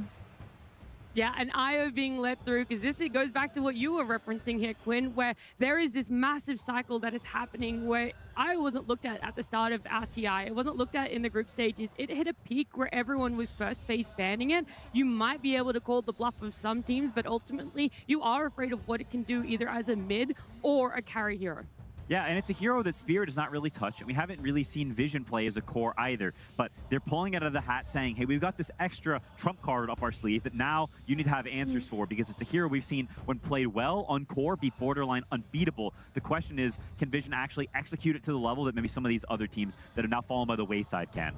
It's quite heads up of them to take it, though, because while Spirit haven't run it, it would have been an excellent thing to combo with the Slark.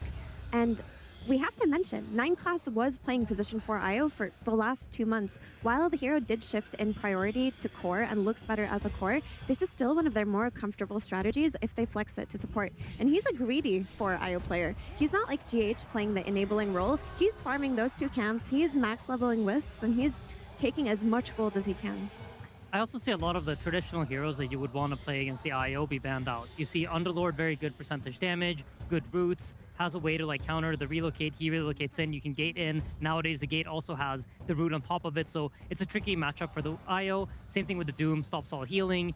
One of the drawbacks to IO is that you have no stuns, so Bane is quite effective. It's easy to get Fiend's Grip off, and the same thing for the Winter Wyvern with the Curse on the relocate. Yeah, I think this is definitely something planned. It's something they said, hey, we're going to consider this for second phase. We'll look at the first phase, see how it goes, and then potentially we can alter our bans, get out the Doom and the Underlord, and then we get what we deem to be a free IO in the second phase. And this is very much not something I think Spirit necessarily would have expected because they haven't prioritized it up till this point. And so they need to respond on the fly, right? All your prep, some of it's out the window now. You're flying by the seat of your pants. Wow. And I think that's a testament to it. Disruptor is a classic combo to IO. You press the relocate, but you get glimpse right back out, and it removes a lot of this early snowballing potential that IO has, where he can get involved in these kills, explode his GPM, and get online super quickly. A brand new hero at the TI Grand Finals. I love this so much. They've thought about this. They've gone through every single scenario, and at the end of the day, it's not necessarily a hero people have full faith in, but on paper and on execution, it should be able to give Spirit that slight advantage. I am so curious to see how this will unfold because Disruptor isn't in the strongest state that he's been, but he does make a lot of sense, not just with the IO, but with the Slark. For a mid Slark to set tempo, he needs supports that can play on his night vision, and if you pair up the Glimpse with the Slark just dewarding, positioning his body aggressively, the amount of kills that can be developed by Team Spirit are going to be crazy. Yeah, absolutely. And it makes sense, right? I think one of the things that Spirit has managed to do throughout the last stages of this tournament is to find heroes that are picked with purpose. The hero has clearly a reason to be in this game. It's good against the IO. It's even good against the Ember in many ways. You get any sort of stun on the Ember, you get the static storm on top of it, and he just dies. And against Mirana, she wants to leap away. And we've seen problems in this patch where these Miranas, like GH was playing, it was like 9-1 and 17 because you just can't kill him.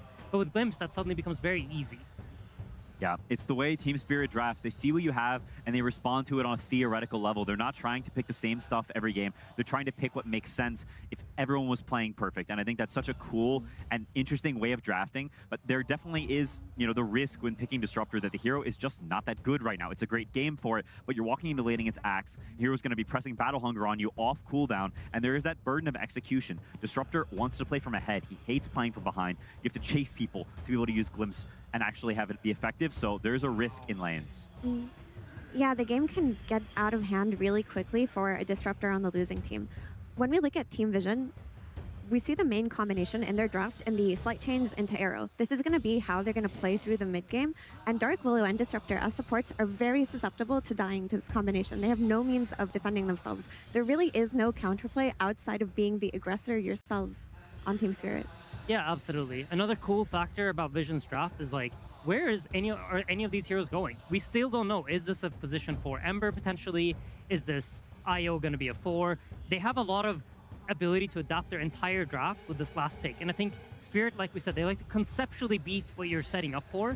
And by putting themselves in this position where we're just not going to tell you what our draft wants to do at the end of the day, gives them that advantage. And I think it doesn't allow Spirit to have that edge that they've had in all the other drafts leading up to this grand final. On top of that, it also makes your last bands very cloudy because you don't know where these roles are going. It's much easier to miss on those last bands, which you would typically want to be very accurate and take out some key heroes that could be game-winning picks, counter picks against your draft. Well, you don't really know what those are anymore. You can see them banning the Kez, so they're definitely considering this being a support IO. I mean, that's the only thing we've seen from Vision throughout the year, right? I don't think we've seen a Satanic IO. It's been 9 class, it's been his signature. Could it still not be a mid IO though, and the Ember 4 that you guys were talking about, which is why they're doubling down that if that's what they want to go, at least Satanic won't get something that he's popped off on and felt comfortable with? That's definitely possible, and I think they're trying to cover their bases because they're not entirely sure. No one is, besides the 6 people in that Vision booth. Nobody knows what the plan is with this IO. It was pre-concocted for this game when we're going to surprise them. We're going to get off the jump in the right way, and so we just don't know yet. I mean, I think even for Vision, right, you have the option of like, because I think they're a kind of team that will try to do everything they possibly can to get the setup correct from the start. So depending on what they feel like is, do we want a Satanic hero here? Does Satanic just play the IO? It looks like he's pretty quiet, so I'm leaning towards him potentially being the IO and it being a new mid pick. Yeah, you often can gauge who's picking their hero just by who's talking the most near the end of the draft, and I agree with that rationale. I also think I've seen him play it in pubs. I've played against his IO in pubs. And so it is something that he has practiced. He's not incapable of doing. It's not completely blind, even though it may be new to officials. And they're gonna tank the mid matchup. So no one's saying, I picked the Ember, it's fine. I can deal with the Slark. We've seen many mid players this tournament say that, and they cannot deal with the Slark. And so no one will have to prove it. If he's different from the rest, if he's cut from a different cloth. And Centaur is still in the pool. Like, now that you see this IO carry, you can just play for wave drags, farm on the Centaur, and just provide the stun for your team. One ignored this draft. Yeah, it's solid. It's a hero that will really never be bad. It's just solid in lane, gives you that is a scary lane. Axe Hoodwink, that is a lot of early potential, a lot of kill threat. Undying, oh, cool. Okay, I mean, I love the concept of just running at this carry IO with Decay non-stop as the offlane Undying and just trying to make it. Oh, it's mid IO. They actually swapped. Really? It's a Satanic Ember. Wow. So then how is an Ember Undying lane when you don't get to just run at an IO now? I honestly think this Undying is going to absolutely cause issues for this Ember. It is a really tricky lane. Ember on safe lane is already not quite as powerful as it is in mid. You don't get the bottle refills. You don't have that constant sustain coming out. And Undying creates a lot of pressure. And on top of that, there's a Dark Willow there. He doesn't really have nice escape mechanics. The support in Mirana doesn't super help him out in that regard either. So I think for Spirit, this ends up looking quite scary. It's also a situation, Vision, I think they're not going to be super comfortable on. Satanic, I'm sure he's capable of playing Ember, but it's certainly not his bread and butter. And same thing with no one on IO. So you're walking into the first game of the TI finals, there's pressure, there's nerves, there's the weight of trying to lift the Aegis, and now you're on something that you're not quite used to. That can affect your gameplay in very negative ways. I would say it goes both ways, though, in their defense, because I don't think Laurel is like the happiest Slark player, and I would imagine this mid lane, IO is going to absolutely free farm. Slark doesn't really have a way to pressure, so there's going to be a free farming IO in the mid lane, and so for both teams, and this is something special about Grand Finals, right? They both understand each other so well that they've managed to take both sides out of their comfort zone. But that is where Spirit should depend on their side lanes. They've got SF on one side, they've got Core Undying on the other side, two with very good lanes. How far can they take them? Look, Vision held their cards close to their chest for that whole draft, and at the end we got a mid IO and a carry Ember Spirit, and if only there were a way in which we could get into their minds and understand more of their thinking. Well, we can't do that. It's Tsunami and Puppey. Thank you. Yes, I am joined by coach of Vision, Puppey. Welcome back to TI Grand Finals, my man. And I mean, no disrespect when I say this, but after the past few years of your Dota career, were you ever wondering if you would be able to make it back here? I thought I would be here if I just had a better team, maybe. That's it. Oh, so you're just like all my pub teammates then? Yeah, fucking teammates. No, I mean, it was a rough time. Maybe I needed a vacation, maybe I needed something, but overall, I always thought that I know how to play Dota, or at least I know how to win Dota. You have proven that time and time again, and now you're ready to prove it in a best of 5. And in a best of 5, I'm wondering, how do you approach banning and drafting? Do you get to give yourself more of a leash because you're like, well, I'm not going to get eliminated after 2 games of experimentation? Yeah, but this is not necessarily an experiment. This is something we've tried. So if it works, it's great. If it doesn't, well, we tried it. We did. And the this that I'm assuming you're referring to is no one on IO. He has 0 competitive games on this hero, and you're debuting it now at TI Grand Finals. That's what TI is for. And also what TI is for is watching the games. Puppey, thank you very much for the interview as we send it to game number 1. Thank you very much there, Tsunami and Puppey. Indeed, it's time, ladies and gentlemen, to get into the grand finals here of the International 2026. Team Spirit up against Team Vision. Folks, everybody around the world, they're just so excited to see these two teams play. Now we're getting them going head-to-head in this best of 5 for the Aegis of Champions. You couldn't ask for anything more. The question is, what do we start to talk about, right? There's storylines, there's incredible different type of style hero picks, there's new heroes being picked in the grand finals. We've got a disruptor. I mean, I don't even know where to begin, right? So, yeah, Vision changing things up quite a bit here. Spirit with more, you could just look at it, right? A bit more of a normal approach, heavy team fight, strong carry pick. We have to talk about, you know, the young prodigy of Satanic playing something different on a very different. While Yotoro, the legend carry himself, playing something much more standard. I don't know where to even start. Yeah, I mean, how is that matchup going to go down? We're going to look forward to the clashes when it inevitably gets to the point where these two carries are going to have to meet head-to-head. But yeah, a confident move here from Team Vision, and a risky one. You know, Puppey said, game 1, trying something different. It's TI, it's the time apparently to try something a little new in game 1 of the grand finals. I'm all for it, and I'm not surprised. I'm sure as this grand finals goes on, we're going to see both teams bring out some strategies that we're yet to see in the entire tournament. We're already getting here in this first game from them. So Satanic playing the side lane Ember. I think we've seen one of these side lane Embers have success. I think it was Sumail in one of the games that we did. He did win again, but out. Good. But that was it. Yeah. All the other side lane Embers, they've had a pretty horrible start into the games, especially when they're into these Slarks and into quite a bit of counter picks too, right? Oh, for it's sure. not just the Slark, this Disruptor pick as well, the Willow pick too. Willow is a problematic hero for a lot of these Spirits in the mid game, so we'll see how they do endure. Mid lane though, let's see, because I haven't seen these Slarks lose the lane and get pressured super hard, so I'm wondering how he's going to do if he does get set behind too much versus the IO as well. So approaches, Spirit, as we said, much more of a normal type of strategy, lots of team fight coming together, while for the side of Vision, this is an incredibly strong skirmish draft with high mobility that can punish a bit of more of a kind of greedy type of draft, I guess you could say. Oh, Satanic! It's not going to be an easy lane for him. It's early days, Fog, but I've got concerns. Ember safe lane has looked so shaky in the majority of games that we've seen it tried, and it's just one of those things that conceptually has never been good, Fog. We've never seen a meta where Ember safe lane's been the thing. We'll see bottom lane route. It's going to end up ticking out here to the damage from 9 class notice, so Vision will be able to get themselves a kill down on the other side of the map, but it's a huge risk. And obviously Vision, they've got their star player, the Prodigy on this. It's so much pressure for Satanic, to be put on his shoulders here in game 1 of the grand finals. 100%. And this game, right, you look at the Flame Guard, yes, he'll be able to farm with it, but they have lots of ways to be able to break through it with the SF, with the raises, either with the Soul Rip. They have so many different answers. It does feel, and I'm looking at the mid lane. This Lark's doing pretty damn good. 11-7 to 11-1 at the moment. I gotta say, I think this is a little bit better than he should be getting away with. This is, in this matchup, they make the switch up, obviously, to take the Ember away from the Slark, but you'd imagine they would ideally do that in a situation where the Slark would suffer mid, and yeah, as you can see on the numbers, he's not suffering at all here, Lal.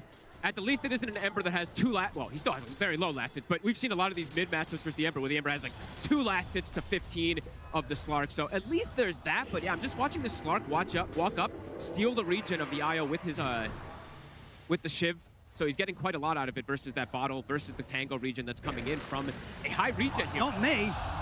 Making it look easy on this top lane. Able to just chase down Ducalis solo and finish off the kill completely on his own. Oh, and this does look like one of those games where it's one of the best Willow games I think I've seen. You're playing versus Ember, you're playing versus Mirana as well. It is a fantastic game just to have these Brambles. And in terms of the Spirit duo as a whole, right, the fact that we're on this Disruptor, we don't see it really at all, but this game, you're seeing a lot of potential for a Disruptor. Absolutely. Great ways to catch versus the Ember. Your great counter pick versus the IO. Satanic again. It's a lot of damage. He's going to get chased down. Will dodge the Shadow Realm hit. There's going to be another decay in a second here with the stick charges. Doesn't matter. He's still going to live, Satanic, but kept incredibly low and barely finding farm from this top lane. Bottom of the cores right now. It's going to be such a tough early game here for Satanic. And a lot of the games for Vision, too, we mentioned the power of Ducalis plus Satanic, what they're able to get out of the lane, what they're able to punish the opposing lane with. This is just a lane that cannot win. So trying to get as much as they can out of it, but yeah, Satanic being brought super low over and over again. The decay on the Ember also, it's pretty devastating when you have this much damage from a hero like Willow. Ducalis, careful. It's going to be all right, but again, relatively so super low HP here on Ducalis, completely out of regen. Oh, and they're free farming off the lanes right now. Yatoro now at this point, he's given the lane for free. They have to actually move Noticed away. They don't want to be playing versus that Shadow Fiend, so movements are coming in from both sides. 9 class in mid, looking for Laurel. They really need this kill. They've got to try and punish this Slark somehow, because so far, Lal to be top 2 CS here in a matchup where Vision had the chance to switch things up and try and force this Slark into a less favorable position. It just hasn't happened. Lal, he's loving the laning stage. And Spirit overall, right? If they win the laning phase, very strong team fight prowess and good Vision heroes as well, too. We don't see it picked as much, because the Disruptor isn't picked as much, but Slark with the night vision, Undying Tombstone gives great vision. You're gonna get these glimpses off if you're ahead, and no one... Be able to tether across the 9 class. Nice pushback does catch onto the both of them. Ducalis here as well to help out. No one. He's got a TP back to base, though, to refuel. It's a pretty fantastic start for Spirit here. Yatoro with these games when he's been given this space on the Shadow Fiend, he's gonna have a lot of that space in this game, just from the way these lanes are. Extra pressure being brought into the top lane. Rue ready to join. They're looking for collapse. Gonna get the Soul Rip heal off. Good damage with the Acorn shot. They'll bring him down. See if they can get the chance to finish off another Thunderstrike on it. Ducalis will allow you to take the Mirana out. Not me. You see Not Me getting chased down by 9class. A few more right clicks should do it and try and hide around the trees, but 9class will find him. But it will be a trade. Yeah, Rue's going to have to glimpse into another Thunderstrike soon if necessary.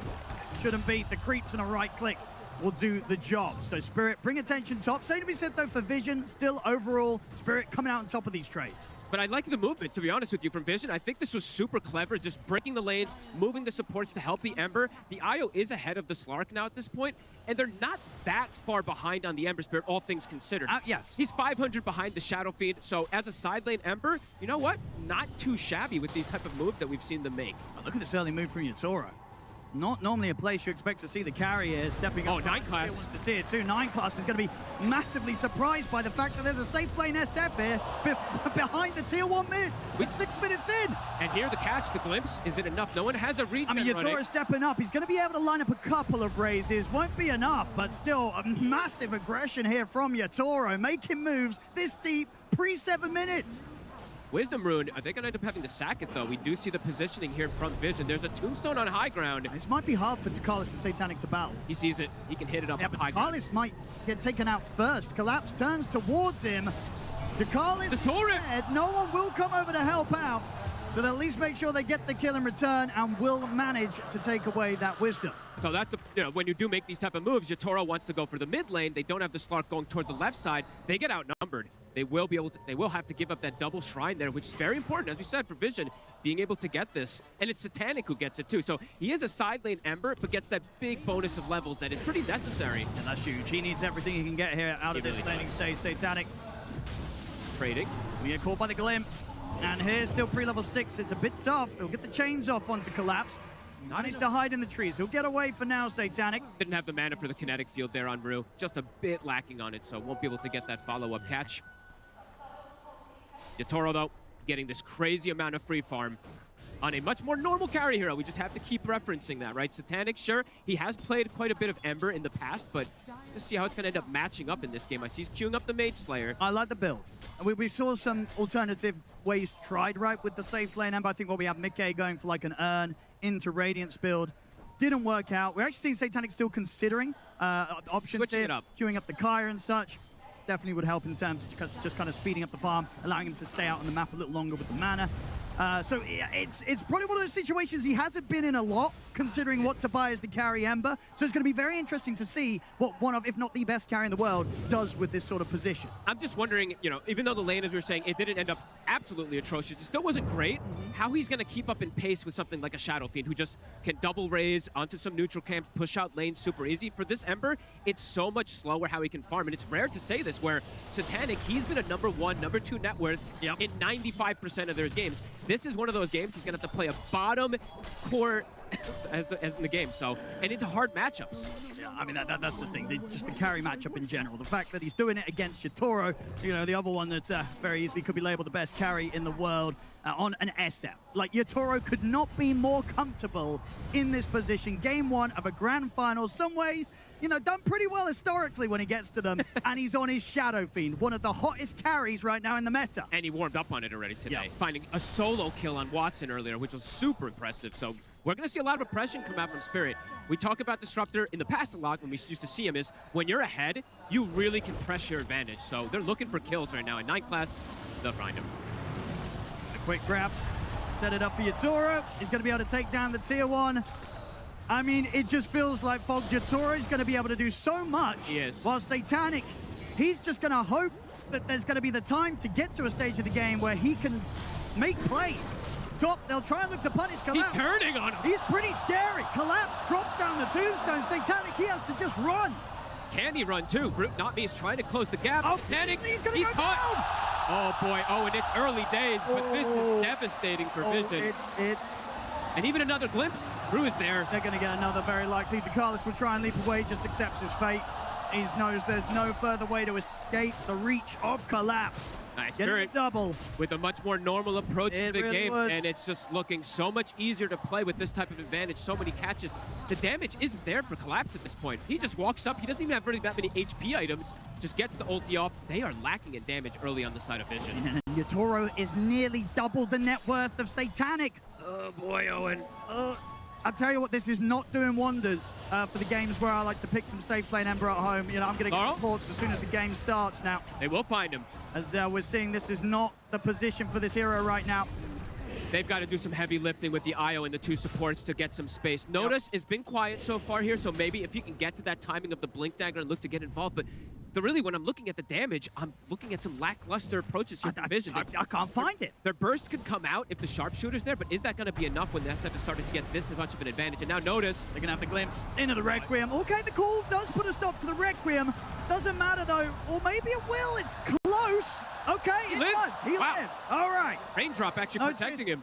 Gets to live, and I'll be honest, I think Notice, he's probably the one that you're looking at to try and save Team Vision from the state of the game that they're in. Yeah. And the mobility that can come in from the IO. See how much no one can connect with these relocates. He's halfway towards the Aghanim's. Okay. Said their skirmishing is strong on Vision, but if they fall too far behind, their team fight is very lackluster in comparison. They're falling pretty fast. They are. Another tower here taken by Yatoro. Okay, they're going to try to use the Moonlight Shadow to maybe sneak something in here, but it's still very difficult without Notice having the Blade Mail or the Blink. And stacks, and they're starting to be formed. So Spirit, on top of playing super oppressively here, they've got this backup condition to just make Yatoro continue to be this beast. And Ember, he can't farm stacks. He can farm small neutral camps with the stack, but not an ancient stack. And you can tell right from the item build-up. Oh, we'll see in the mid. They do get the catch into the call. All right. Nice kill. Ball's gone. It's something for sure. I really do feel, as I say, this is a game where you're looking to Notice if you're Vision. He's got to do some big moves to get them out of this spot. Going for the Blade Mail, of course, into the Blink. I think, yeah, I like the Blade Mail first. I mean, Blink first is also very dangerous to do because you can just blink it and die and you don't have follow-up. The Blade Mail, it's going to provide that damage that they're kind of missing. You might kill the SF. Might be able to. Rue, positioned here for Notice. Okay. He did get himself out of this last time, Notice. There is an ulti this time, though, from Rue. Yeah, there'll be no hesitation. Dropping down the Static Storm. Yatoro's able to step up, lay down the raises. This time, reload. No chance of Notice running. No one's going to come in. Can they get the catch? It's a tricky one, especially with Lala around as well. Vision, they've got to be careful how they chase for this. Lala ready to pounce aggressively straight towards them. Acorn shot in the bushwhack completely off the mark. Satanic. He steps up. He'll drop a Remnant out, but he'll get another one away, so we'll still be able to jump out despite being glimpsed back. They bring the numbers forward on the side of Vision and can't go for any type of trade play here because our Spirit, they just react to the numbers themselves. They bring everybody over. They know how ahead they are right now. Playing with this Disruptor, Max Glimpse is online. They can keep bringing this number advantage. Even if the IO relocate comes in, they could just send him away. Nine Class, a good connection here onto Collapse, so they have follow-up. It looks like it's coming. Backup's coming up for Collapse. It's all right. Now they'll get the glimpse. I mean, this is the dream sort of position, right, to be playing with this Disruptor. We don't get to see it a lot, but in these sort of games where you're starting to get this sort of momentum, this is where Rue absolutely controls every single play. You cannot run. He will bring you back, and what better carry to bring the enemy back over towards than an SF? Yatoro's going to clean them up every time that Rue catches them. He's still continuing at almost double net worth of the Ember Spirit. As we said, Satanic, it's very rare that he's put in this bad of a position. Yes. So how is he going to really recover? I They're don't know. trying to bring numbers, but Spirit's reacting every single time. And yeah, this is, like you said, the Disruptor pick is looking incredible. They have all the Vision tools with the Slark, with the Undying to be able to give him these glimpses over and over again. It's early, but it's a 5K lead, and it's about to jump to a 6K after these stacks get finished up here from Yatoro. Just a very tough road ahead for Satanic. If he's able to make this work, this it's going to be unbelievable. Okay, Notice just feeling like, okay, I can't actually go for the Greed Blade. I need a blink. We need a way to set up and slow the pace down. I don't mind it. I mean, it definitely shows, Vision, they realize the spot they're in ain't too great. They got to do something drastic. Blink dagger timing with the smoke. They need something big. The dream catch, of course, would be Yatoro. Let's see who they can find Vision. Will they have the damage is the question, because I'm looking at the build from Collapse in this game also. He's maxed the Soul Rip. So there's quite a bit of sustain that can come in even if they do get the catch. And Yatoro has Mask of Madness. See, not me, but not me is not the one they want to go for. They want Yatoro. Yatoro is going to step up. Notice, he's thinking about it. He's going to make the jump in with the call into the arrow. Static Storm. They'll get laid down. Yatoro will get hit by the sharpshooter, but he's able to get off the rack. Too much heals. The Notice is gone. No one to fall. Ducalis has to retreat, but Lyle chases him out. Yatoro throws out another raise. They cannot go on this SF right now. They hit the call, they hit the arrow, but it just doesn't matter every single time. Backup's going to be there, and they don't even get close to killing him. Even with multiple ults connecting, the sharpshooter comes in. Yatoro doesn't even get anywhere close to dying. Spirit, they're 1, 2, 3, maybe 4 steps ahead of the play. They've got double vision in the area. Thank you, Collapse, for the goals, of course. Double vision in the area to cover. They know exactly that that move's going to happen. And Yatoro, he loves to play super aggressive on this Shadow Fiend. This team, it's insane how we've watched Spirit level up in just a couple months here. Not looking to play slow, late game type of potential. No, they're all about the aggression, especially with this lineup. They're not slowing down, Owen. No, which is of great concern for Vision. Yep, and another catch. He's just dead. I'm struggling to see the recovery. I mean, I think you can see the struggle in sort of working out how to recover in just the build that Satanic's got queued up. There's no other carry that you're going to be playing at all in this meta, right, where you go Kaya, BKB, Radiance. It's just, you know that Satanic himself, he feels how awkward of a spot that he's in, that he's been put in, having to play this Ember in the safe lane, that there seems to be very little way to kind of farm and build your way out of this hole. I don't think we're going to see this again. This, Slark type of thing with the Ember teams. It's been tried too many times in this tournament. It's just looking so hard to recover. No one, he's got the Ags. Let's see how much he can do with this one. He's going to farm very fast, but he's still so vulnerable going into these fights versus the SF and the Slark. With the Remnant there, Satanic will make sure it doesn't get tripped up by the Willow combo. The thing too is, like, a lot of times when you're playing with the IO, it's not, of course, it is about the IO, the spirits, how much damage they do, but it's also, you're able to provide this extra sustain at times. When you're playing versus this Slark too, he just steals it. He walks up, throws that shiv onto somebody, and you're just preventing all that extra heal. They'll find Root. It's gonna be enough to kill him. Can they get out? They get out. I don't think noticed this. He's gone. Well, not me though. Able to find him, but indeed 2 supports taken down. Time's been brought though for Yatoro to turn up. Carlos will manage to leap away. A favorable trade in terms of numbers. Yep, not bad They get both the supports. Sure, they lose a core, but in the position they're in, they'll take that. Collapse, dodging the bushwhack. He's got Octarine already, so these decays, they're building up, reducing their health, tanking up himself. And also, so I keep mentioning about playing ahead on the side of Spirit when we're talking about the Disruptor. The other thing about playing ahead too is they have a Slark. So look at the vision on the map. All the wards, they're just getting taken away. So just completely controlling that versus vision, so limiting any of these aggressive moves of trying to outnumber in any way as well. It's so hard for them to make a move like this. Look where Yatoro's farming. He's just like, okay, I'll just take your Ancients multiple times here. I'm at no risk really at this point. He continues to have absolutely insane net worth. He is the net worth of 2 core heroes right now. Catch on the Undying. They've got him. All right. Ceaseless Sturge, he's right back into the mix. Spirit might still bring the pressure in around this tier 2. Yatoro ready to turn up. Looking for the wrap around here. I mean, they might go for round 2 on Collapse. Oh, okay. Max is already going to be out through the Twin Gate. Not looking to set up, though. Nine class. Back off. Oh, no one's also caught in the back. Laurel does see him. He's going to look to relocate out of this. They got the glimpse. They do. They perfect timing. One of the age-old counters there to the Ion. That's one of the reasons the glimpse can be a bit too much sometime for him. They're just running at them at this point. Oh, and 9 class, he's trying to get away, but they've got the vision on hiding in the trees. They're not going to quite see him in time, so he will live, still losing their mid vision. No space on the map, Owen. The only place they can play right now is where they had that vision on team vision. And they're just still getting run at in that area. They'll kill the Undying, but as you said, Ceaseless Sturge, he's back immediately. And with the Octarine, it's a much faster cooldown as well. 360 seconds rather than that 480. So we'll be able to utilize that in the next move as well, potentially. See if Vision can bring the numbers again. Not me. Does still have this ward on the high ground. Panic. Bringing the brambles. Into the fear, Lyle ready to pounce in, closing onto Dakalis. He'll get the leap off.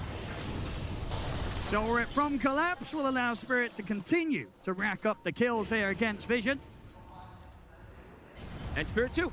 They have a building hitter. While on Vision, they do not have a building hitter. They don't have a single building. They do not have a single one at this point too. So overall, just have to play to farm and try to catch back up with these items that they can get. Looking for the BKB timing. So double BKB, potentially triple BKB timing that Vision is going to look for versus that heavy team fight. But it's not just that team fight. That physical damage, it is there too from Yatoro. that will be able to bypass it. Roche soon on the menu probably for Spirit. With this amp damage, I think it's time right now. Step straight into there with the amplified damage. Yep, they've got the Undying too, so he can pop the ult. He can keep pushing it forward even faster with the Tombstone too. They'll even save the ult potentially here for the fights. It's just going to be brought down so fast. Little to no mistakes from Spirit right now. And Vision just still trying to get these items online, trying to make the recovery for Satanic. Yeah, very much making a statement for... Yeah, maybe that slot does actually have to be first phase if you want to open with December. Yeah, potentially so. It might just force you to kind of have to come in with these sort of strats that just don't seem to be anywhere close to working. 9 class trying to be cheeky here, finding a place to farm. Rune knows where he is. They're going to see him. They've got the catch. Static Storm, make sure there's no way for him to play his way out there. At the same time, Spirit, they've also got the creep wave moving in top. Notice we'll get the call onto Yatoro. Got Aegis. And no one's come across. Satanic. The numbers are being brought in. They're buybacking on 9 class. Let's have a look. They want to try and put everything into this play, Vision, see if they can find some sort of kill. But Collapse, he's ready to just run straight at them. Comes in with the ultimate, tanking up, heals up with the Soul Rip. Vision, they can't even touch him. He's fine. They've got to back off. A cool build too. Collapse going for just a casual Glimmer Cape. He knows that the big burst damage that's coming out for Vision, it's that magical damage from the Mirana, from that Hoodwink as well with the Shard too. So that Glimmer is going to be very, very strong. He's kind of like this pseudo support to be able to protect your Toro as well with the heals. I mean, because at the moment, right, that's all that matters, really. All the if they can save your Toro, he will do everything. He'll kill them all. He'll kill their base. We'll see you in the Catch on Laurel. He'll get the call. Got him. Laurel's gone. Noticed, I don't think he's getting out, though. Yatoro turns up with Collapse. They're able to take him down. Now over towards Ducalis. He's out of leaps. They've got a glimpse if they needed it anyway. Rue wants another target, though. He's got a blink. He's got a Tumbler's toy if he can look for one. Anik trying to be cheeky here. Cut wave to get this extra farm. He's got the BKB. Look at a courier. Playing with fire here. Should be okay. Rue's like, you know what? I don't even want to chase him at this point. He's got the BKB. So Yatoro was over there by the Remnant. Nearly actually in position, and now he has to be careful. Satanic. He's going to have to BKB possibly. Okay, did get the Remnant off. They got Vision. There, he can maybe time it, and he can. Okay. He's able to jump back despite the glimpse. That's the last Remnant. He's really trying to hang on to that BKB. But it really is just hanging on to it as Satoro trying to give some more of that information. 8,000 lead for Spirit, continuing to play super oppressive here. And Rue, he is starting to build toward that Aghanims as well too already at this point. Blink and a point booster picked up. Vision starting to bring the numbers. Eyes on notice to see how big of calls he can get. Gonna be off the call. Doesn't matter though. Relocate comes in. They'll still get Rue. They'll get the two of them. Getting the supports over and over again. Pretty decent when you are this far behind. Calls from Spirit are watching at the side just in case anybody steps up here. They can still fight despite the death of their supports with how large they are. First BKB reveal from Noan as well. They're trying to get to this timing of those triple BKBs for Vision. Toro on the hunt. Give a slippery kill to Jaceful. Can't quite find him here. Tries his luck there with the raises, but off the mark. Potentially looking for, you know, that Tormentor cup of play. It's going to shift soon. Both these teams, not really the biggest Tormentor teams either. Vision just desperately trying to find these places to farm. You look where Satanic is, look where no one is. They just really want to get to this item timing and then look for that fight when the Aegis does go down. Probably their best option, because they still are super behind at this point. They need to get the BKBs to counter that heavy team fight. Spirit's just chasing them all over. Collapse just bullying Satanic, making sure that Satanic doesn't get the full freedom that he hoped for. Satanic has to be pretty careful here. Yatoro, does he have the damage? TP. Ooh, one hit away from being close enough to kill him, I'll tell you that. Top, Ducalis. They also get noticed. Look at the glimpse back, straight into the fear. Very nicely timed. He gets the blade mail off, but it doesn't matter. Notice is gone. Ducalis trapped by the kinetic field. Perfect timing with the glimpse into the fear there from the supports of Spirit. Two of the better heroes to punish. They're trying to split with Collapse. They're trying to make some sort of a play against Collapse with this relocate for Noah, but it's not going to happen. Now no one. He's probably in trouble. Okay, he has got the BKB. He's going to try and chase down Rue with the Spirits, but the Soul Reveal comes in. Nobody in Spirit going down in this mid lane. As Vision continue to hemorrhage these kills. 3 deaths there, and it was a 9-class buyback earlier, too, that they were desperately trying to look for these extra kills up top. Ends up being brought down. Yatoro, very close to having the Silver Edge. He is continuing to be double net worth of the Emperor. I mean, he's just having a completely free game here. I can't imagine a better way to start off a TI Grand Finals if you're a carry than the one that Yatoro is having right now, and he is making absolutely everything out of the situation he's been given. Not only is it 24-12, but look at the tower situation, right? As we said, Vision, they cannot touch the towers, especially because of how far behind they were at the start of this game. They're almost full HP. All the ones of Spirits have barely been touched at this point, while 2 tier 2s already have dropped on the side of Vision.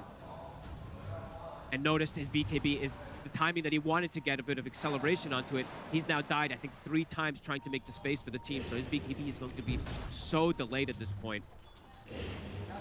Rue is going to have an Aghanim, maybe as that BKB comes out from the Axe, so he's going to have extra answers even to prevent them from using it if he does get the initial catch. Vision.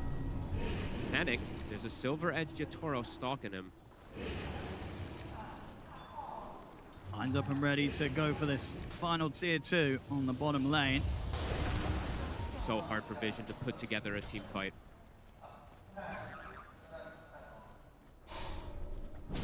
Spirit will take every single one of these battles at this point.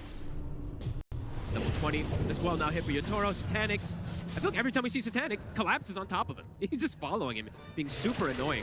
Stay in the mid. Another catch on Laurel. They do manage to bring Laurel down. Yatoro's considering if he wants to fight back here. The BKB was used by no one. That is 4 times they've been able to find Laurel. Noticed. He'll yet to get Yatoro though. Can he get the glimpse? He will. Straight back into the field and the Static Storm into the Requiem. Oh, there'll be a relocation. Nice save. reload. A nice one. All right, no one able to bail his axe out for now. They're going to look for the fight after this. They're going to kill the Tombstone off. Doesn't look like they can go for the fight themselves. BKB still cooldown for no one. He'll play cautious.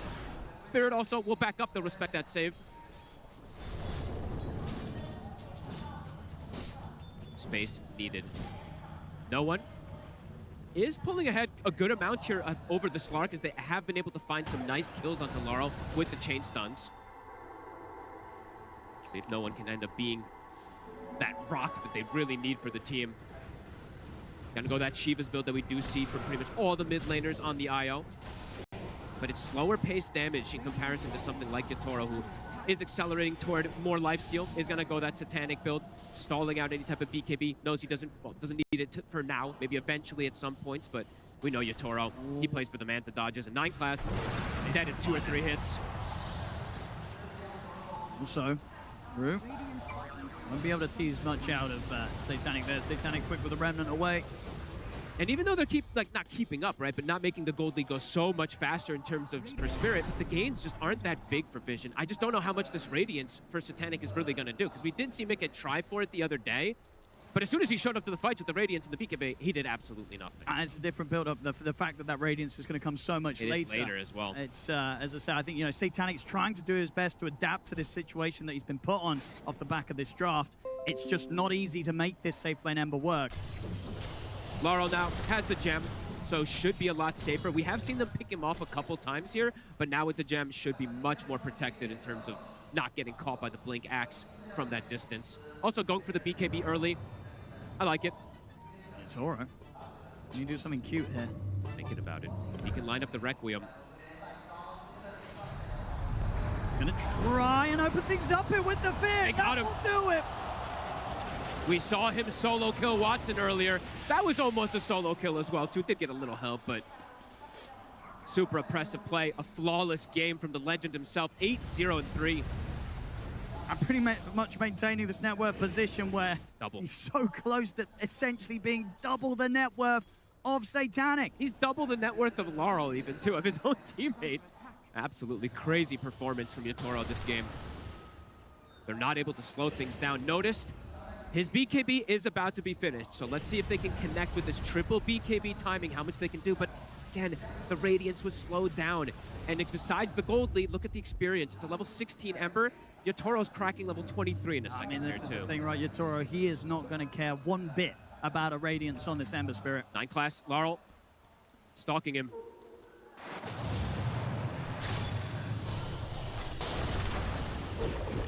Bit of a tricky kill to chase for. Forcing him away. Meanwhile, over towards the mid, we're seeing them grouped up and ready to try and make a move here. Vision, the smoke out. Trying to catch Spirit if they're split up in any way, but Spirit have been so careful in this game. The Satanic is going to be coming out very soon for Yotaro. They haven't had the damage to bring him down yet, and now they're going to have to somehow bypass the Satanic, which is one of the best answers versus the Blink Blade Mail Axe. Roche soon on the horizon too, something that Vision can't let Spirit get Roche. If they do, the game is going to be pretty much impossible for them. They're looking for Laurel again. They've got him a fair few times. Not going to be able to find that catch. All right, Radiant's done, but at the same time, Yotaro gets a full Satanic. The damage isn't going to come out that fast from Vision, and there's heals. There's ways to protect. Collapse, as we said, he's playing this pseudo, the extra support in a way, right, with the build that he's gone for. He has Blink, he has Shard, so if they do get the catch, he even can get the saves as well. So again, just difficult to see how Vision approaches these fights. Try and check out the situation and find 9 class. Yotaro steps in, a couple of right clicks. That's 9 class gone. Godlike. Vision needs every number too. So even if they lose one hero contesting that Roche, already was super hard, now impossible. So they're gonna have to just accept the fact that they're playing versus this Aegis. Push might come onto their high ground pretty soon here with the banner as well. Yotaro super tanky, can probably just frontline. And how's Rue doing for his Aghanims too? He's got 3 components already finished up, so yes. That's pretty close. Vision's got some BKBs, but they might be put in a position where they can't even get them off, too. Satanic. Toro. Satanic is not taking any chances this time. They're trying desperately to get any type of building damage. Got a decent amount bottom here, but it is just that tier 1.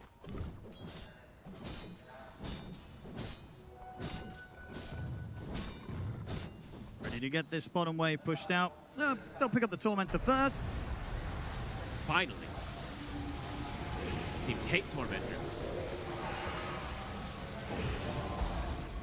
Brew will get blessed with it as well. A nice one, too. The kinetic fence is quite good this game versus the Mirana, versus the Io, even versus the Ember in some situations. Can be quite annoying. Extra little bit of lockdown.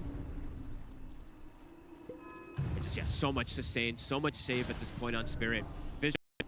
What's the next big gain they're getting? Okay, no one is going for something a bit different too. Queuing up the Hex. So looking like they just want to get this chain control to not allow this, you know, Yotaro to just go absolutely crazy. But as you said, there's saves, there's heals, there's this Tombstone. Toro ready to make quick work of this tier 2. Plenty of minutes left. They want to try and push up high ground with this Aegis. Got a creep wave coming in. Ags, it's done. Rue, he has it finished in 10 gold now. They're going to smoke up, potentially look for the catch as a hero shows on the side of Vision. If anyone steps out of the base, they'll get quite a nasty surprise. They have the Slark Shard as well, too. So Tombstone, Slark Shard, Soul Rip, Glimmers, so many things to protect Yotaro. Gonna get the call. That's a heal. Soul Rip's there. They're keeping him healed up pretty nice. He'll get the match shot. The pushback comes out after, but there's going to be the save from the Tombstone. Fear connects onto no one. Satanic to heal up. Yotaro will back away and respect the damage. They force everybody from Vision back. Can play it safe, work on sorting out the other lanes here. Spirit. They also, now they do have that Ags Disruptor, so Vision has to be so prepared to click those BKBs, but it's going to be difficult because the Blink is there too for Rue, so can't just blink and drop that Static Storm. Just going to be ridiculous amounts of damage coming out from Yotaro. It's really just over 1,000 gold away from having that Daedalus. And the wards just continue to get taken out. The gem that they picked up on the Slark with disadvantage, constricting the map. Collapse. They saw someone outside for a quick second here. They want to get a glimpse. Can't quite find the angle here. Not letting Vision get outside. Tanic's just trying to find some sort of corner of the map. 9 class is going to go for a very aggressive dump out of the base to try and set up onto Rue. Lol, he'll be able to punish that. Rue's perfectly fine. They've got the Depth Shroud as well, too. Just so many ways to cover and protect each other. Satanic desperately trying to find that Aghanims. The quietest game I think we've seen from him at this international. I think it is. Yotoro, arrow will connect. It's a lot of damage. They've got so much sustain and so many ways to protect him. Keeping their cool, able to continue to hit the tier 3s, force out the fortification here in the mid.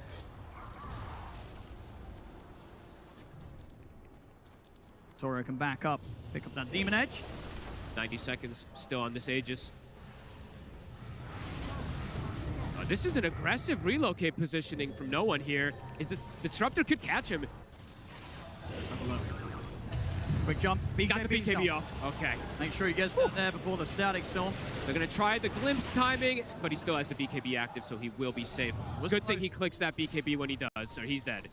I think as soon as he saw people turn up, he knew that there was a high chance that that play would be looked towards by Root. Yotoro standing strong by himself here. He still has the Aegis. Night Class! He's going to take it out in a couple of hits. They're going to try and battle Yotoro. He's too strong. Satanic's going to run. These hits are going to hurt. Oh my God, so close to Satanic even getting brought down. Yotoro showing he can fight versus everybody with this advantage. No fear. Yeah, this is, especially in situations like that, I can only imagine, Fog, that Satanic is like, please let me play something else. I do not want to play this carry Ember. I really don't. It cannot be fun, Fogged. Not if Yotoro, especially not if Yotoro's getting to play Shadow Fiend, right? You're looking like, look at the difference in this guy. He gets the SF and I get this. It just doesn't feel fair. Really doesn't at this point. Now no glyph for Vision to stop this push. Can they get Yotoro off of the racks? No BKB for no one either for this push.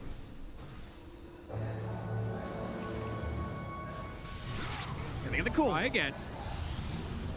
Really any follow-up. They do get the arrow. Collapse has already jumped in. Satanic's going to try and go in on the back lines here aggressively with the BKB. He's going to try and chase out Rue, bring the Disruptor down. He'll succeed. Takes Rue out of the fight. BKB's about to come to an end though, so he'll have to jump back defensively. Did manage to get that kill there with that play, Satanic. That was a pretty cool one. Just jumps past everybody. Did have to use a lot of the remnants. They did have to use their BKB. That was both the BKBs, right? Just to find a support kill. So it's something, but it's a very expensive commitment just to find a disruptor here at this point, but they have to do that, right? I think this is exactly how the Emperor has to play. You cannot let Rue get his spells off because you will just get destroyed in the team fight if he gets a static storm on top of you. Even the bigger static storm, a chasm stone casually picked up from the disruptor too, so even more massive to be able to get the connection onto them here. Some decent execution we're seeing, the attempts from Vision, right? Getting the call, pulling him back, getting that connection of the arrow too. But yeah, just still a bit too far behind to bring down Yotoro at all. How's no one's Hex looking? He does have the gold for it, but saving for the buyback for the moment. Yotoro. Notice sticks around. He might regret it, but the blink in time. Look at the build he has to go for unnoticed. He's like, yeah, armor isn't the solution, guys. I need to blink Blade Mail and Ghost Scepter so I don't just die to this. Against this SF, certainly so. No one.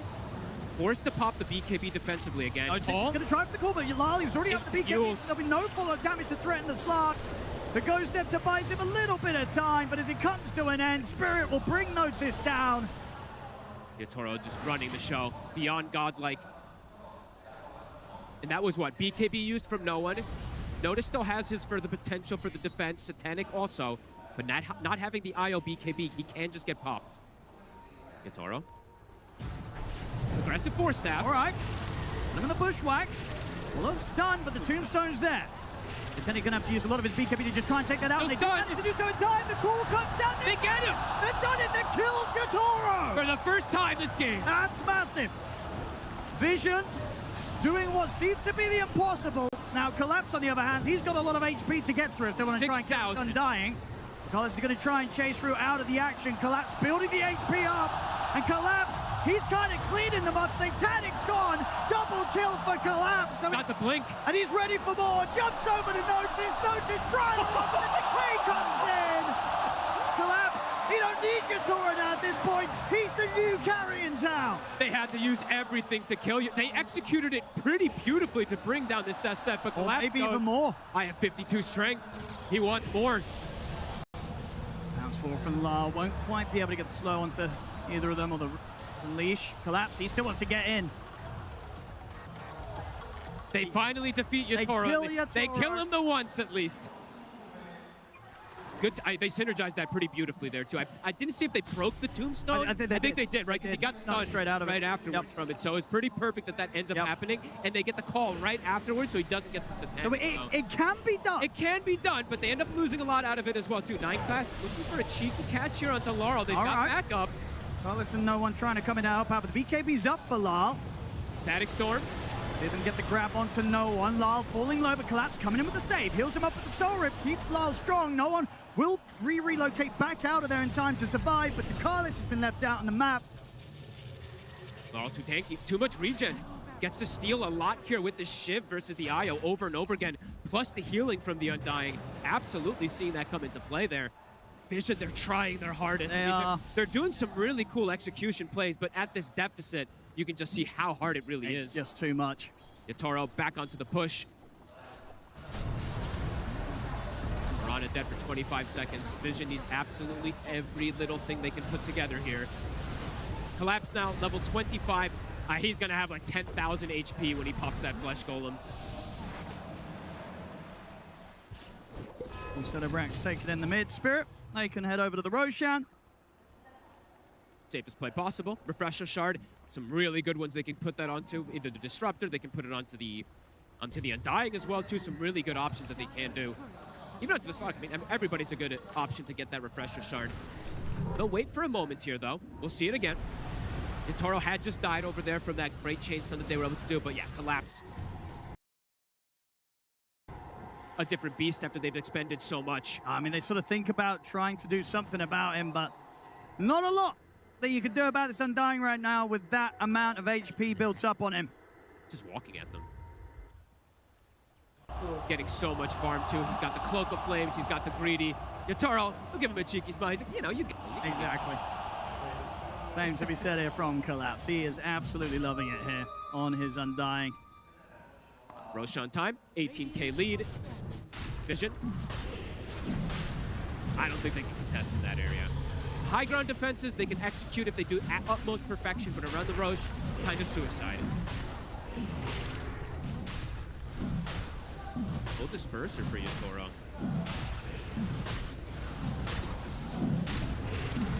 The Aegis. Refresher Shard available here for Collapse. Oh god, Collapse has a full Hex now too. Oh my goodness. Just keeps flurrying out the items. He's keeping up in farm with an IO core. Very impressive that he's been able to do. We see Satanic. His farm is pretty impressive too, but still, at that back foot. Even bigger rate. I mean, this Static Storm's going to be massive. We don't see Disruptor very often. I actually forgot that was even a talent for him at 20. With that Chasm Stone too, this Static Storm's going to be huge. So many things that they're going to have to pre-BKB. Yeah, they either have to pre-BKB or if they jump, they have to jump the Disruptor and kill him at the start of the fight. So they're just going to get decimated from that Ags. Push coming in toward the north side. It's all right.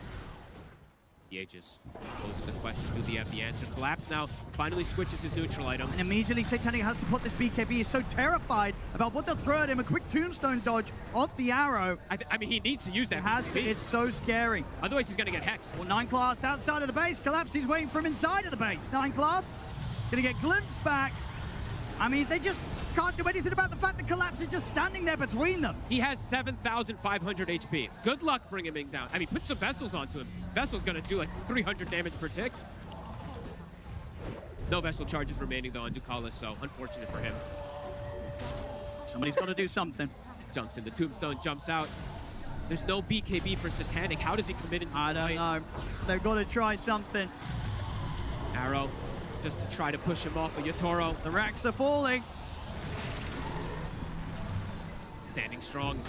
And they even get him the once now. Backup set up perfectly around Yatoro. Notice, as the Krellas now picked up, they spend their gold on the side of Vision. Can't protect the racks. Smoke. Spirit, they're going to continue in this area. Continue the push. If anyone steps out, if Rue sees them, he will just blink Static Storm, grab them. Vision. Desperate move here.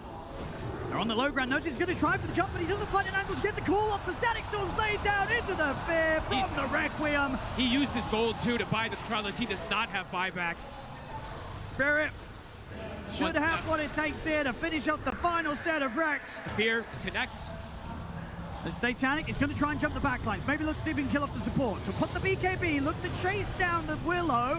Can he at least get that? There's going to be Allskeeper safe. No one's just getting shredded by the right clicks of Yatoro. No one's gone. He's out for 100. They're getting close to killing off Collapse. He'll heal up with the Soul Rip and the Decay. In his tombstone. He's still alive. Satanic is trying to run. No one coming with the center to bail him out of this. He'll be able to live, Satanic. They're just way too far ahead, Owen. They're all too tanky. Yatoro's damage, he shreds. I can't believe no one actually gets away. And the Collapse, he's back in with another jump. They get the Hex onto Ducalis. He's out. He'll buy back. Satanic's going to jump in with the slide chains over towards Yatoro, but it's a triple kill for Yatoro. GG. This game is over. GG is called. And Team Spirit will take game one. Yatoro finishes with a rampage here in Shanghai. The legendary carry himself having a pretty free game this time around. Vision trying something here that we've said multiple teams have tried with this Ember to dodge this Slark. They put the IO mid, but the Slark was doing pretty fine. They did get some kills on Laurel, which was pretty impressive, but the biggest problem really was Yatoro is absolutely massive. Yep. Supports are getting a lot, and Collapse too. Love the build he goes for, knowing that he can play the pseudo kind of supportish style, get these extra heals. They run this one over, Owen. They really do. I guess at the least for Team Vision, we did it from Puppey at the start, right? They're trying. They already knew they were trying something, so they should be able to easily move past this into game two. But as for this game one strat, it did not work out. It was a strat that we weren't necessarily sure how it was going to play out. We saw so many new things. Disruptor, it's its first pick here for TI-15. We're also seeing no one playing that IO for the first time, and Satanic playing an Ember Spirit carry for the first time himself. I know we've seen Ember carry so far in this tournament, but Satanic himself having their first competitive games on those heroes, and you're like, is it game one of a TI finals where you want to do it? And I give them full credit to having that confidence, but at the end of the day, what Spirit cooked, Quinn, was just another level. Yeah, I think the answer to your question, is this the place to do it, is no.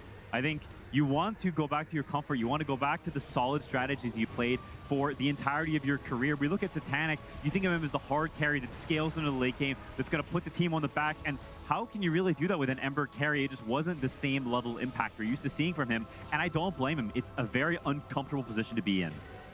Yeah, I mean, we heard from Puppey in the coach interview that they have tried it before, and it wasn't unexpected for them. And he thinks that TI is for trying things, and that's why they did it. But in practice, it didn't look that good. That IO mid didn't even manage to have a game against the Slark.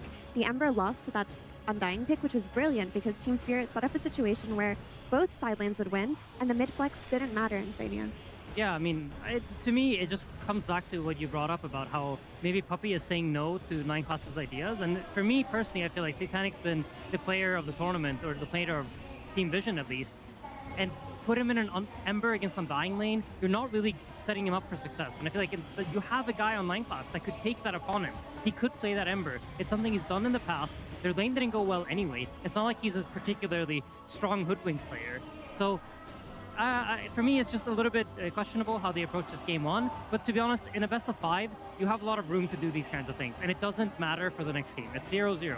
Room for error, room for growth, whichever way you want to look at it here. But it definitely felt like a game of bluffs in some way as well, because whilst the execution was incredibly high from Spirit, it felt like that they were coming in almost as a continuation of the best of 3 that they had in their upper bracket 2 days ago, where it's, we actually know what you like, we know what you don't like, and so they try and put Lal on an uncomfortable slog that he hasn't necessarily shown or proven himself on the same way he has other heroes, and vice versa, again, where Vision are thinking, we've got this Ember that we can move to other roles. We've got this IO that we know is comfortable mid, but at the end of the day, Quinn, I'm not really sure how that mid matchup played out. You said that it should be something more favorable to IO, but we didn't see that in eventuality.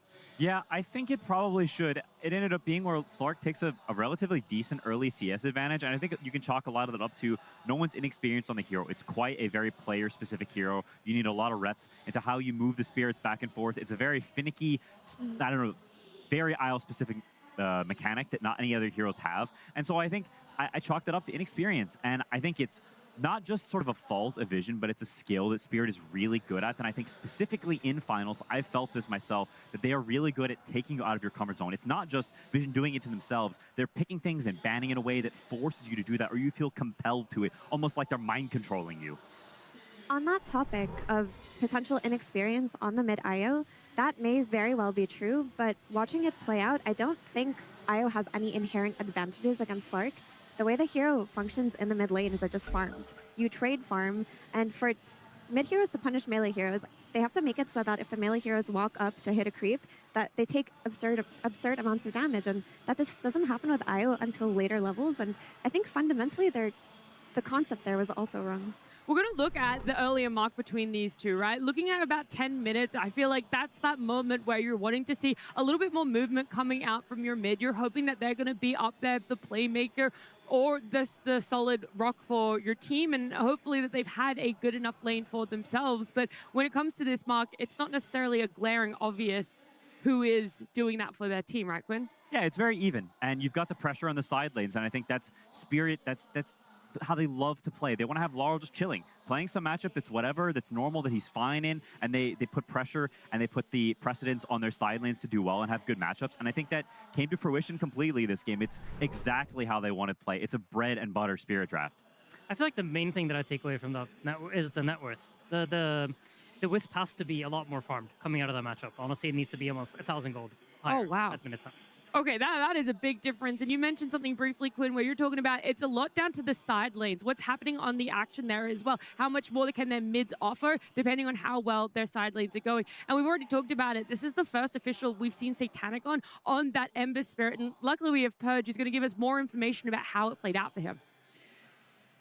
Yeah, they tried out the Ember Spirit with the shift to the safe lane. They thought they could make it work. Last I saw was Team Liquid playing it.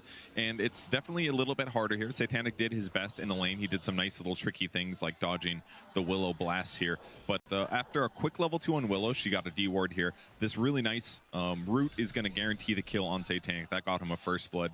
And the lane didn't really get that much better for a bit here because that level 3 now for Undying is very, very fearsome. He did use Flame Guard to protect himself when he got gone on a bit here, which is going to give him a little bit of protection, but the downside is they have a lot of nuke damage here, so they actually were just bursting through his Flame Guard and almost killing him. Here's his final death here that you would normally get successfully, but Satanic, of course, so he's going to slight dodge that one as well, even using another Fairy Fire to survive. He had a tough lane. They did gank the Undying, but they did do this nice move on the Wisdom Shrine, which allowed them to, at the very least, get the Wisdom Shrine, but of course a ton of rotations here, and Clap still got one support kill. So, but this was a nice moment for Satanic to catch up, and in the end of this, he's actually kind of close in net worth if you take a look at it. All things considered, yeah, he's really not that far away, so that was great. Then Utoro did some really interesting things in this game, and you probably spotted him in the stream at some point showing up somewhere he's not supposed to be. So watch his path here. He was thinking about killing the Axe, but Axe basically got zoned because he's SF. SF wins his matchups, and then he's just fishing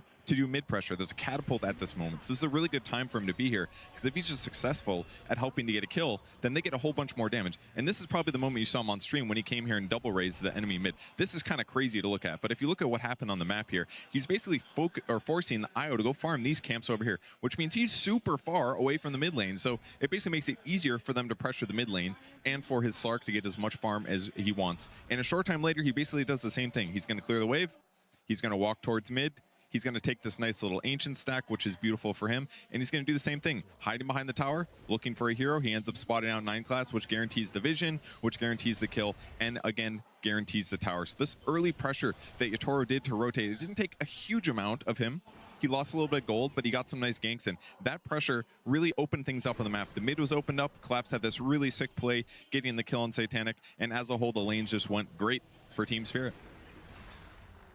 Thank you so much, Purge. We're seeing it play out in real time. The Utoro of TI-10, that's what he was praised for time and time again, was how early he was willing to rotate to mid, how he was willing to help out other cores despite this more traditional viewpoint of a carry being the #1 farmer. You're supposed to always be farming if you're not out there in your lane. And at the end of the day, he goes, well, there's other means to get kills. There's other means to be able to shut down our opponents, and that is pushing the mid laner out as far as possible. Yeah, I love those clips. I think that it really shows some of the skills that the Utoro doesn't always show, but somehow when it comes to TI, when it comes to the finals, he just builds this extra awareness of places he can be, places he can pressure. These are split-second decisions that you need to make in very specific moments, or you're just going to miss the opportunity, and he's so in the moment. He's so clutch in these finals. Almost no one else would make these moves, but Utoro in zone is just a different beast. To add on to that, it's just Team Spirit's understanding of which lanes to focus on has always been some of the most impressive out of all the teams in Dota. But they had this knowledge that if IO doesn't have any kind of farm, they won't be able to make moves because both side lanes were shut down. So if they moved their emphasis to the mid lane and pushed no one into the jungle, then there really was no tempo or counterplay for a very long time. And I do have to give them props for how they set up the Disruptor. Playing Disruptor with Slark's night vision and an SF coming mid, you're just happy in that situation, aren't you, Insania? Yeah, I mean, I think when I played Disruptor, two of my favorite heroes to lane with were TB and SF, and it's just because they provide so much overwhelming damage. Whenever you glimpse someone back, they just immediately die. And that's like what they do on the lane, but then Yatoro takes it one step further, and he just makes sure that he's connected to all the moves that Disruptor wants to make. When Disruptor wants to move mid, well, he's there to provide the damage. And now suddenly, anybody that's within 1,600 range of a Disruptor is just dead. Yeah, you can see it even from just the positioning. The SF is not playing like a typical turret in that he's standing behind everyone. For the majority of this game, Yatoro was standing in front of everyone because his supports wants to stand behind. He's charging at them so then the Disruptor can glimpse them back. That's such an unusual sort of switch of priority in how you're even just standing. These are the little things that go into the greatness that is these Tier 1 carry players or Tier 1 players in general on the biggest stage that he sees in the moment. This is a time for me to walk up and chat up for my supports who are going to sit behind. Compared to the inverse, that is amazing awareness in the moment. The domino effects that can happen in Dota are so beautiful because, like, when you think about it, you're like, okay, Slark, night vision, and yes, Disruptor, he needs vision. But if your side lanes are so overwhelming, you can play on the first night after minute 5. That's when the laning stage occurs, and that's when a lot of the kills were happening after those first 5 minutes. So from the first night to be able to make that many kills happen off of your vision strategy, we don't see that very often. Usually it's the second or third night that this really becomes significant. I don't think I've ever seen a first night be that impactful. It's rare. It's honestly super rare that you have like a Disruptor in a winning lane, a Slark mid of all things, and then the carry willing to connect as well. So I think all three of these things have to align for us to have this beautiful early game. I just love it. The way that the draft played out, well, like, this is one of the biggest cooking sessions that we've seen Miposhka be able to do. A Disruptor that hasn't been picked at all in this TI. Like, the fact that it goes 2 whole weeks completely overlooked, even though SF, even though Slark have been gaining traction. SF was definitely one of those things that in this patch coming in, people were first phase banning. And so we talk about this cycle. Now it's back in the hero pool. Now there is adjustments that need to be made. And more importantly, that pressure is on Vision. We've seen them lose games, but they're in best of 3s. And it's normally a game 2 that they're losing when they're already up. So now they're going to be starting the best of 5 on the back foot. Yeah, there's room for experimentation because you need to be able to have 3 games to win, but you've done your experimenting in a game number 1, and so when it comes to a game 2, even though that experimenting didn't work, do you still have faith that you need to go down that route? I feel like you've mixed it up. I don't think they went for this Ember. The idea was Lard doesn't play Slark, and coming into the series, I would have said the same thing. Okay. So, you know, Spirit kind of catch them off guard. They got the Slark, they played the Ember, and now you're just going to shift priorities. You have so many other heroes in the Ember Spirit. You're not reliant on this hero. You know, there's a difference between a team like Vision and maybe Enigma that needed to play the Ember. These guys have a lot more up their sleeve.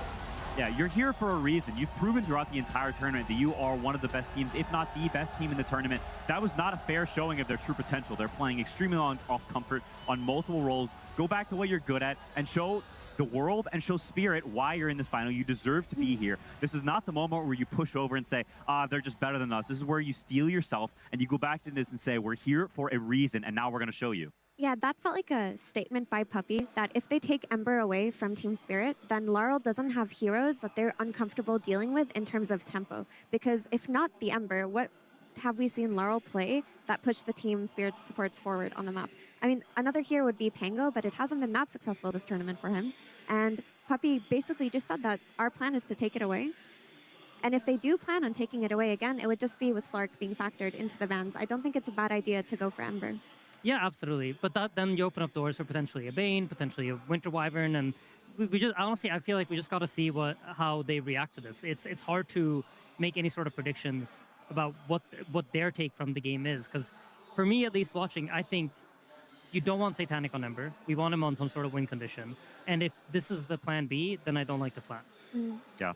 I think it's also interesting how the sort of the order of these drafts pans out whenever hard counters like the Slark versus Ember arise. Ember, through a lot of this tournament, I think would be getting first pick, but there's this one pesky Slark. And so that means Ember is will be a second pick only hero because you need to pick it on the end of the first phase, so then you can ban the Slark in the next phase. Compared to if you try to pre-ban it, then they will just respond with the Ember ban. So you can actually never get Ember if you're first pick. And these things can arise and change how teams prioritize draft order and how the lineups are created, because maybe Ember was crucial and now you can't get it anymore from that pick side.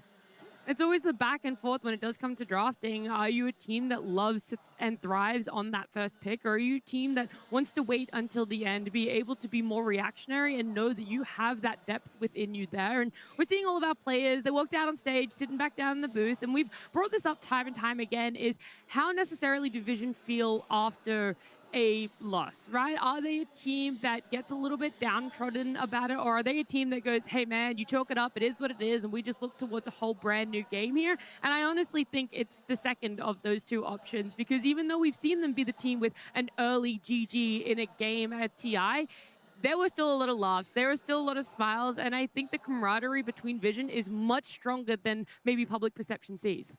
I think so too, and I mean, no one was smiling at Satanic at the end of the game. Someone was chatting, and they seem to be okay. I think they have this understanding that when it's a draft issue, then you go next. Like Insania loves to say, every game is 0-0. You give up on the last loss. Yeah, I think you just forget about the last game. I think you can draw some drafting lessons, but that's mostly for Puppy to do. And I think for the players, it's just, we're going to go into the game, we're going to run it back. We had a series against Spirit before where we lost the game, and it's nothing new to us. We've done this before. And I feel like they've proven throughout this tournament that they are not fazed by losses. This has happened so many times. And this whole idea of like, they used to be a team that tilted out a series or stuff like that, it just doesn't apply to them anymore. Yeah. And again, they have so many approaches they can take in a draft, Quinn, like their Lone Druid or Nature's Prophet. Yeah, I totally agree. I think they've got plenty of tricks in the bag still. And I think they've also gotten, I hope, some of the jitters out of the way. If you look at some of the clips that Purge was showing, the Ember Spirit walks back into a bramble, or no one maybe is CSing it's a little bit off in lane. I think some of that is, it's a grand final. It just feels a little different. It's a little bigger, grander, scarier. You love to see it. Bro knows it's him. You love to see the smiles in finals. I think it's very easy to get sucked into, especially when you're down a game, the stress and pressure of we're down, we need to come back, we need to fix things, there's problems, and these can mount up and feel like this overwhelming dread sort of enveloping you. But I think the ability to not, only try to win, which is the most important thing, but also appreciate this is a very special moment. You may never get again. You never know whenever these things will happen. Dota is a very competitive game, and people fall by the wayside all the time. And so I think being able to laugh and appreciate the moment, the privilege you've been given, I think is something they should all very much look to do. We also saw just briefly there, we had Not Me come up on the screen, and I think it's a face not a lot of people are familiar with for two reasons. One, this is his first TI appearance. You're making it to a grand final with a veteran and a decorated org such as Spirit here. But on top of that, he shaved his beard off. And I know coming into the grand finals, we were all discussing, is it going to be Voltoro? Well, over on the Chinese stream, Dove was talking to Maposhka and asked Maposhka about, oh, did you guys consider shaving Yatoro's head? And he goes, it worked twice. We don't really think it's going to work a third time. And as the rookie, Not Me had to tank it, and he was more than willing to shave his beard instead. I love that this is kind of an initiation ritual for Team Spirit. I mean, there is a very specific culture in this team, and you can really watch it unfold in moments like these in the TI Grand Finals. We've alluded to draft alterations that need to be had. The preparation and the pressure of those said drafts really falls on Puppy and Maposhka, and so we'll see how it pans out for game number 2. Oh, yeah. Team Vision versus Team Spirit. Grand Finals. Game 2. Spirit is up 1 again here in a best of 5 for our TI 15 Grand Finals. We had Vision with first pick in game number 1, and it has been flipped this time around. It's going to be Spirit with their first pick, and so it does bring back all of those theories that you guys were crafting. Where does this Ember take priority now? Where does the Slark fall in the draft if you're willing or wanting to take Ember in the first phase? Yeah. There's this really cool thing you can do here if you're Team Spirit. Like, let's see, we're going to see Vision's 2 first bans, and if they notice that there's like 2 heroes that they want to ban out, that we know they want to ban, and we don't want to give them the opportunity to do it, you can ban out the Slark, forcing them to ban the Ember, and then giving you one of those heroes that you want to play in the upcoming situation. Yeah, it's definitely something you consider, and with the way the bans have been changed over the years, the order of them is very important, and trading bans in that forced way is definitely a smart and cool tactic. They choose to pass on it in this instance, but it's something that may come into effect in later games as well. With the Nature's Prophet taken out by Team Spirit, I think if you're Team Vision, you can comfortably lean back on your Lone Druid. I mean, there's always the concern of the first pick Winter Wyvern coming out from Team Spirit, but you have 2 bans here. Instead, they ban the Bane. Bane covers for Ember, it covers for Io.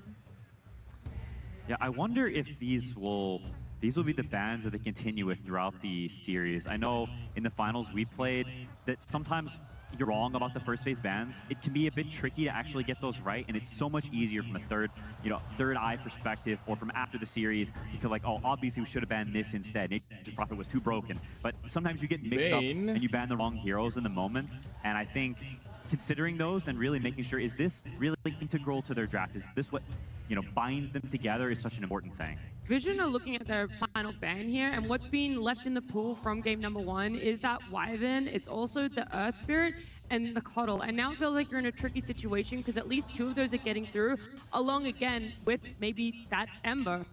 I mean, I think that you have a lot of things to consider here, right? If you ban the Slark, then Spirit picks Ember. Are you happy to play Earth Spirit into Ember? We've seen quite a lot of success in that matchup specifically. Winter Wyvern has been Spirit's go-to first pick, I feel like, in every single game that we've seen them play. When it's there, they always go for it. So it's a tricky situation. You have to kind of look at the matchups that you get and what kind of trade you want to make here. They definitely could go for a Spirit trade. They've left Earth Spirit, a hero that's been very, very dominant. Laurel's very capable of. Ember is a classic response. It's not really a lane counter anymore, but in the game you buy Vessel and you buy Mage Slayer and you can negate some of his fighting with your own fighting. So they could be saying, hey, you take one Spirit, we take the other. But Spirit declines the trade and says, Yatoro cooked so hard last game, we're just running it back because we don't think you have answers. I wonder if they think that Notice Hero Pool suffers very hard against the Shadow Fiend, because there is always the potential of a Darkseer coming out to counter the SF. But maybe they think that that's very easy to deal with any kind of Dispel, any Enchantress, any Largo. I think the Darkseer against SF matchup is very much a laning, or not so much of a laning matchup, and I feel like the way that Team Spirit are playing right now, I feel like if they can guarantee that they have side lane pressure from Yatoro's SF, they're just going to go for the SF, looking at the matchup, seeing like nothing really pressures us. They might be counters us down the line, like we saw them earlier today run the TV themselves. So there are ways to deal with it, but they just want to get that pressure early on. They don't want to let the lane snowball. And Team Vision go for the Earth Spirit. It's a very solid response. There's nothing wrong with this at all. And to be honest, I already like this opener more for Vision than I did last game. This Earth Spirit hero, it's just so good against all the turrets because you have a way to gap close. And so you get on top of the Shadow Fiend, you make him start running. And the whole advantage turrets have is they can hit you while you run into them. So if you close that gap immediately and you just roll on top of him, suddenly he's running away, and those are valuable seconds that he's not hitting you and dealing DPS. Yeah, on the flip side of that is Earth Spirit, we've seen him kind of struggle when he rolls in and there's a turret hitting him. Like, if he misses his initial stun and he doesn't have backup, you're getting 5-outed by the Shadow Fiend. So a lot of it is execution-based at later stages of the game too. And Darkseer does get taken out. I think once the Earth Spirit shows you can't let Darkseer through, it just creates too strong of a combination. Yep, absolutely agree. I think, if you have the opportunity to ban heroes, of course you should ban the heroes that counter you down the line, right? You don't need to give away the possible best matchups with your opponents. So it's a good ban from Spirit here. I'm trying to think, because we've talked about how important the supports have been in this matchup, and I think there you go. The Coddle's out. This was a hero that pairs very well with both Ember and the Earth Spirit. Any sort of Spirit, really, Coddle's happy to play with. And Ninecla's proven to find opportunities to make moves with this hero that no other player has done at this tournament. Yeah, it's very impressive.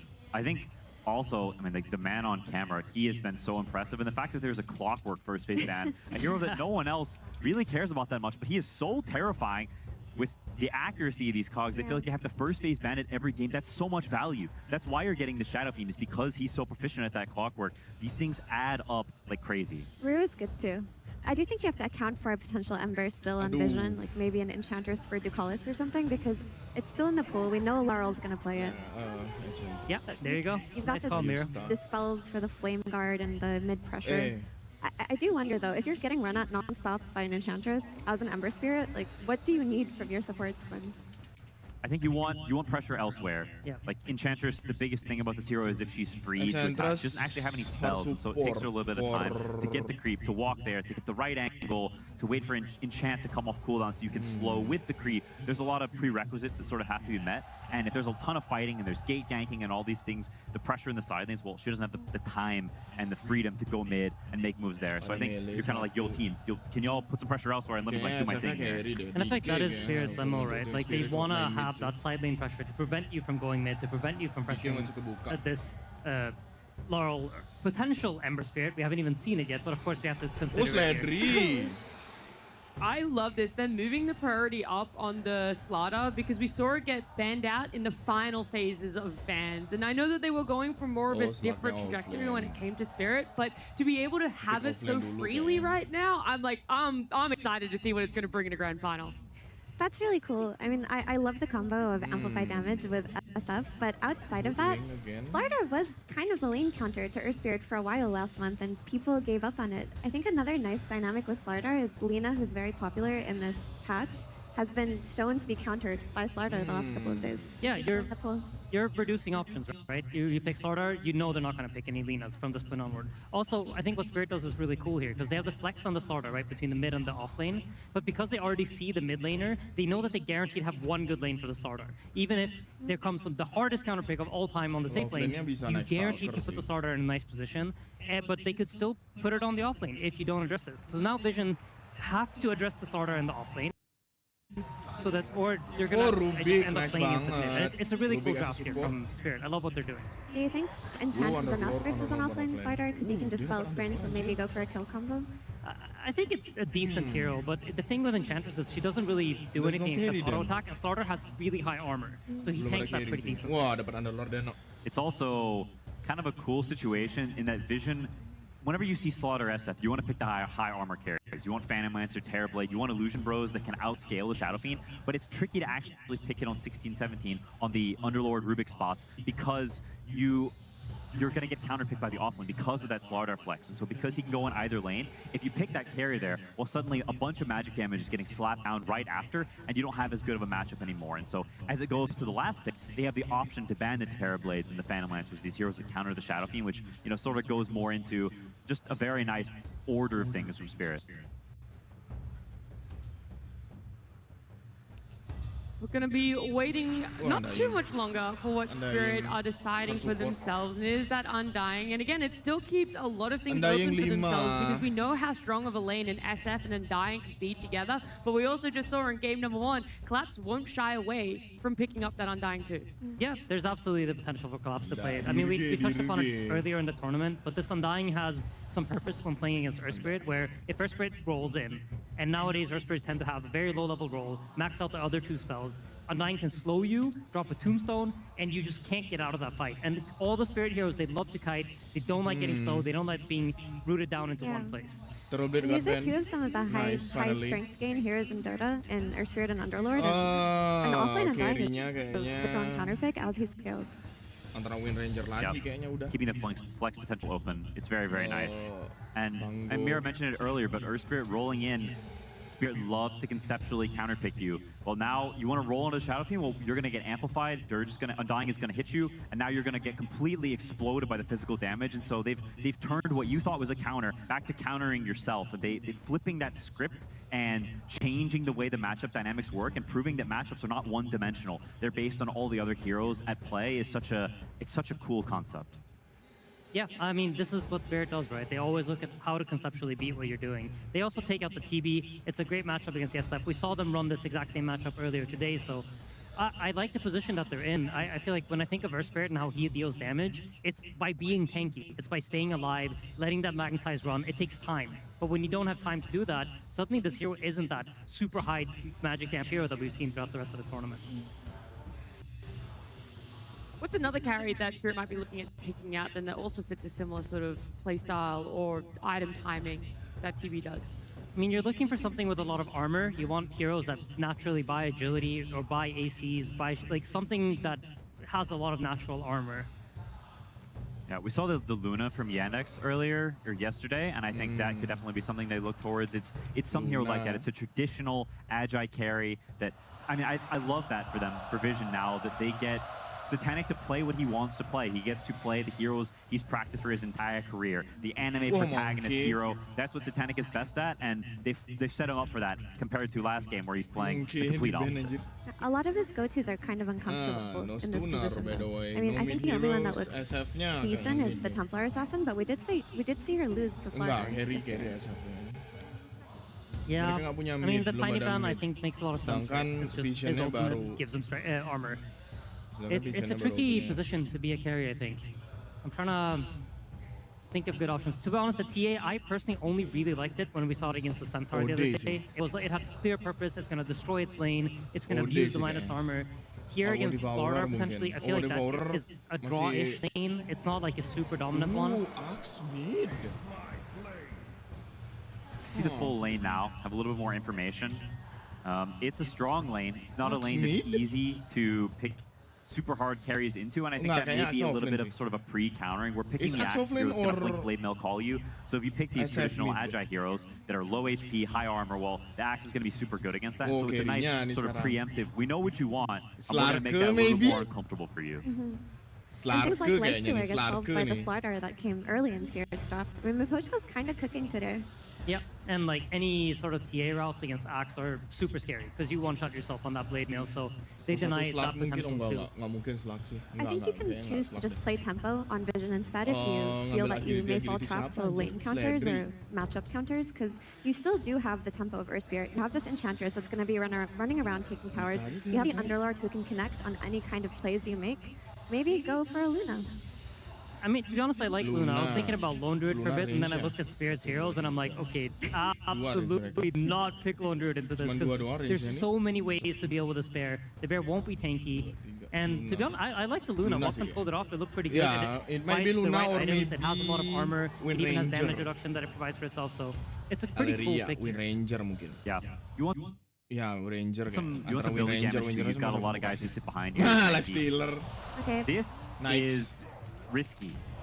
Historically, Lifestealer is pretty bad against Slaughter because when you press Rage, then he amplify damages you and Shadow Fiend shreds you. You need to run into the fight. Wah, Axe mid boss, bener ternyata. To get ahead early, you need to be quite farmed so you can actually Axe-nya mid boys, eventually, and then the matchup turn a little. Yeah, and we mentioned how this Earth Spirit needs to stay alive. Axe-nya mid nih. Lifestealer is one of the few carries that can actually amplify his mid hero in that way. So I think Vision are trying bareng sama Ember, bareng sama not focusing so much on individual. Kaolin anjir, what the fuck? Look at what does our draft actually need to be able to win this game. We need to keep our Earth Spirit alive, we need to get value out of Magnetize, and we need to make sure that Satanic is on a good lane and he's playing the game from the hand. Yeah, in situations like this is where I look towards Enchantress as the X-Factor hero when you need to win your early game. This is where Ducalis needs to put it upon himself to take the towers, to rotate, to go to that mid lane, do a couple of smokes, try to win as many lanes as possible, go through the gate. It's a collapse Undying, by the way, which does mean our Collapse Anda. Okay, so they flipped the script. Oh, mid kayaknya.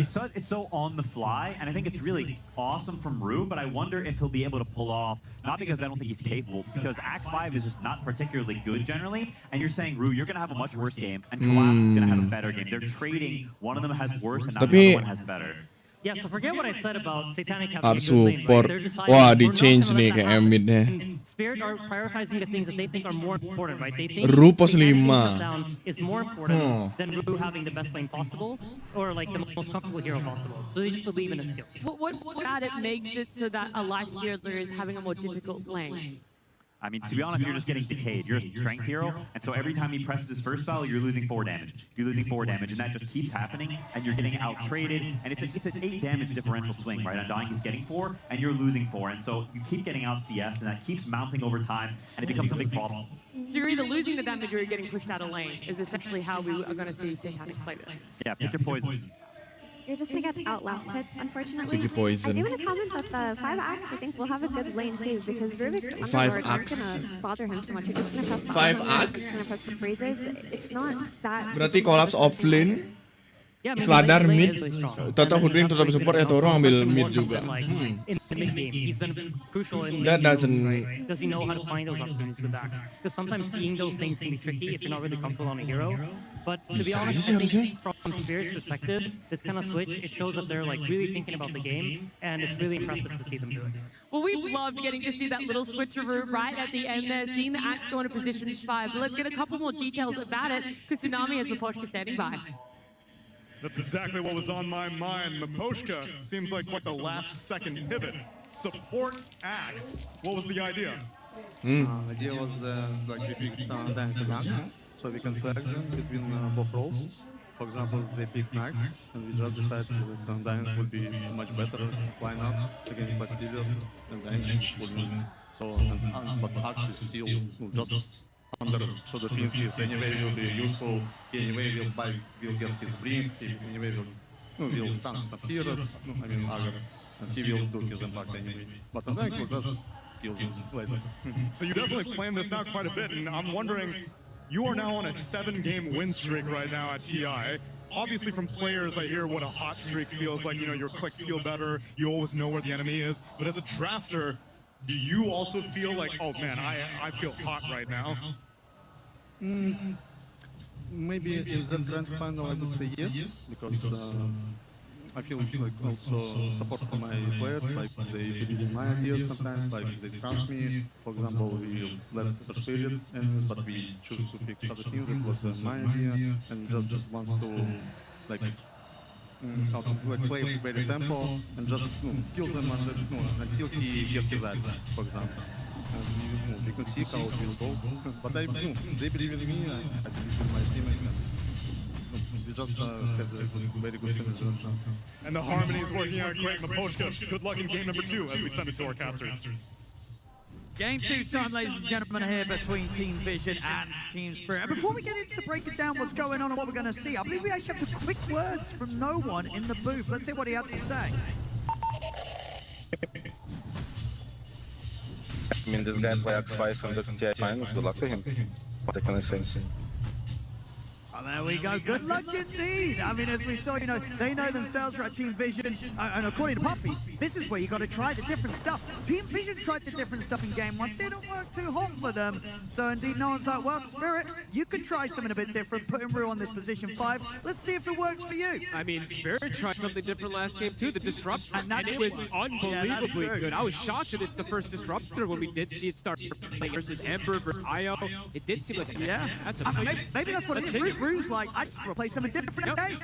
Could be the case. No, I understand that, you know, this pivot very appropriate in the game. They saw how good of a game as soon as they see that Lifestealer pick, it can be annoying for Satanic. You're already starting to see that damage differential. Lifestealer damage early isn't really so high in particular, just because you have very good attack speed that builds in that you can get these extra last hits. But yeah, you're just going to constantly get DPA spam, you're going to get hit also from the Hoodwink. Can be a bit annoying in the laning phase. So from what I see from Spirit is they're really looking to dominate these lanes, but I think overall, Vision's approach is much better in this game. Oh, then game 1. Infinite. No doubt about it. This game, we should get to see some back and forth. Oh, yeah. Should get to see Satanic be much more in his element. Sure, as you say, and as we have the panel, there are many ways that the Lifestealer can be pressured and can suffer in this game, but it's not a carry. Satanic on the Lifestealer is going to be super comfortable, and even if they do bring him a challenge, he's going to be able to rise up and meet it when he's on something like the Lifestealer. Exactly. And the Axe pivot, right?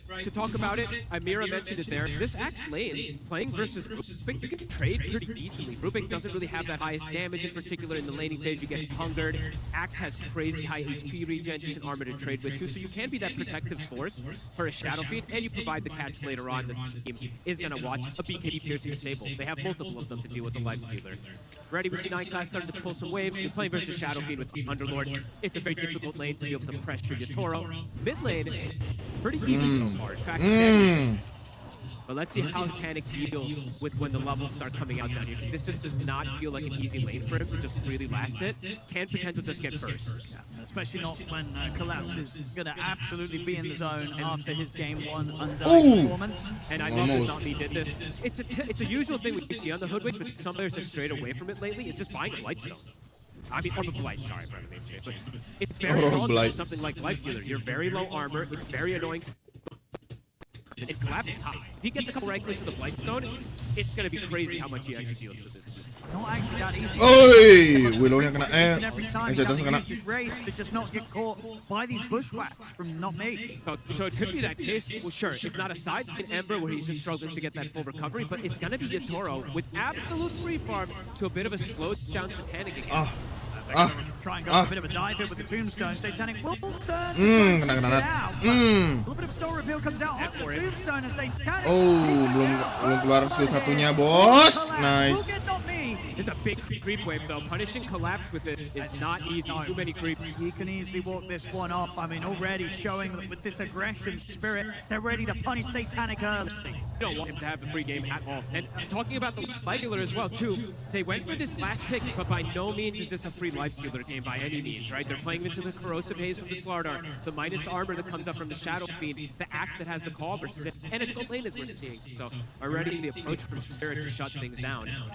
No one though, he's going to be that one to watch. His Earth Spirit has been phenomenal in these games. Absolutely can punish these side lanes if he's off to a good start. And he is off to a good start into a counter pick matchup.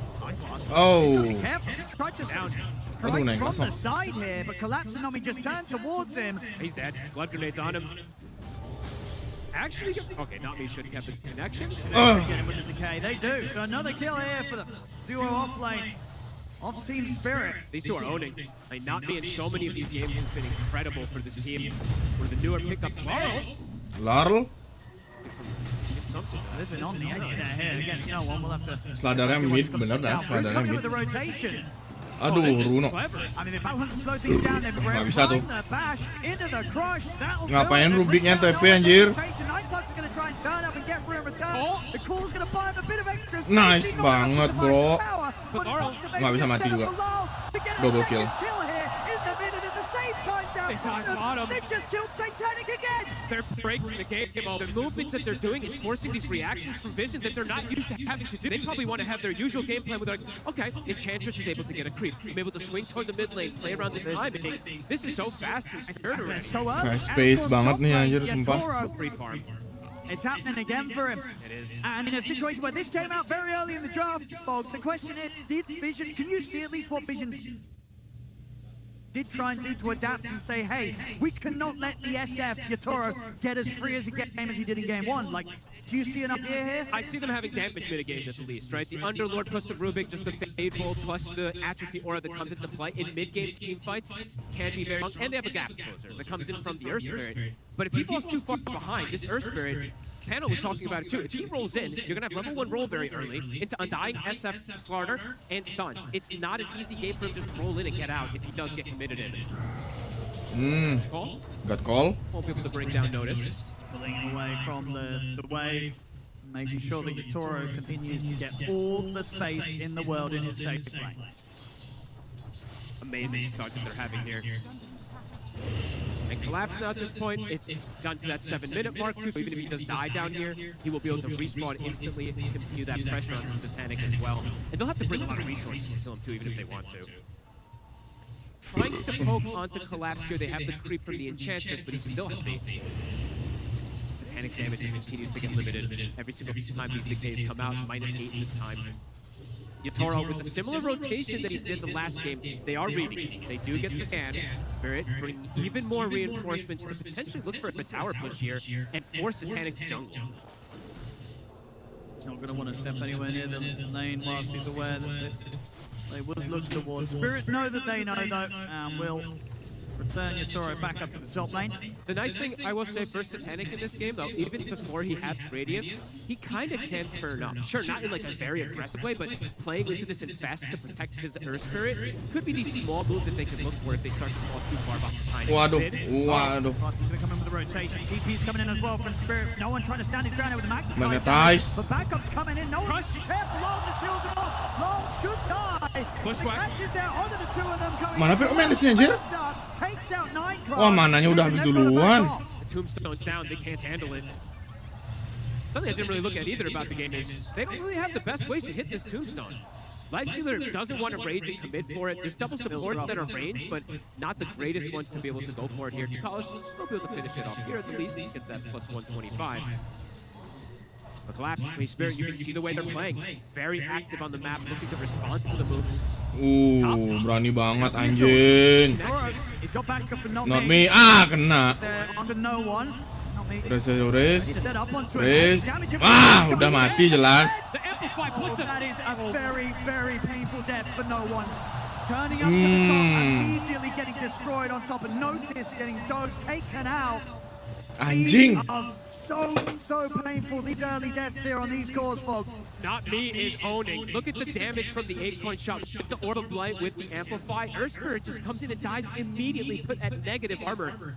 These are incredible moves from Spirit, and teams have talked about the best way to deal with Earthspirit currently in this meta is shut down his early game. The hero is a lot about the momentum. Yes, he has absurd scaling, but if you slow down the vessel timing, this hero can fall off pretty quickly.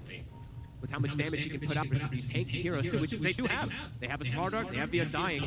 Laurel having a hell of a game this time. Last game, he did struggle a little bit in the mid game on the Slark, although his team was owning. This one, Laurel is performing incredible here versus that Earthspirit. 3K lead first 10 minutes. They've got their work cut out for them yet again here, Vision.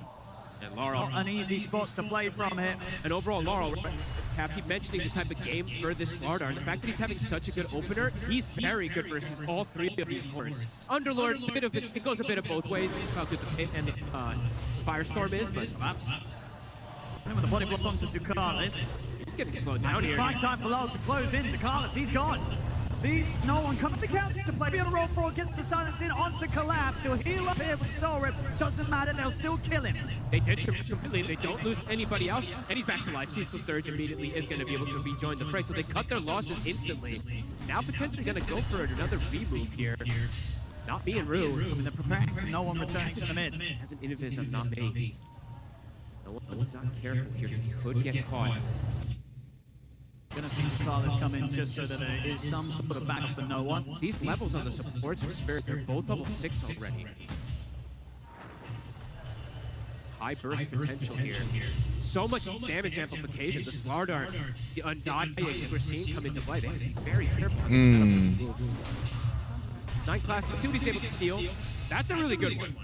He's gonna be able to find the crush. Don't fully come out Bilal. No, not just yet. Not Me still getting some pretty valuable information. This is reminiscent of last game. Yatoro in the enemy triangle. Farming Ancients already at this point. Lifestealer not in a position to be able to do anything like that. But the important thing for Satanic is, though, he hasn't been pushed out of his lane in this. Isn't forced to just jungle right now. Terus, nggak bisa tuh. Last game, he was already by far the bottom of the course, so a much better start for him, all things considered. Definitely has a much greater chance to carry this time. No one. Masa mati sih? Tried to make a bit of a go for this. Ooh, the innate. What? He's going down, surely. Yeah, we'll take him out. So tried to go for a bit of a Anjir, move wingnya there, damage-nya against apaan no tuh one. anjir? Does not have enough burst on his own to take out the Earthspirit. Tried for a solo kill there onto him, so Not Me. Feeling himself. Super deep aggressive wards, which we do see. Not Me, I think both of them. Rue was placing one of them around the triangle. Secondary one, as we do see there, placing Not Me. So they're going to get a lot of read of movements and where the Earthspirit is going. So we'll see if no one can get the next connections. Holy shit. Blink already finished The age of 18. Seumuran Ana, seumuran TI18 anjir. Down towards the bottom lane. Not Me's got to catch with the bushwhack on a 9 class. Corrosive Haze is there. Into the crush. They're snowballing right now.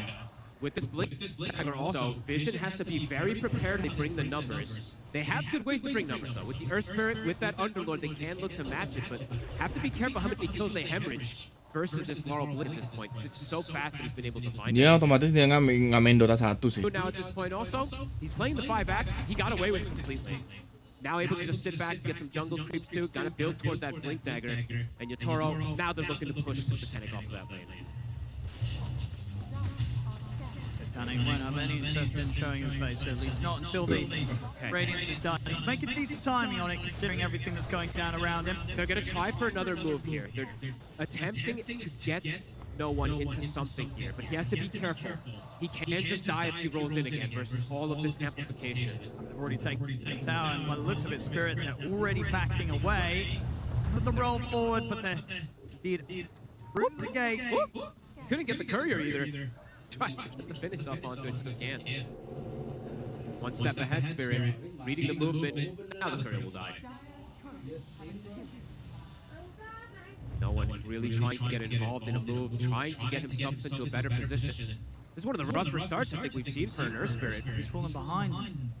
The record's been pretty flawless so far from no one on his Earth Spirit. It really this has. game, he's having a tough opening. There's so many ways to kill him. There's so much damage that they're building up. And again, the aggressive wards. They put the same ward they had around the triangle before. Just really limiting moves that Vision can make. And maybe feeling the pressure, losing track of the timing. It's 14 minutes in. We're going to see Spirit get both of the wisdom. Oh wow, that's a big deal. Brew will just walk in and succeed.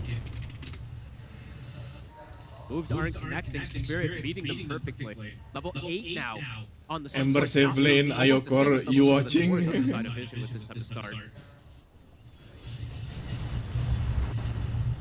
Collapse deviating build this time around is going to go for the Lotus first rather than going for the Octarine. Very Lotus game when you're playing versus the Magnetize versus the Silence. He will be able to get these saves off potentially. It's the same build, at least in terms of skill build. Maxing the Soul, we're going to have that extra sustain. Probably going to play as that semi-pseudo support, but also, you know, we saw how much he was able to do even with that anyway as a carry.